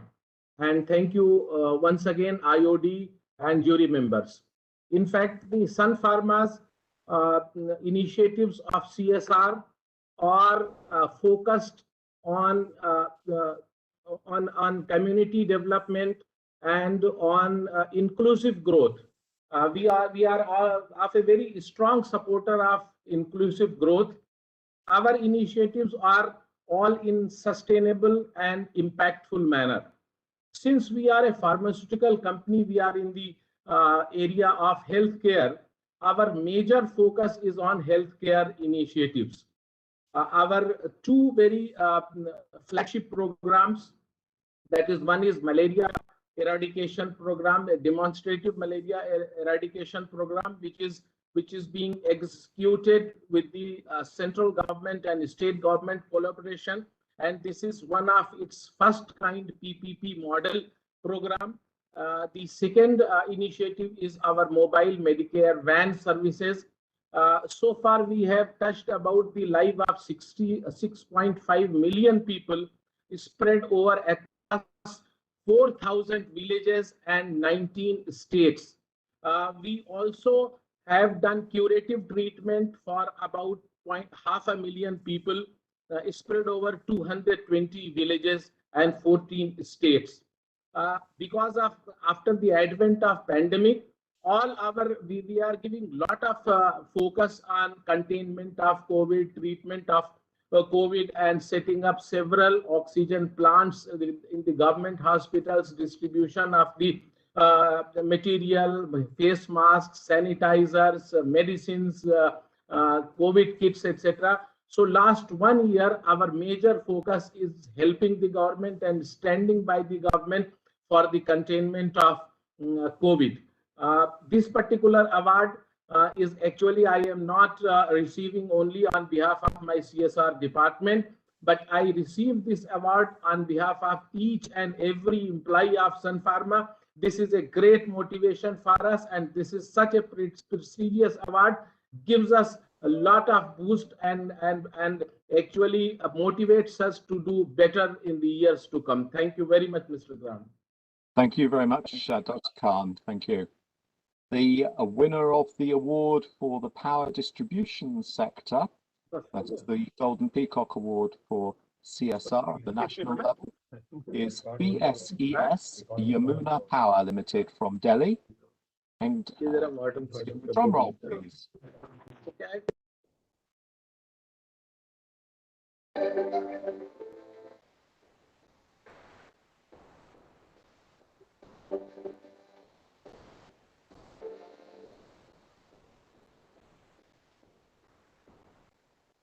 BSES Yamuna Power Limited from Delhi provide reliable power supplies in both east and central Delhi with a peak demand of 1,439 megawatts. Its project, a new breed of firefighters, is in place with the objective of installing fire extinguishers at prominent places so that the general public has access to them. The company has so far started 30 centres and has been responsible for teaching 20,000 women to read and write. Clearly another example of an organisation extending its reach to the communities around it. Collecting the award on their behalf is Rashmi Dewan, who is the Vice President of CSR for BSES Yamuna. Ms. Dewan, would you like to take the microphone? Good evening. Am I audible? Yes, you are perfectly. Thank you. All right.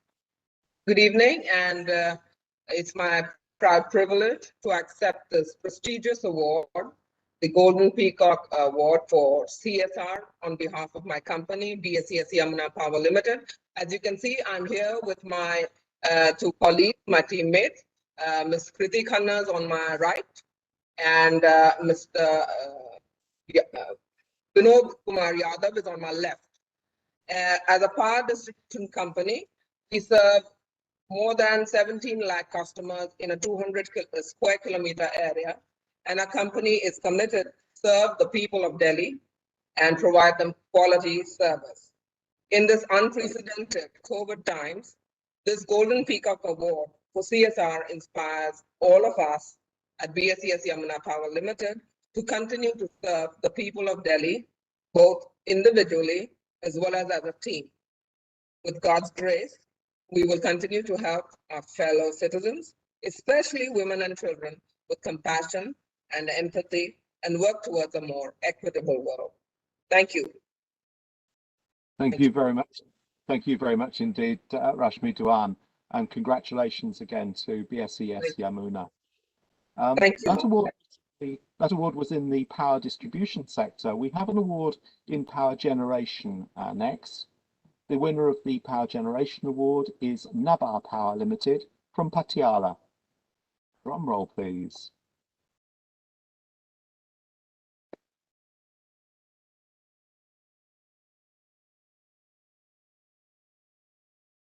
Seem to have lost the drum roll.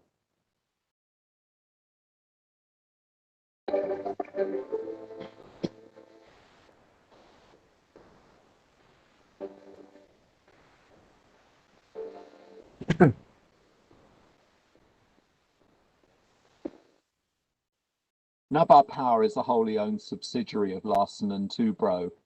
It generates electrical power through thermal plants of two times 700 megawatts capacity.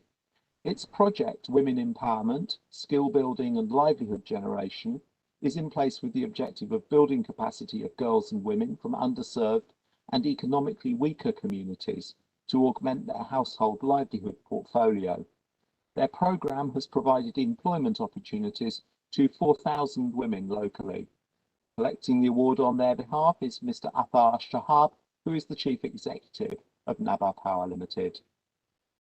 Mr. Shahab. Members of the jury of the Golden Peacock Award, fellow award recipients, ladies and gentlemen, first of all, I would like to express my sincere gratitude to the IOD for recognizing our efforts in the field of CSR. On behalf of Nabha Power, I humbly accept this coveted honor. We are delighted that Nabha Power Limited not only owns and operates arguably the most efficient thermal power plant in India, it has now been recognized as the recipient of the highest recognition in the field of CSR. We started our CSR journey 10 years ago to make some difference to the communities around us through socio-economic development initiatives in 49 villages in proximity of our plant in Punjab. And during this period, we have touched more than 45,000 lives, laying 26 kilometers of concrete roads, imparting skill development training to more than 7,000 women, establishing 24 self-help groups, adopting government schools for significant upgradation of infrastructure, leading to substantial increase in attendance and enrollment, rejuvenating water bodies in 5 villages, establishing 7 rural healthcare centers, and something that we're really proud of, improving learning outcomes in government schools by specialized teaching of English and mathematics, among many other things. Ladies and gentlemen, this recognition has not only strengthened our resolve to intensify our CSR initiatives, but also push ourselves to set higher benchmarks. I would like to thank the jury once again for recognizing Nabha Power's efforts to bring positive change to the local communities. Thank you so much. Thank you very much indeed, Mr. Shahab. I think your write-up that I had been provided seriously underestimated the impact that you've been having. Congratulations. Thank you. I look forward to learning more as well. The winner of the rubber sector for the National Golden Peacock Award for CSR is the Bridgestone India company from Pune.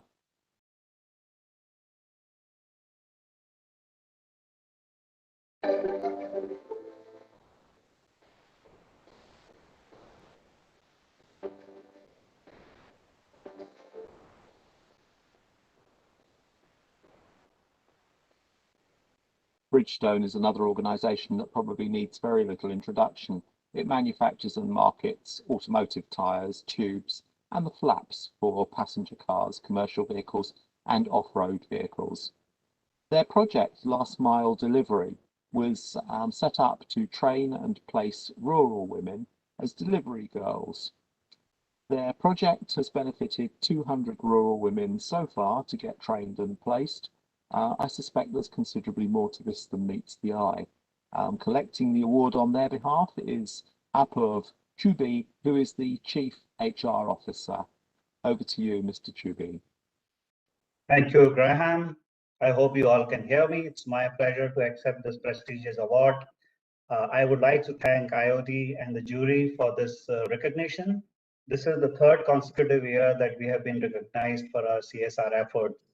Our CSR initiative, our way to serve, ensures we continue to support communities in the area of mobility to accelerate sustainable mobility innovations through advanced technologies and solutions. People employ our strength to support our communities and enhance the way people live on and work. And last but not the least, environment, to help ensure a healthy environment for our future generations. This being our focus in Bridgestone, we continue to serve the society in the area of health, education, skill development. We have been reaching out to trucker community under a mobility framework, and we have been helping them in terms of their health, education, safeguarding them, and educating them. I think we'll continue to do good work that our CSR team is doing. This kind of a recognition is a big boost to the entire team here. And we would like to once again thank everyone for this great recognition. It comes to us once again, and we'll continue to contribute to the development of our society. At the end, I would like to say, heal the world and make it a better place. That's what we are trying to do. And I would also like to congratulate all the other winners. Stay safe and stay healthy. Thank you, Graham. Thank you very much indeed, Mr. Chubi, and congratulations again to Bridgestone. The next sector is the steel sector, and the winner of the award in this area is Tata Steel from New Delhi.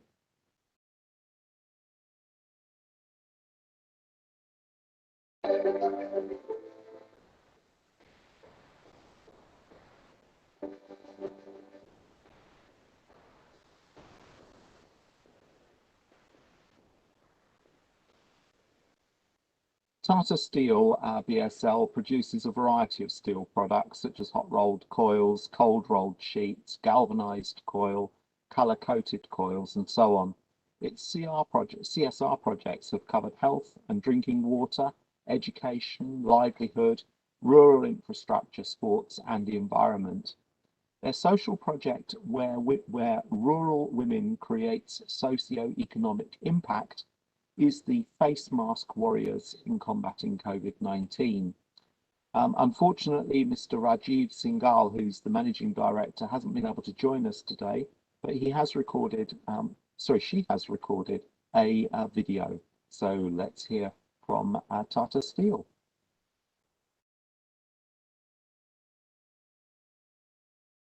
Greetings from Tata Steel BSL Limited. I take this opportunity to thank the jury for giving us the Golden Peacock CSR Award. As you all know, Bhushan Steel was taken over by Tata Steel in May 2018 and renamed as Tata Steel BSL Limited. Since then, we started the CSR activities in and around the areas we serve. The journey is nearly 3 years old. CSR is an integral part of business policies in Tata's, and Tata Steel BSL is no different. Our focus areas for CSR are health, education, women empowerment, livelihood, and infrastructure. And we have launched many programs over the last 3 years. Our efforts continued even during the COVID pandemic and supported the community during these difficult times. Recently, we launched a 100-bed COVID care center in the district of Tenkanal with 10 ICU beds and modern equipment. Golden Peacock Award is a COVID trophy. Winning this award will provide great boost to our endeavors and will encourage our team to reach out to communities with impactful programs. Thank you once again for facilitating the CSR work at Tata Steel BSL. Thank you very much. Thank you very much indeed, Mr. Singhal, and congratulations to Tata Steel on the receipt of their award. The next sector in the Golden Peacock National Awards for CSR is the telecom equipment sector. And the winner in that area is Sterlite Technologies from Pune.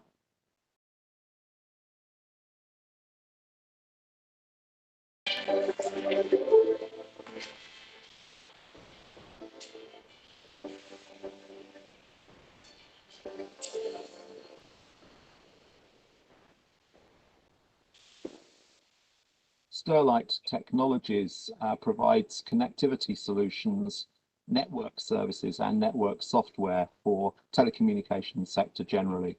The project, entitled Equipping Women with the Power to Control Their Destiny, is in place for spreading awareness about the need to educate women. The programme was named as the Jivan Jyoti Women's Empowerment Programme, and it's so far, certainly according to my statistics, covered 2,265 women from 100 villages. Collecting the award on their behalf is Ekansha Sharma, who's the global head of ESG, responsible for social impact and sustainability. Ms. Sharma, over to you. Thank you very much. It's truly an honor to receive this prestigious award. At STL, our efforts on CSR are deeply interwoven into our business operations. And connectivity, innovations, and sustainability, they are not just integral to our business, but also overarching themes for creating shared values and give us consistent direction. The global UN Sustainable Development Goals have a strong influence on our CSR and sustainability practices, and also re-emphasizes our commitment to focus on green, clean, and lean technologies. We are deeply focused on public healthcare, public education, gender equality, and environment. in addition to the COVID relief program that we did in recent times. We are extremely committed to continue our efforts for greater impact towards sustainable development, and winning this Green Golden Peacock Award re-emphasizes our commitment towards this. Thank you once again, jury members, and on behalf of Sterlite Technologies, we deeply appreciate this. Thank you so much. Thank you very much indeed, Akansha, and congratulations again to Sterlite Technologies. The final award in the Golden Peacock's National Awards for CSR is in the transportation airports sector. And the winner of the award in this area this year is Bangalore International Airport from Bengaluru.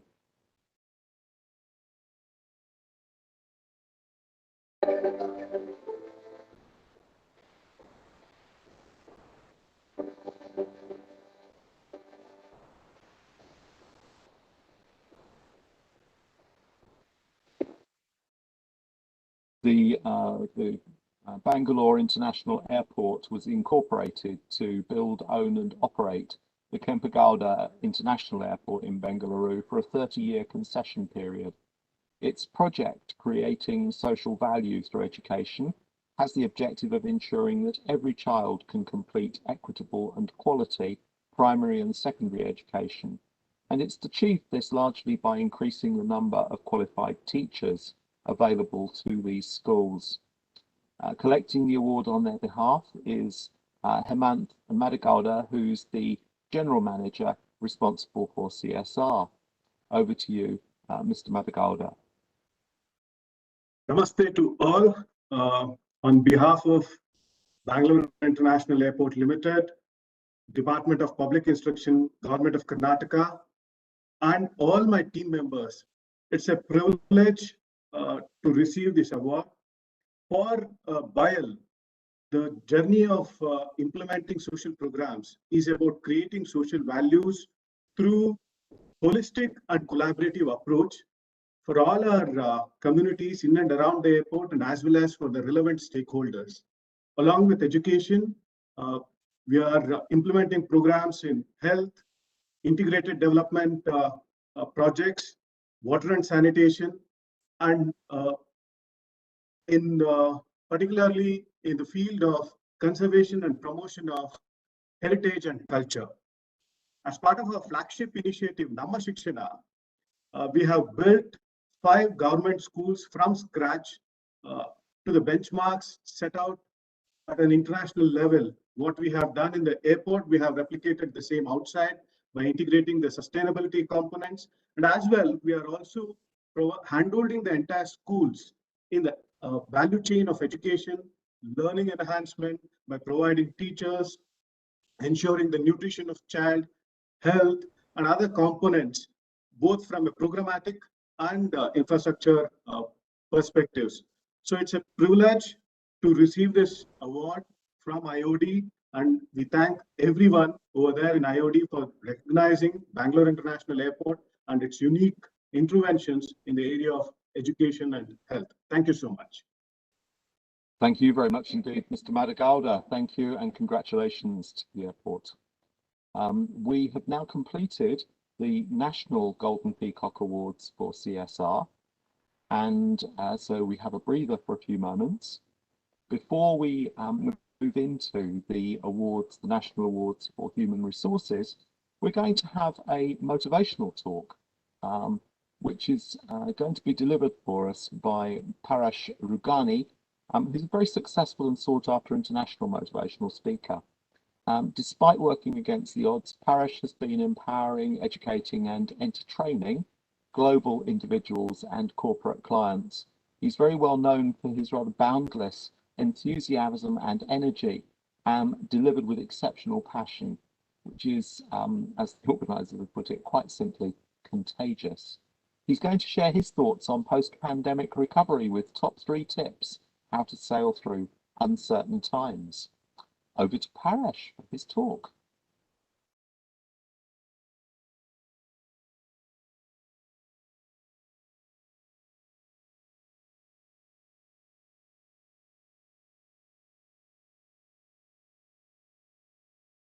Can you hear me? Yes, we can, Paresh. You're there. Oh, Thank you so much to the IOD and all the leaders for inviting me here today. How to sail through uncertain times.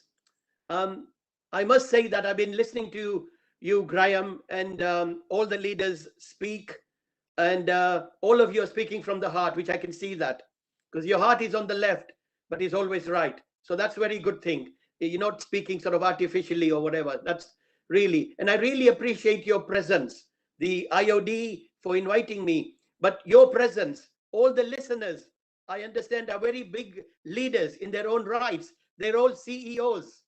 And yet you've invited me to speak, where I'm learning so much from you. But I've got 15 minutes. Normally this takes 15 hours, which is 2 days of my masterclass, The Magic of Motivation. But I'll give you a little flavor, a little trailer, because all of you have talked. You know, I talk the talk, but all of you walk the talk. Because, you know, you are all CEOs. And that to me is not just Chief Executive Officer. Like Manoj Raut might be the CEO of IOD.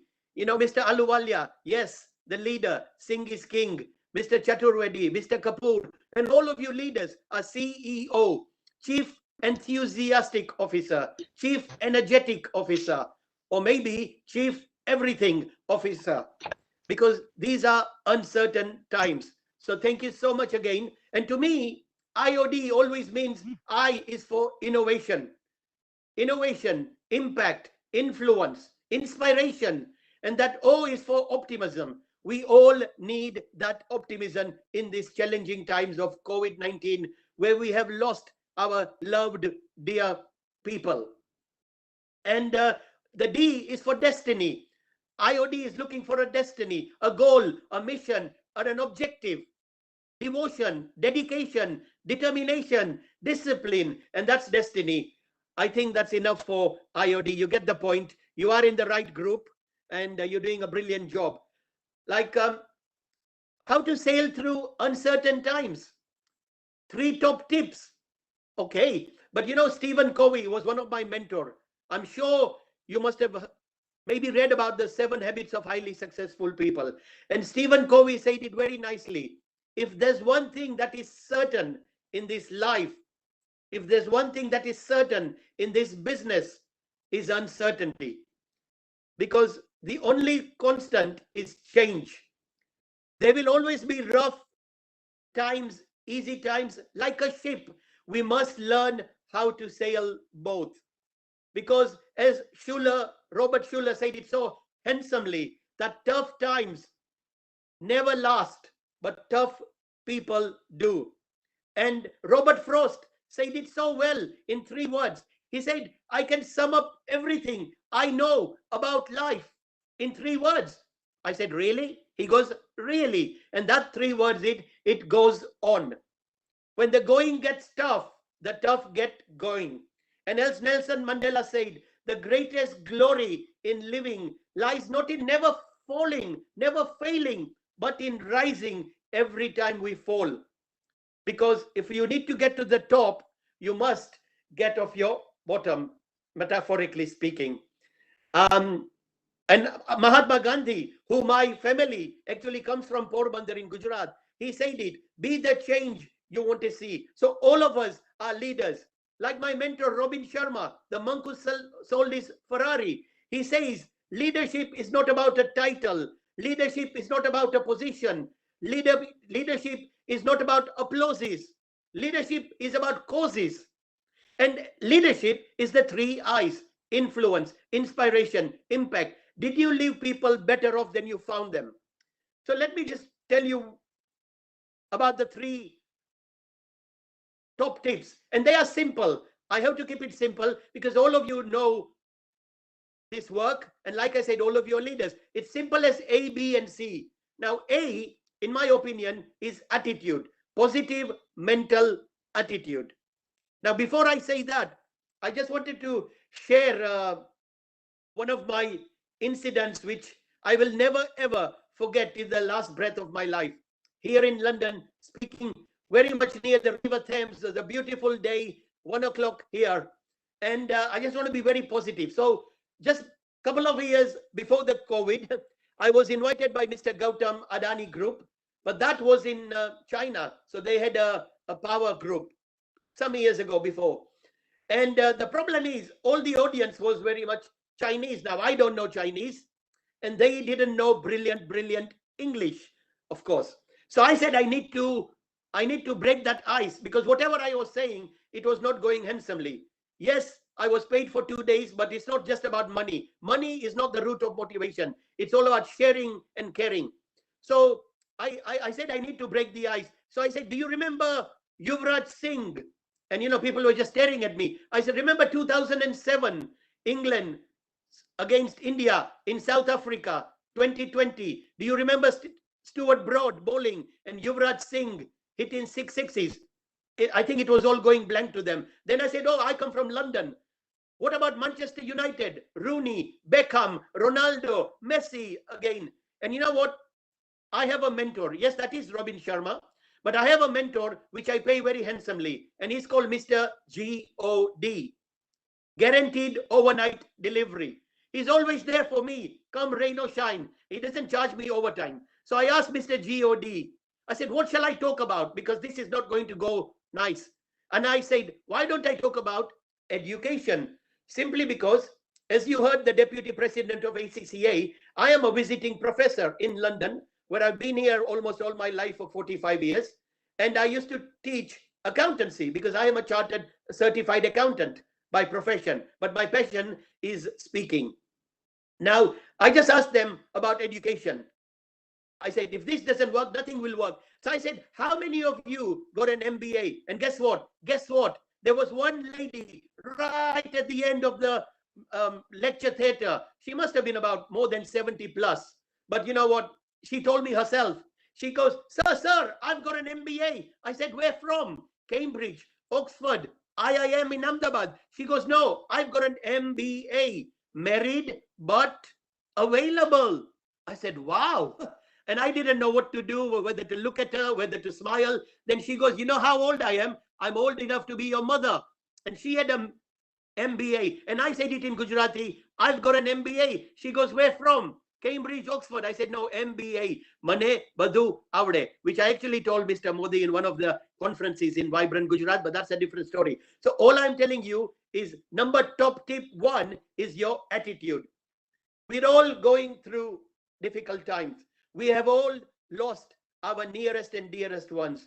As you heard the Honorable Minister, Mr. Anurag Thakur, he talked about Indian vaccine. In London, we are doing pretty bad. But what I see is quite negative, horrible scenes in India.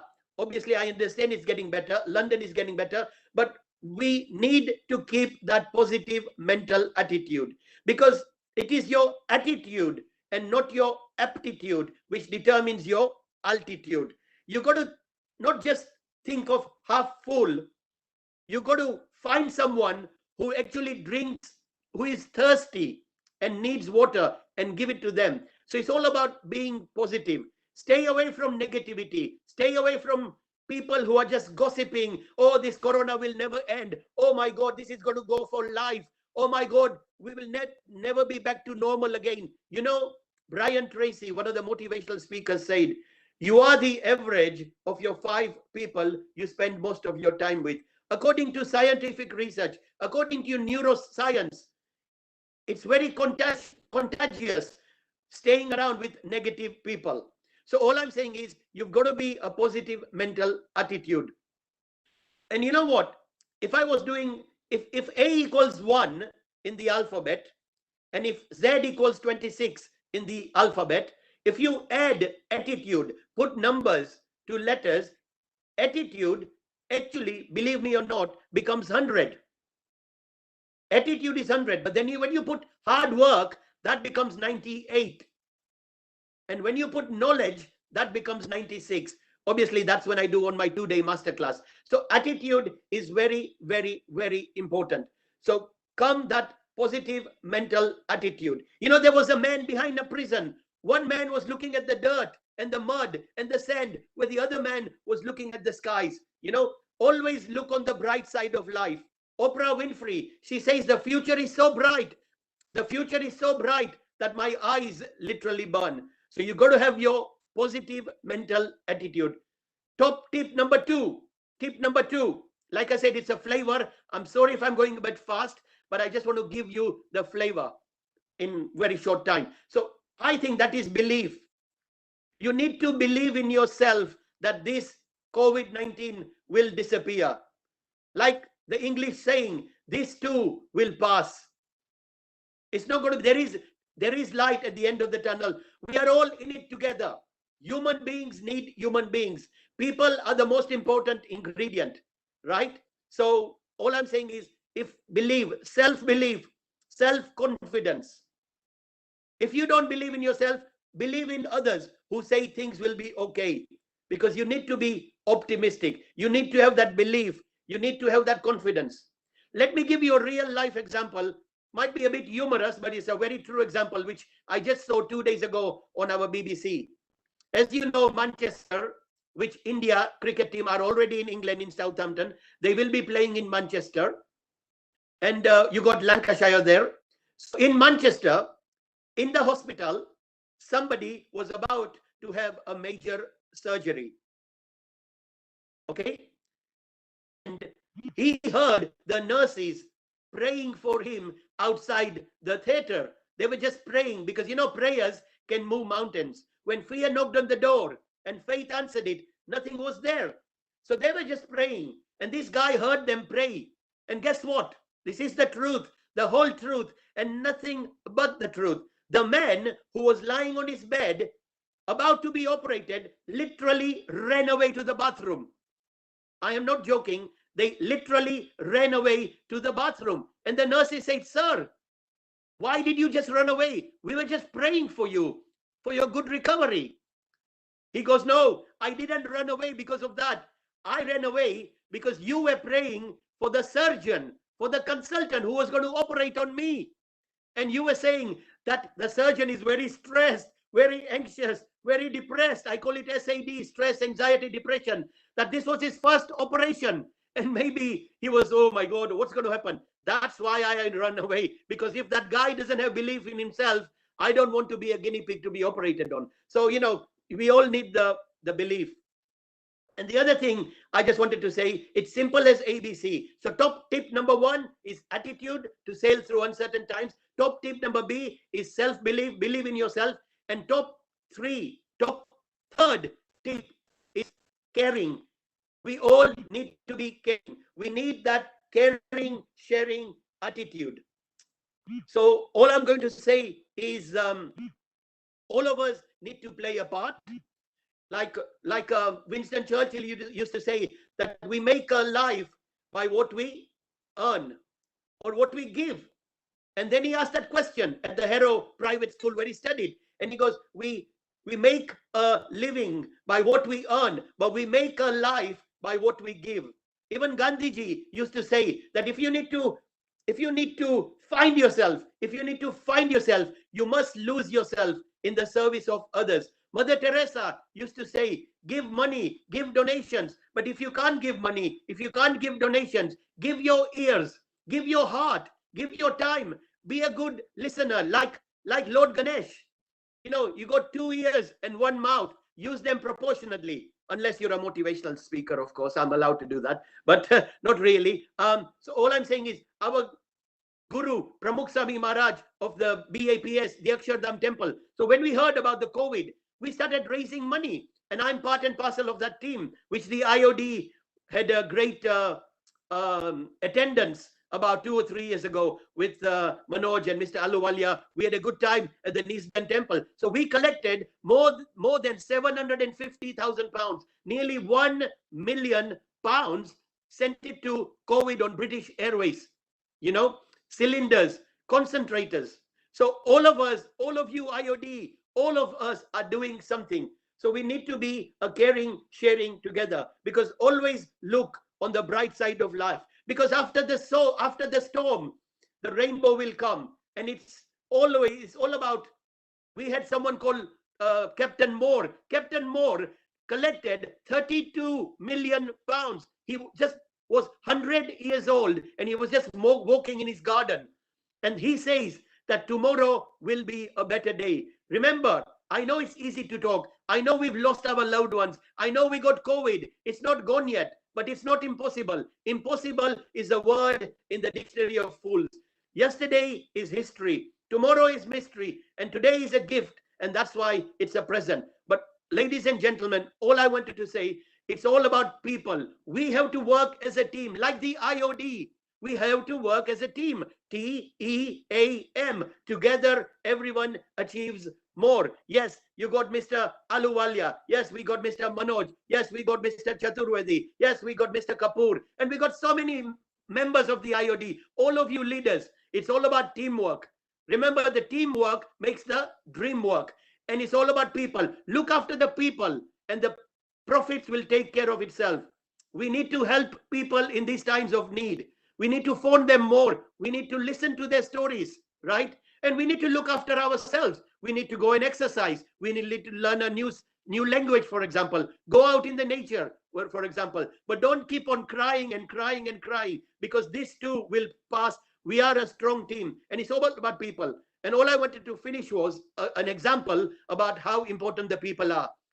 During that example I told you, the Yuvraj Singh 2007, 2020, there was a boy, which was reported in the newspaper, who kept on disturbing his father and mother. He kept on disturbing while they were watching the 2020 India winning the World Cup, and Yuvraj Singh also hitting 660. So they say to him, what can we do? Let's keep the Papu. His name was Papu. I think that was his nickname. Let's keep Papu occupied. So they gave him a world map, but they tore apart the world map and told Papu, here is the world map. Try to sort out the world map and come back to me only when the world map is done. By that time, India would have won, and they would be free with Papu again. The Papu just came within not even 1 minute. He goes, how did you do that, Papu? How did you do that? Leave. Oh my God, can't you see we are watching the cricket? Papu says, Dad, Mom, it's so easy. I just looked at the back of the map and I found a husband and a wife and a child. I find some people. All I did was put people on the right position, and the world became such a lovely place. Ladies and gentlemen, it's all about people, people, people. People are not useless. People are used less. We need to unleash that passion, that enthusiasm, that energy, that can-do attitude, that impossible, that we can do it, we will do it. So all I wanted to say was, coming together is a beginning. Staying together is a progress, but working together, I repeat, working together is a success. And I thank IOD. I really thank all of you leaders you've been listening to. So thank you so much.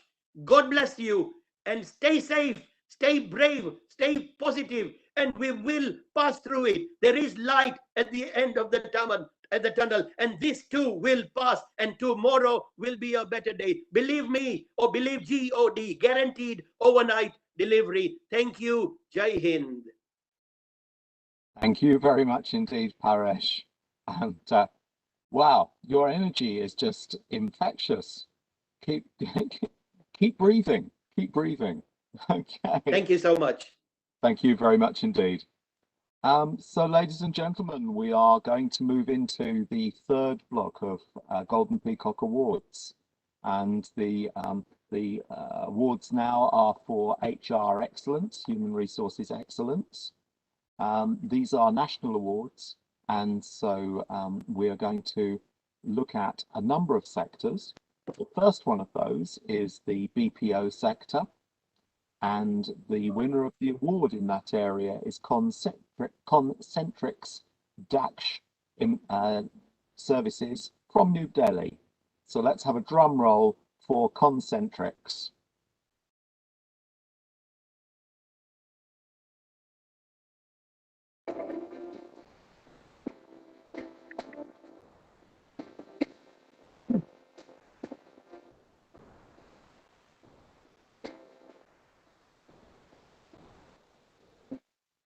Concentrix Dash Services is engaged in providing business process outsourcing services.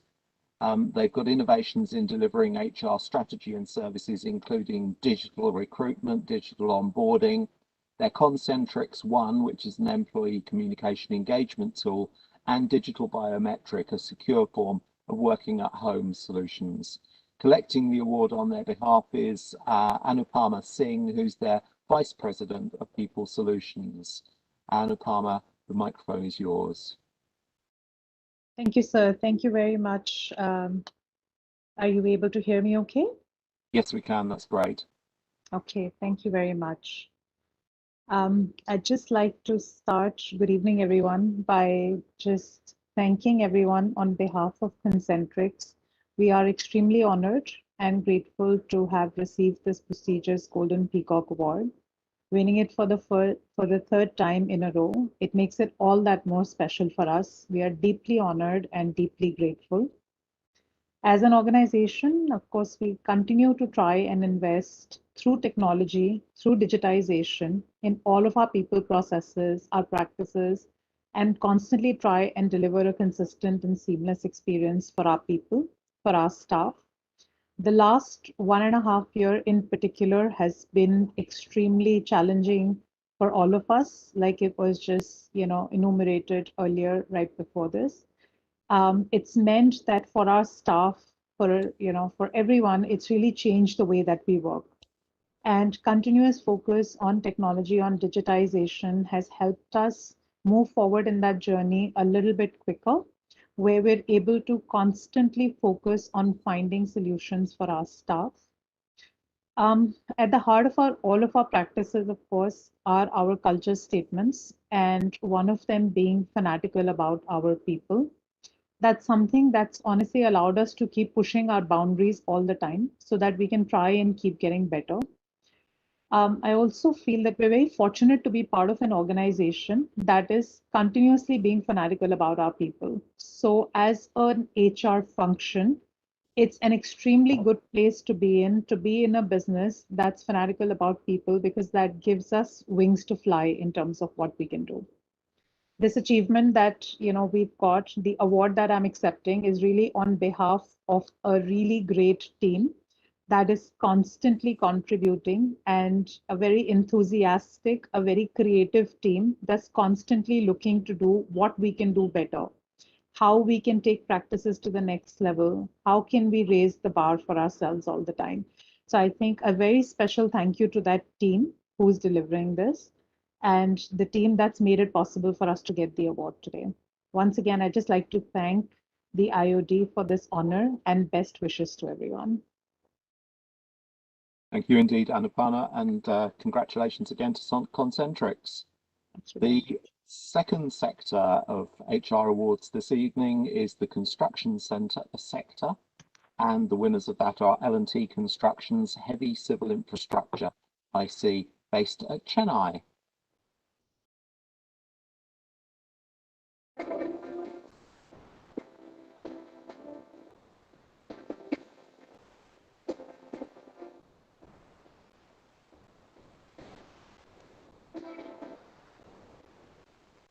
The Heavy Civil Infrastructure Group is engaged in, not surprisingly, infrastructure development. Some of the demonstrable outcomes from their HR initiatives have been on performance of business and employees, including productivity rate increases in the financial year 2020 to 21 on sales by 4.71%.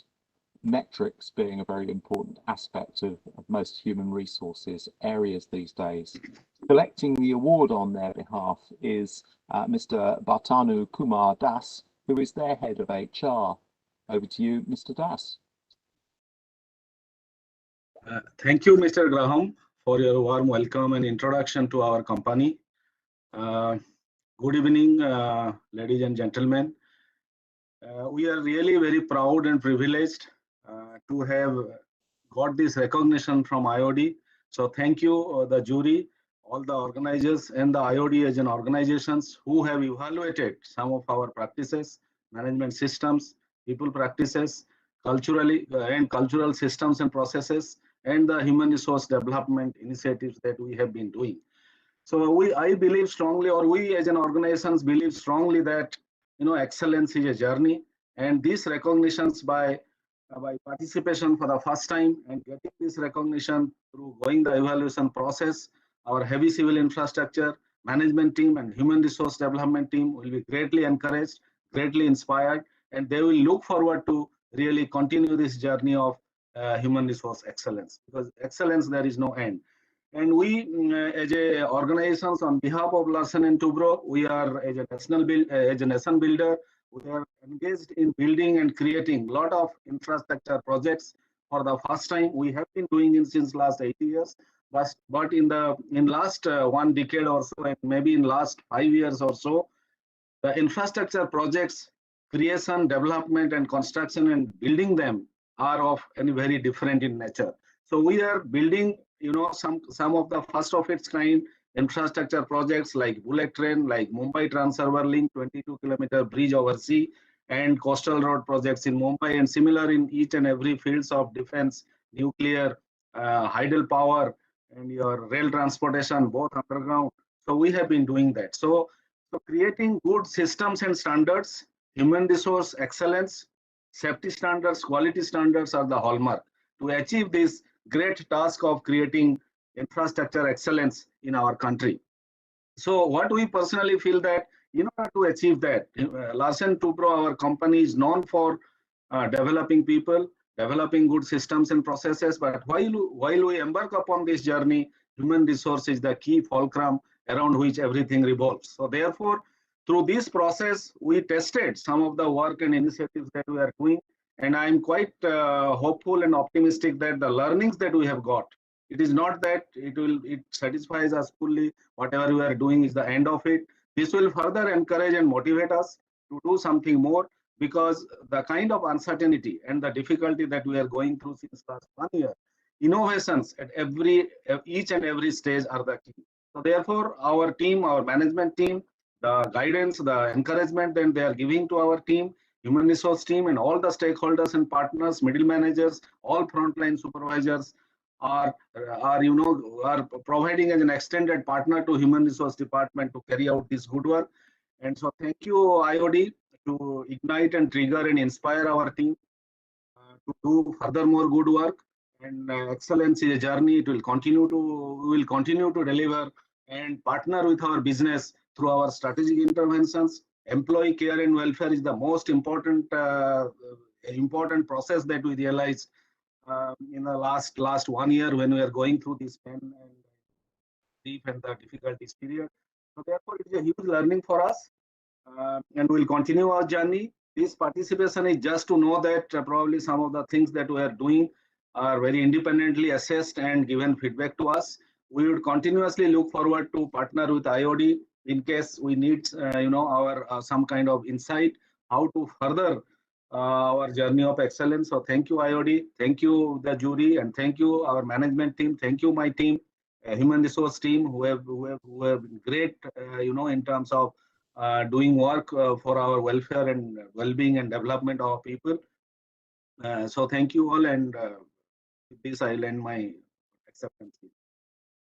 Thank you very much indeed. And thank you. Congratulations again to L&T's Heavy Civil Infrastructure organisation. Congratulations.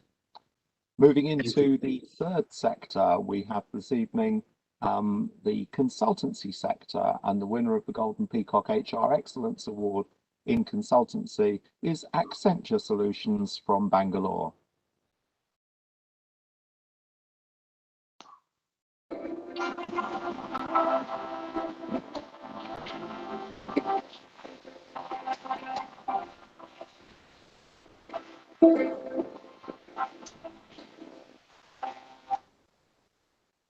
Accenture Solutions is a consulting, technology and outsourcing BPO. Its HR department is responsible for formulating the identification of high potential, particularly while applying business judgment and its integrated talent processes, and increasing the pipeline visibility across both business and geographic areas. The gender mix within Accenture is 44% women, which I think is probably statistically a very good proportion, albeit less than half. And I'm sure that Lakshmi Chandra Sekaran, who's the Managing Director and HR Lead, may well have something to say about that. So over to you, Lakshmi. Thank you. Thank you, Graham. Can you hear me all right? We can perfectly. Great. Let me start by congratulating some of my fellow nominees. And my thanks to the jury and IoT for recognizing Accenture India HR with the Golden Peacock Award for Excellence, HR Excellence. It is indeed an honor and moment of great pride to be receiving this on behalf of my entire team. I believe this award is a testimony to how each and every member of my HR team is supporting our more than 200,000 people in Accenture India every single day, keeping our people at the center of everything we do and leading with care and compassion, even as they enable the growth of our business. Thank you for highlighting the metric around diversity. For us, we take the widest possible definition of diversity. Gender is just one of them. We do look at all segments of diversity, including persons with disability, LGBTQI, race, color. So it is very, very diverse.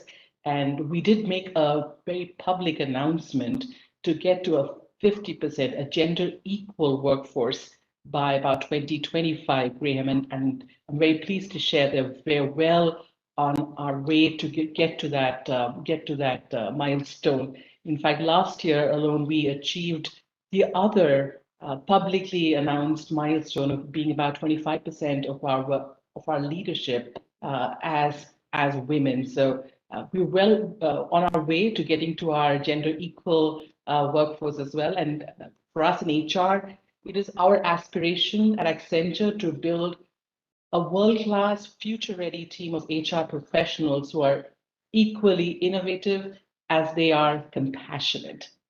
As someone once said, what gets recognized gets reinforced. So thank you, IIT, for reinforcing our aspiration with this recognition. Back to you, Graham. Thank you very much indeed. Thank you. Let's hope that is an inspiring metric for some other organisations who are a long way behind, to say the least. So congratulations for all that you're doing for HR. Thank you. The fourth sector for us to explore here is the financial sector, the banking area in particular. The winner of the Golden Peacock Award for HR Excellence in this sector is the Bank of Baroda from Mumbai.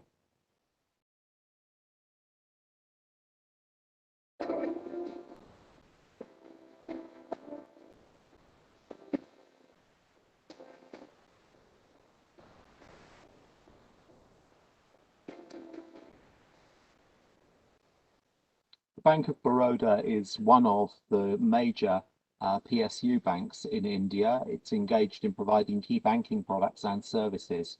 Its specific HR projects that it's undertaken contribute to the change process, and they include amalgamation projects with erstwhile Vijaya Bank and the Denar Bank, and the Analytics Centre of Excellence, a big data project, and Integration Management Office. It's got demonstrable outcomes from its HR initiatives for the performance of the business and employees, which include the business per employee rate of 18.884 rupees in 2018, compared with 17.494 rupees in 2017, a tremendous growth. Congratulations to the Bank of Baroda. Collecting the award on their behalf is Mr. Devadatta Chand, who is their Executive Director. Over to you, Mr. Chand. Thank you. Good evening to all. It's an honor on the part of the entire Bank of Baroda family to receive this Golden Peacock Award. It's a recognition of the entire HR initiative and HR process that the Bank of Baroda does follow. We are very keen on the HR governance. We are very keen with regard to the work-life balance. We are very keen with regard to pursue some kind of a better working environment for all the staff. More so in a scenario like pandemic, where the bankers, the banking community has given some kind of a unhindered banking services to the entire masses. So this award particularly gives a lot of motivation to the entire bankers community and the Bank of Baroda in particular, with regard to continuing this journey with regard to creating a better work environment for the entire banking community. At the same time, keep some kind of a play a big role in the entire economy with regard to driving the entire banking services in the current pandemic scenario. A big thanks to the entire jury, big thanks to IOD for recognizing Bank of Baroda, the entire family of Bank of Baroda, for giving this Golden Peacock Award. Thank you very much.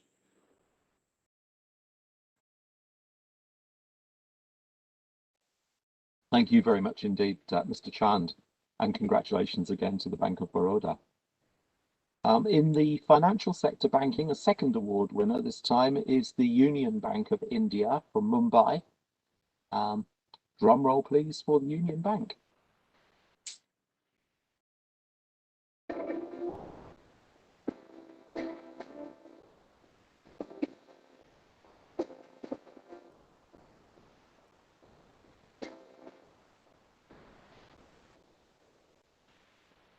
Union Bank of India is a Government of India enterprise. It's headquartered in Mumbai. It's engaged in banking services. Its innovations have been in delivering its HR strategy and services in terms of digitization, the usage of technology, and so on, accompanied with demonstrable outcomes of HR initiatives on the performance of the business and the employees, which includes a generation of more than 300 business projects. Collecting the award on their behalf is Mr. Baniak Tembun, who's the General Manager of HR Learning and Development. Over to you, Mr. Tembun.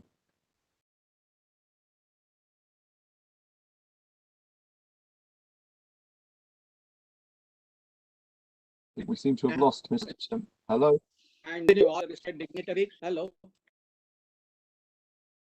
Hello, okay, we've lost your video, but hello. We have you back. And good evening to all dignitaries.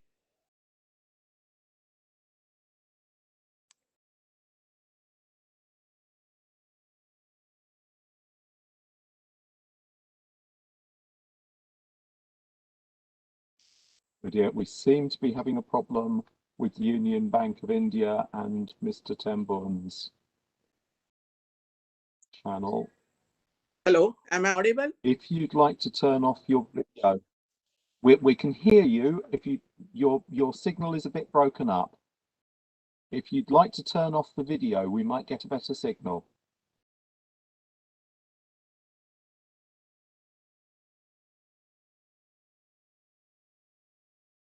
Hello, it is audible? Yes, perfect. Yes, very clear. Thank you, Mr. Graham, and good evening to all respected dignitaries. I'm very much pleased to be here on behalf of Union Bank. Union Bank feel honored by receiving this Golden Peacock Award for HR Excellence. At the outset, I would like to thank Indian Institute of Directors for conceptualizing and setting standards for HR excellence in HR and conferring this award to Union Bank of India. I thank to the entire team of Golden Peacock Award for their cooperation and recognizing Union Bank's effort in achieving our journey towards excellence. As you may be knowing, this last year, besides pandemic situation, Union Bank has also having a challenge to have amalgamation of two banks within us. And this Corporation Bank and Andhra Bank were amalgamated with Union Bank. And we have, with the help of successfully utilizing digitization or virtual training program and all this, we have successfully completed amalgamation. We have used digitization extensively for introducing our HR activities. And you may be this year only, we have also taken all this employee journey, including this cultural integration, which has smoothened, and it has one of the smoothest amalgamation in the banking industry.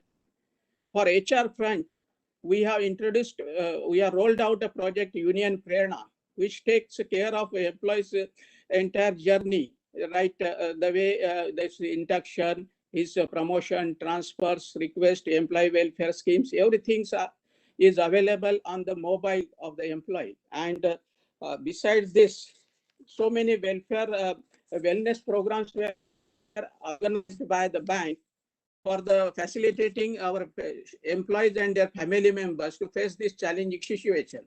On behalf of Union Bank of India, I thank Institute of Directors, Union Bank of India, recognizing our efforts towards achieving this excellence towards human resources practices and strategies. Thank you very much.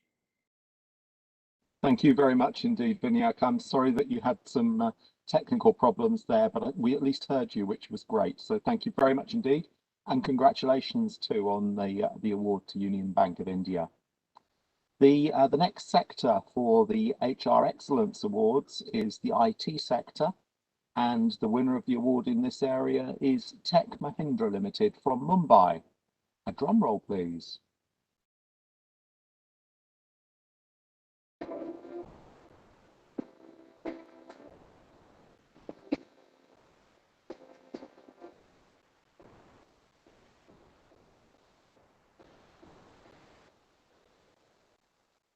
Tech Mahindra provides services in telecoms, consulting, application outsourcing, infrastructure outsourcing, engineering services, business services, platform solutions, and mobile value-added solutions.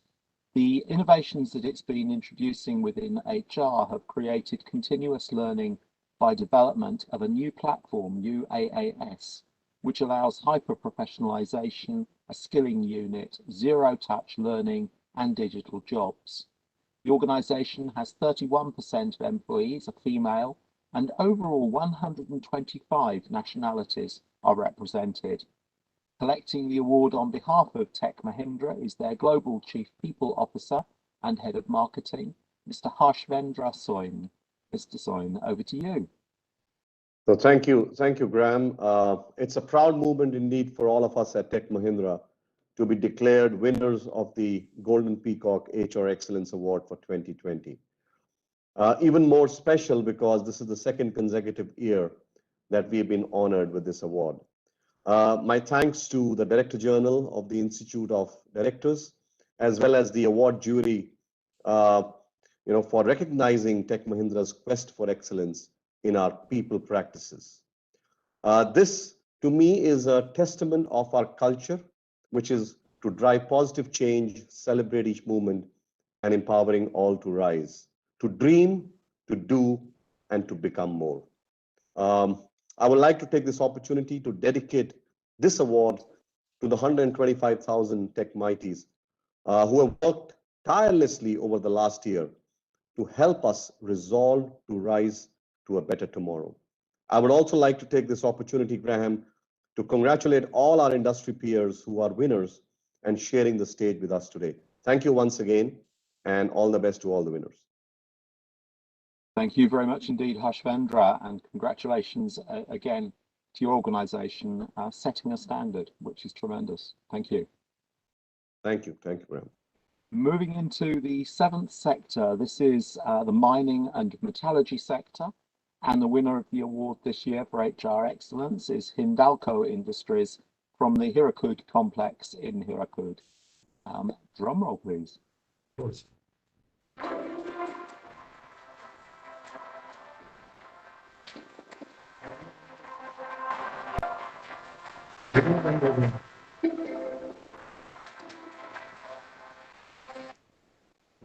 Hindalco Industries from Hirakud manufactures and markets aluminium ingots, foils, and wire rods. The HR team there plays a crucial role in improving manpower productivity and developing the technical skills, the leadership skills, promoting diversity, creativity, and collaborations around quality of life. Collecting the award on their behalf is Krishna Padi, who is the Senior Vice President of HR. Over to you, Mr. Padi. Good evening, everyone. Respected jury members, other dignitaries, and honorable guests. It's a great pleasure to be here in this on this platform and receiving this prestigious award on behalf of Hindalco. Hindalco is in the family of Aditya Birla Group, as we all know. As it is said, great things in the business is never done alone or done by one person. They are done by a team of inspired people. I would take this opportunity to thank every member of my team, without whom this award would not have been possible. I am extremely honored to be receiving such an important award on behalf of Team Hirakud and Team HR. Thank you, jury. This means a lot. To briefly describe about our complex, as was said, Hindalco is a 60+ years aluminum complex, primary aluminum complex, situated in Sambalpur district of Odisha. Although it is old, still it is standing tall among its new age competitors. We all know change is the only constant, and for organizations like ours, which is so old, continuous change for better and being agile all the time are the only ways to sustain in the competition.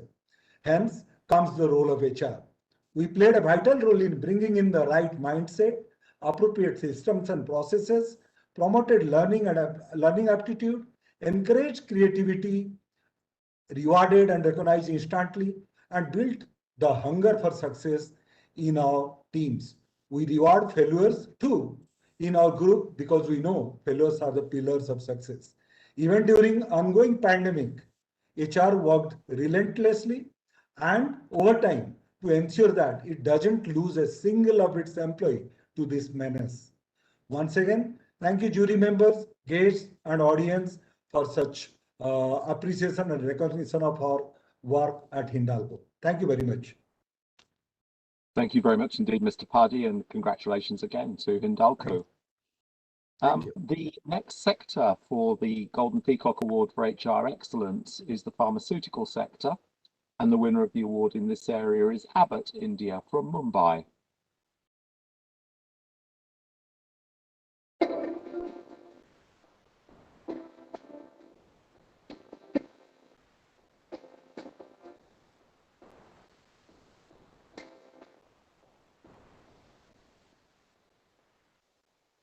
Abbott India is engaged in the production of diverse ranges of pharmaceuticals, devices, and diagnostics tools.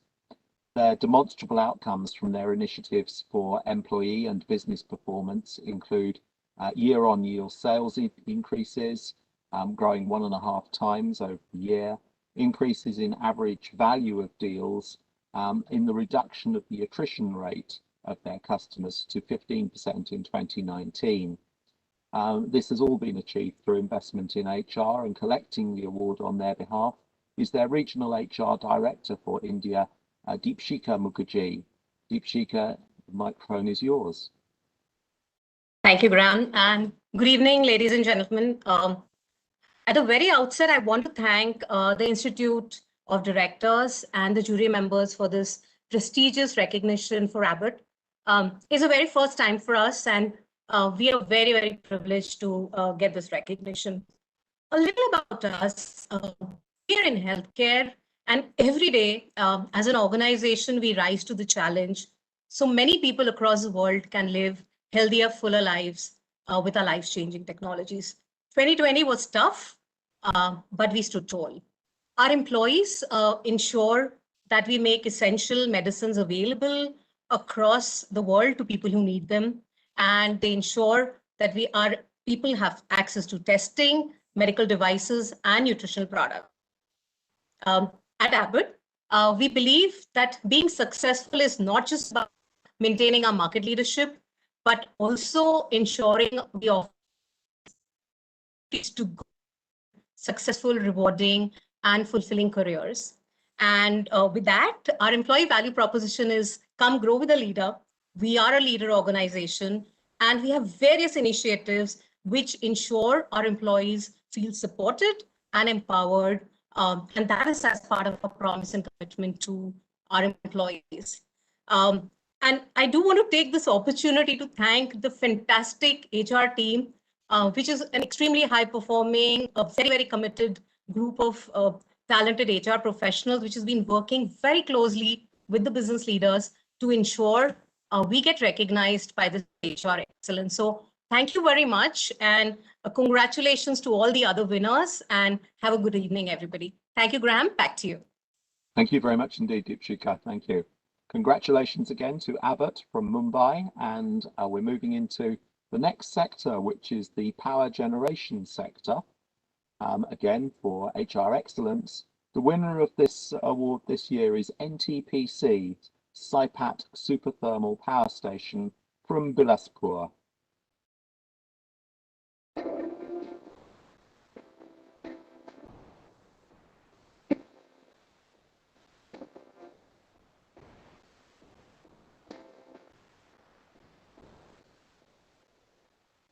NTPC SIPAT is the first project to use supercritical technology for its 3 units of 660 megawatts and 2 units of 500 megawatts power generation.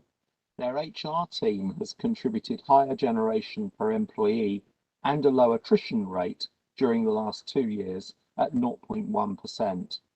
The ratio of women employees at the station has increased and improved, and the station has a regional learning institute, an RLI, for learning and development. Collecting the award on their behalf is Padma Kumar Rajasekaran, who is their executive director. Over to you, Mr. Rajasekaran. Thank you, Mr. Wilson. I hope I am audible. Perfectly, yes. Yeah. It's a huge honor to accept this Golden Peacock HR Excellence Award 2020 on behalf of everyone at NTPC SIPAT. I am earnestly grateful for the recognition we have received for our work. Human resources is the greatest asset of any organization, and our HR team has steered the morale and motivation of these resources and enabled excellence in these pandemic times. And this is clearly visible as Team SIPAT has delivered power to the nation 24/7 throughout the pandemic. I sincerely thank Golden Peacock Award Secretariat and Selection Committee for bestowing this award upon us, and also for organizing this virtual award ceremony. As said by Benjamin Franklin, without continual growth and progress, such words as improvement, achievement, and success have no meaning. And so we at SIPAT promise to be on the journey of continuous growth. Thank you, everyone. All the best to all the winners. Thank you. Thank you very much indeed, Mr. Rajasekaran, and congratulations again for the Power Generation Award to NTPC. Power is an area which is going through tremendous transition at the moment and transformation, and so it's not surprising that we have more than one award in this area. The second one is in the renewables sector, and the winner of the Power Renewable HR Excellence Award is Mundra Solar from Mundra.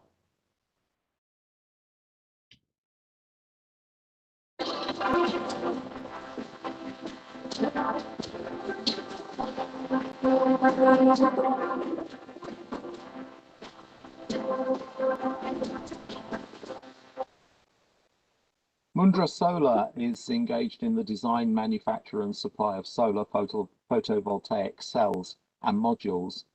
Based on HR enablers, HR activities and HR outcomes, they're defined in terms of metrics. They're lowering manpower cost as a percentage of revenue, they're reducing their attrition rate, and they're enhancing their employee engagement scores. The reduction in attrition rate has been 16.8% in 2018 to 19, and specifically they've achieved this by contributing to change management processes of business sustainability and building capability for the retention of high performance individuals. Spearheading behind this has been their HR team, and collecting the award on their behalf is the Chief Executive Officer, Ramesh Nair. Over to you, Mr. Nair. Thank you, Graham. I think you almost summed up what are the practices in our business, so thank you very much for that. And, yes, I'm very honored, and I would like to thank IOD for this award, and our business being quite a new business, about 4 years old, 4 to 5 years old, and we are in the business. We are the largest solar PV manufacturer in the country with a capacity of 1.5 gigawatts, and we are also the EPC business doing rooftop and distributed generation projects, and we are currently in the mode of expanding another 2 gigawatts into our portfolio. The business is growing well, and obviously these kind of things do happen with good HR practices, which are ingrained not just with HR team but as a team as a whole. And I think as a CEO, I think I'm the chief HR officer also in a way, because my role is basically to motivate and help people perform, and that's when you get. I always say you get extraordinary performance from ordinary people. I think that's what an organization is about all the time. train, skill, back to basics, no jargons, but then fundamentally ensure that people are happy, motivated, trained, skilled, and they understand the organization objectives as well as much as what the senior management understands. So I'm thankful for this award, and I accept it humbly on behalf of my team, my HR team, my operating team, and the whole organization. Thank you.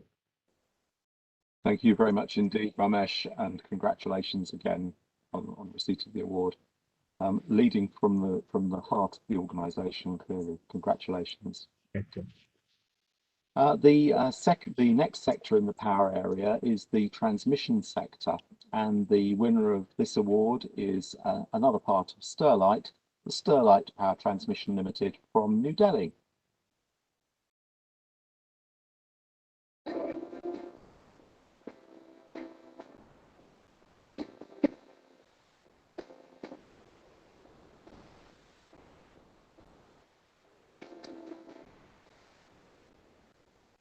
Sterlite Power Transmission is a developer of power transmission infrastructure projects, both in India and Brazil.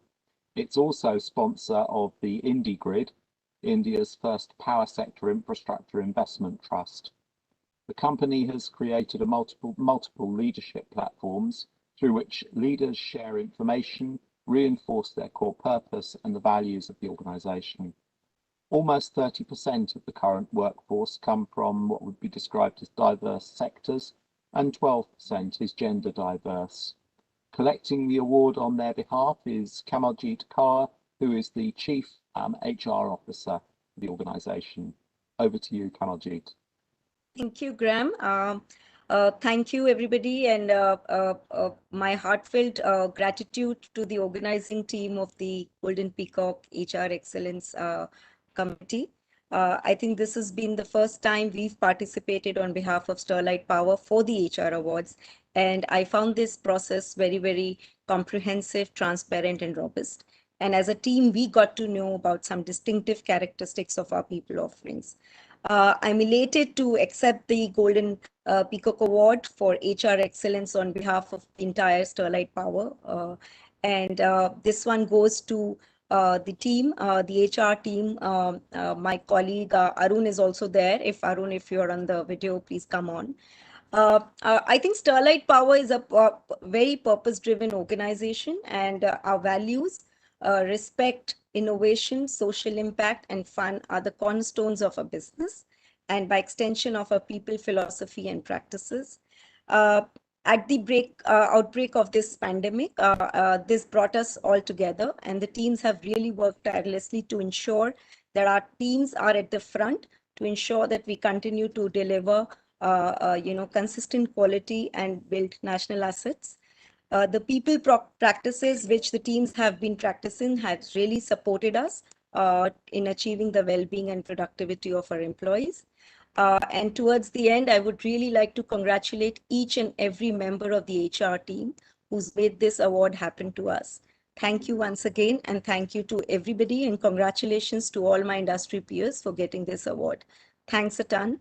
Thank you, Graham, once again. Thank you very much indeed, Kamaljeet, and congratulations again to Sterlite Power Transmission.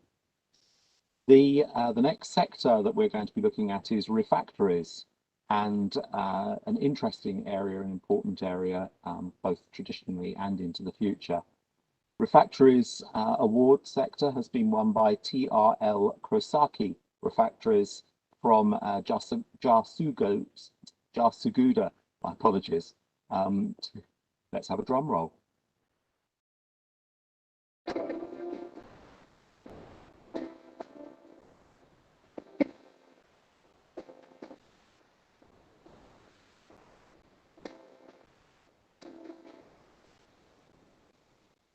TRL Krosaki Refractories manufactures basic dolomite, fire clay, and alumina, silica, flow control and top hole clay refractories. They have a unique talent identification system which was introduced by HR to identify high potential and expertise. The strategic plan is for them to foster performance by creating a performance-oriented culture, evolving their strategic business partnerships, and moving towards being an employer of choice. The next 5-year plan has objectives to increase their gender density to 12% in the officer grade. Collecting the award on their behalf is Dr. R.K. Singh, who's the Vice President of HR and IR. Over to you, Dr. Singh.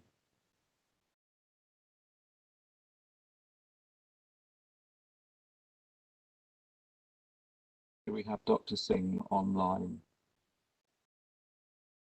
Good evening. Hello. Yeah, good evening. Hope I'm audible.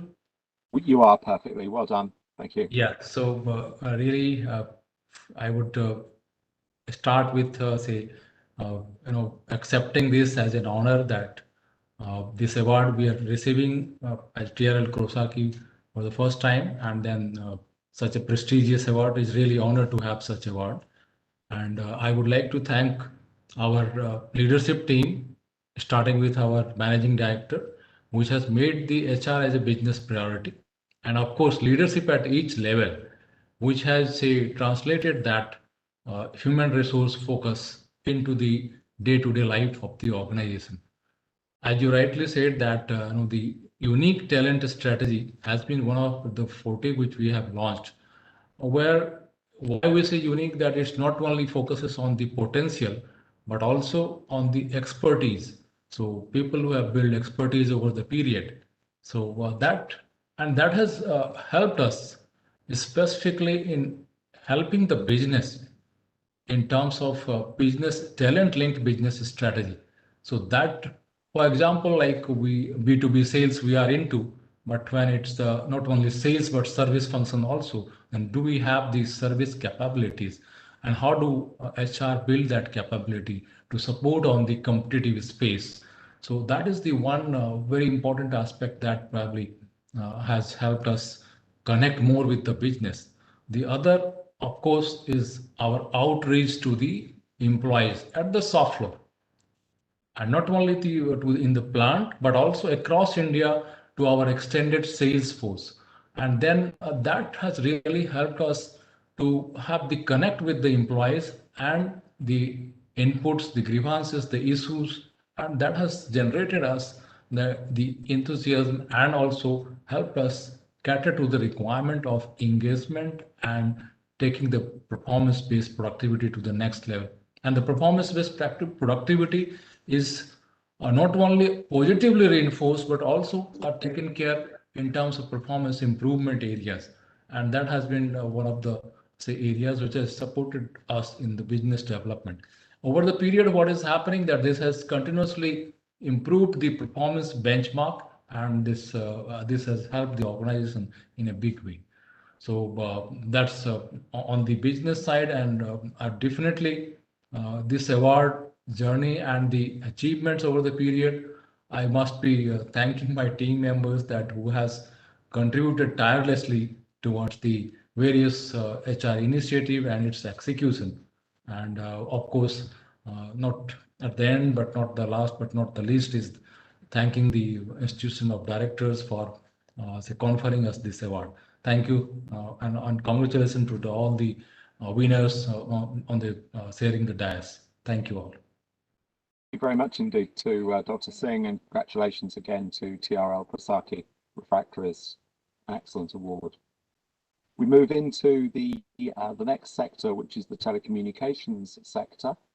And the winner in this area is Ericsson's Global People Services from Gurgaon.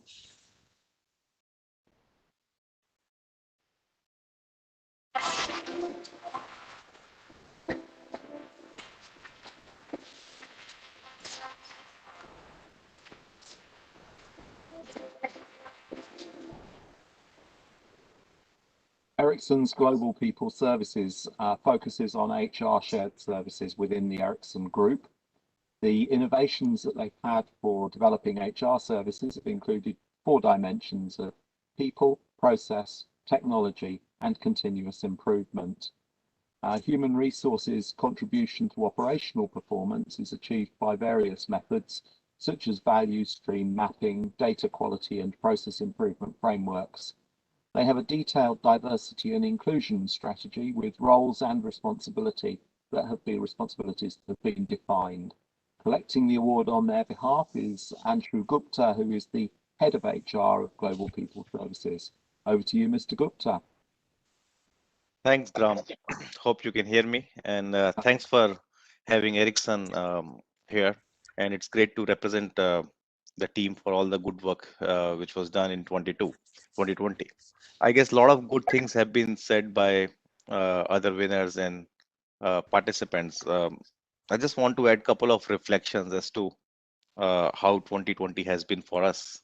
I know it was a year which everyone wants to erase, but I would say that it has helped us to increase our digital footprint within the organization.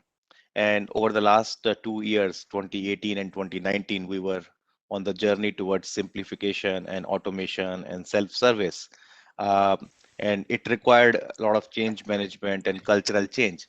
But with this situation which we got in 2020, I guess it gave a platform where it was a forced change with very minimal downtime, and people embraced these changes on a real-time basis. And I hear that during the session we spoke a lot about digitalization. So digitalization was hello. digitalization was ठीक-ठाक रहा ना? digitalization was part of our agenda. Expert जैसा मतलब I am not very satisfied with anything. थोड़ा और लिख करके practice करना चाहिए था क्या? Their microphone muted, but if you could bear that in mind, please. Okay. I don't know quite how to flag this one to them. I'm मैं afraid तो सीधे पॉइंट पे ऐसे ही बोला. Can anybody in the IT department mute It microphones? was seeming natural, no? Okay.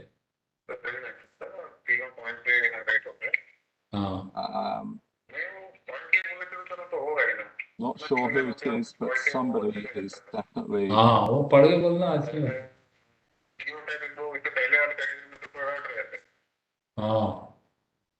वो मतलब पढ़ के बोलना मतलब लगता है कि उस लेवल पे Somebody is definitely not muted. Key points तो आ गया. Yes, we'll see. Manoj, I think you may be on the phone and we can hear you.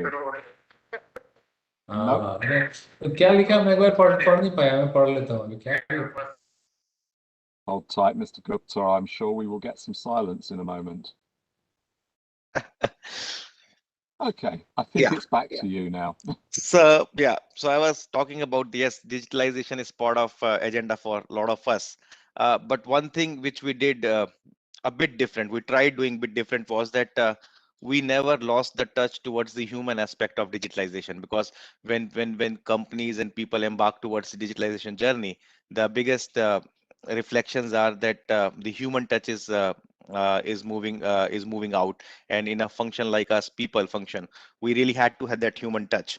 So all the things which we did, we followed 3 basic principles. That our digitalization should lead to an end product. It should not lead to a transaction. It should lead to a product which can be felt by an end employee. It should be simple to use, and it might not be best in class, but it should be in a way that it can be constantly corrected. We don't want to invest in building a best in class product where the shelf life is a couple of months or couple of years. So do it fast, correct it, and keep on reworking based on the employee experience. So that was our journey, and I really thank our teams who were not even the functional consultants or IT consultant, but they were only the process experts, and then who embarked on this digital journey by self-learning, self-teaching, and taking this journey to maturity. So really thankful for IOD for accepting our nomination, and the jury for judging us for this award. And I really want to take this award on behalf of my team, because it's very easy to be here and saying thanks, but all the hard work was done behind the scenes. So thanks a lot, team, for all the great work, and looking forward for much more occasions like this. Thanks, Graham. Thank you very much, Anshu. Sorry about the interruptions there. Thank you for soldiering on. Congratulations. Yeah. No worries. Congratulations. And so we come to the final sector of the HR Excellence Awards today. This is to the transportation airports sector. And the winner is the Airports Authority of India from New Delhi. Drum roll, please.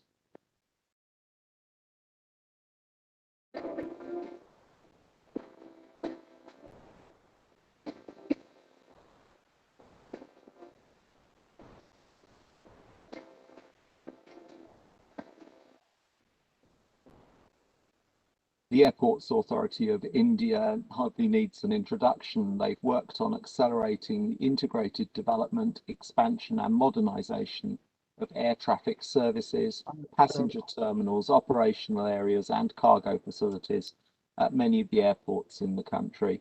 The company has introduced initiatives like change management, the implementation of e-offices for faster decision making, payroll automation, employee self-service portals, online performance management, an ERP system, capability enhancement through virtual training and leadership development programs, a comprehensive suite of HR initiatives. Collecting the award on their behalf is Mr. Prabhu, who is the Executive Director of Human Resources. Over to you, Mr. Prabhu. Good evening, sir. Am I audible, sir? You are perfectly clear. It's a moment of pride to receive the Golden Peacock HR Excellence Award 2020 on behalf of Chairman, sir, Sri Sanjeev Kumar AS, and Board Member HR Sri Pathak, sir, HR fraternity, and all AA officials of Airport Authority of India. I would like to thank Institute of Directors and jury or panel for bestowing this recognition upon us.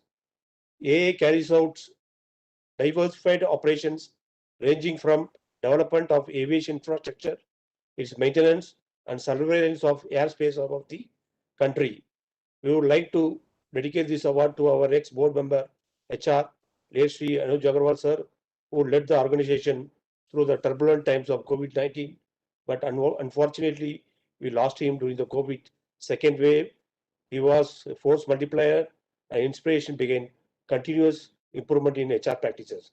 In the end, I would like to thank our entire HR team for this accolade and hope that it will continue to explore avenues for innovation and simplification of HR processes in order to fully harness the potential of our human resources.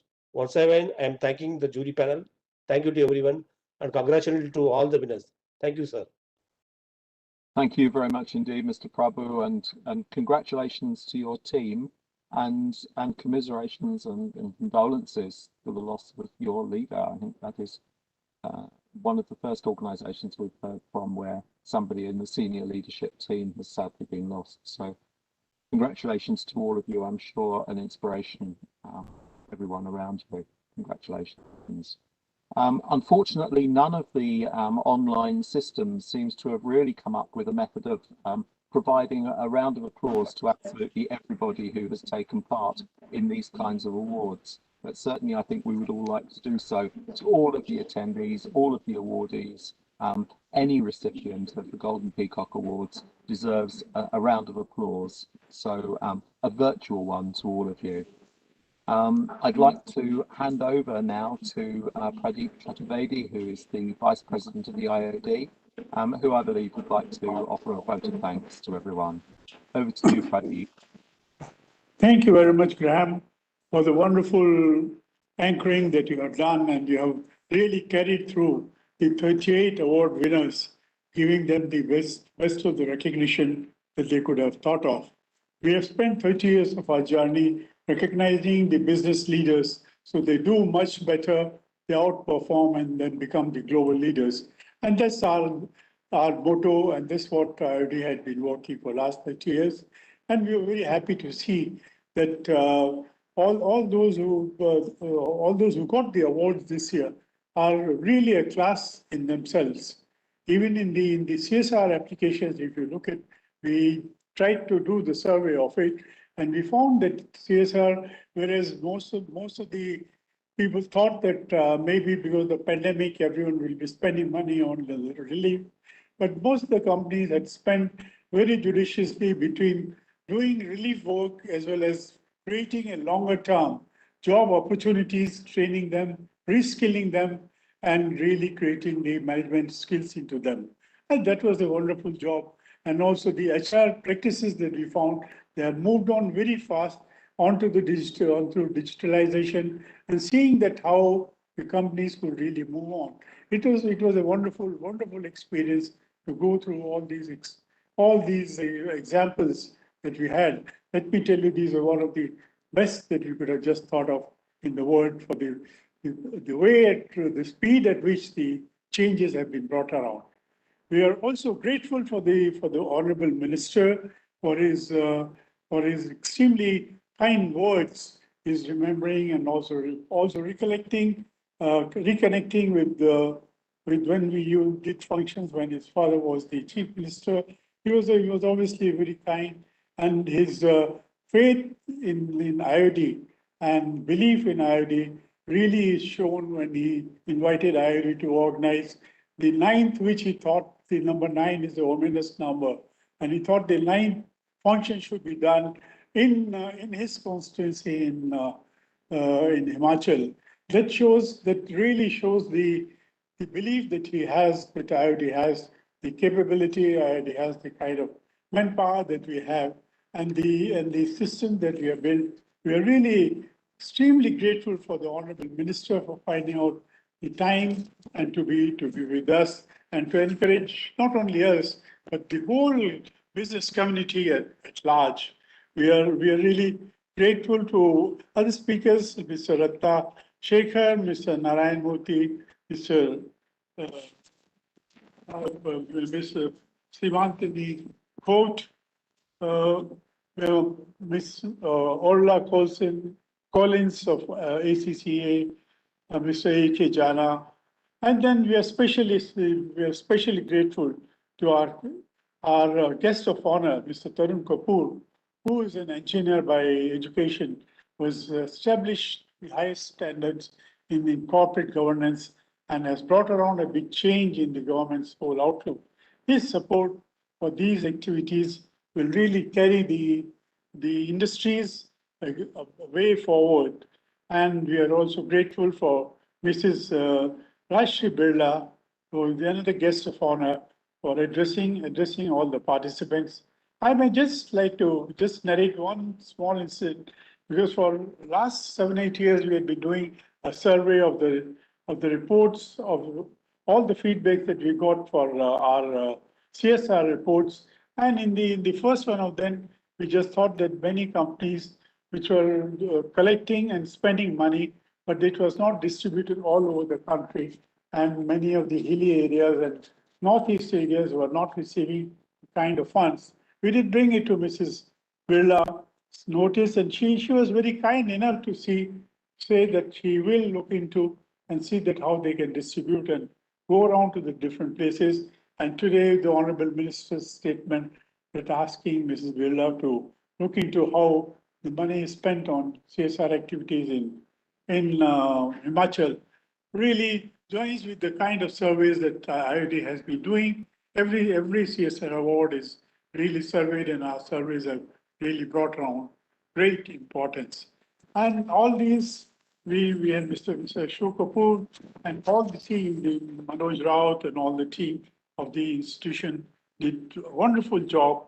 Mr. Agnoti, General Elwale and all for guiding and organizing this team. But we could not have really achieved these, but we must thank all our sponsors who had faith in IOD.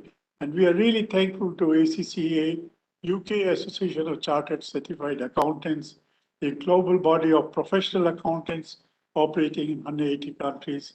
We're also pleased to HPCL Mittal Energy Limited, Oil India Limited, Bharat Electronics Limited, and Petronet LNG Limited for the gold partners. We also thank our silver partners, Hindustan Petroleum Corporation Limited, Kerala State Electronics Development Corporation Limited, Madras Fertilizers Limited, Gardenish, Shipbuilders and Engineers Limited, Bangalore Refinery and Petrochemicals Limited, Russia Chemicals and Fertilizers, Indraprastha Gas Limited, Brahmaputra Cracker and Polymers Limited, Bharat Petroleum, Chennai Petroleum Limited, Barmer Lorry, Kerala Industrial Infrastructure Development Corporation, and Goa Limited. All their support really made this possible. We also had the support of the Chief Secretary of Government of Kerala, who could not join us.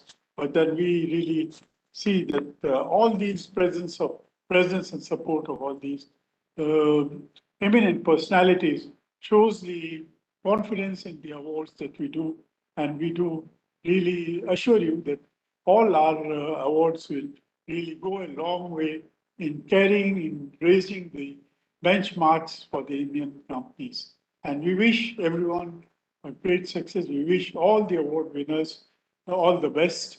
And I would like to once again also thank the team which really managed our technical thing. And we must really, Ravi and all, we must thank everyone. And thank you very much for being with us. And we look forward to receiving you at the next award and next functions of the Institute. Thank you very much. Stay safe and stay healthy. With this, we finish our award function.